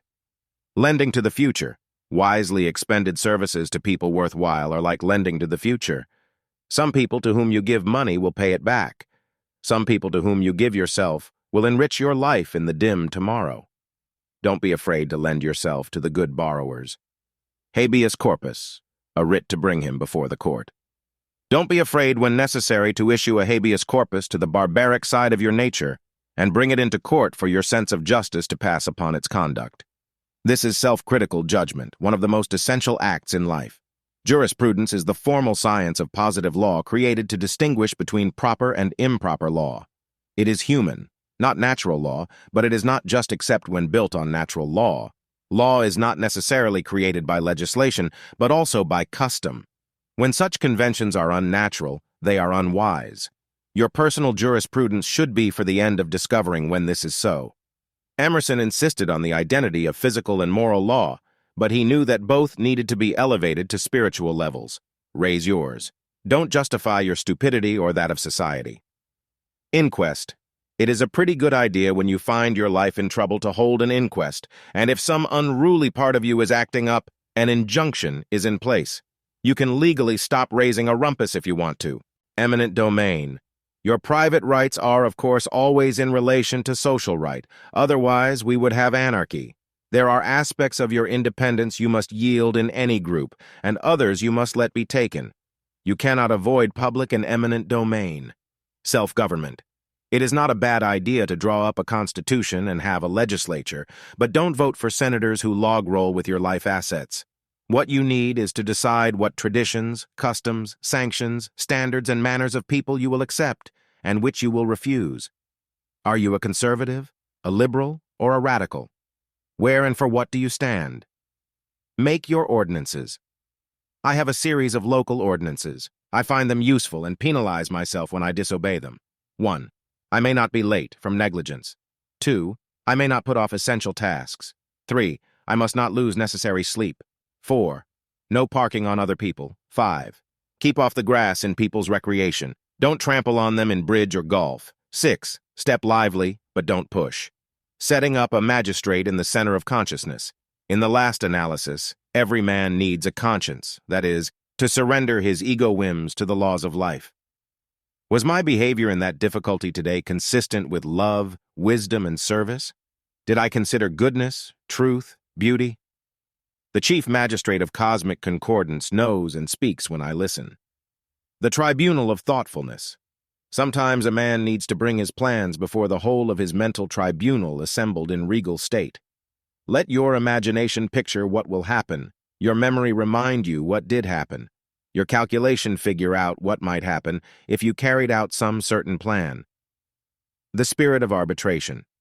Most of the time, trouble comes in life between what your reason tells you can have and what emotion wants. Both are extreme in their views. Try arbitrating between thought and feeling. Learn to accept an adaptation of their two demands. Cross-questioning yourself. It is not a bad idea after you have had a quarrel with your wife or someone less dangerous to put yourself on the witness stand and cross-question yourself as to the honesty of your conduct. At least admit to yourself those evasions and prevarications you so commonly indulge in. The doctrine of acquittal. One of the greatest and most necessary acts is that of acquittal. Self-blame is the predominant cause of failure and imaginary guilt the most prevalent of delusions. If something happened because of a weakness in your character, it is the fault of your grandparents. If it happened because of your habits and attitudes, it is the fault of your environment. Acquit yourself of complicity in these faults of fortune. Having a personal code. Successful living requires one to decide what he does and does not believe or accept. For example, I do not believe that more than 1/10 of our standards and conventions are wise or intelligent. I refuse to accept them. This frees me of the confusions of a stereotyped conscience. It is of help to establish such a code. Reciprocity is an essential principle of life. Who are the people, and what are the activities in which you have established a good give-and-take basis? There ought to be a dozen of such cooperative contacts in every life. Come to believe that life is for growth, and that experience is the instrument of progress. Both joy and pain bring maturity to pass. Accept them as friends, for pain is the purifier of your purposes, joy the guide to your future. And as you become a law unto yourself, as you plan your giving and your receiving constructively, life trusts you with its riches. You listened. Build Your Own Future, How to Have Success in Life, by David SEABURY, Audiobook, edition 2023 by David DeAngelis. All rights are reserved.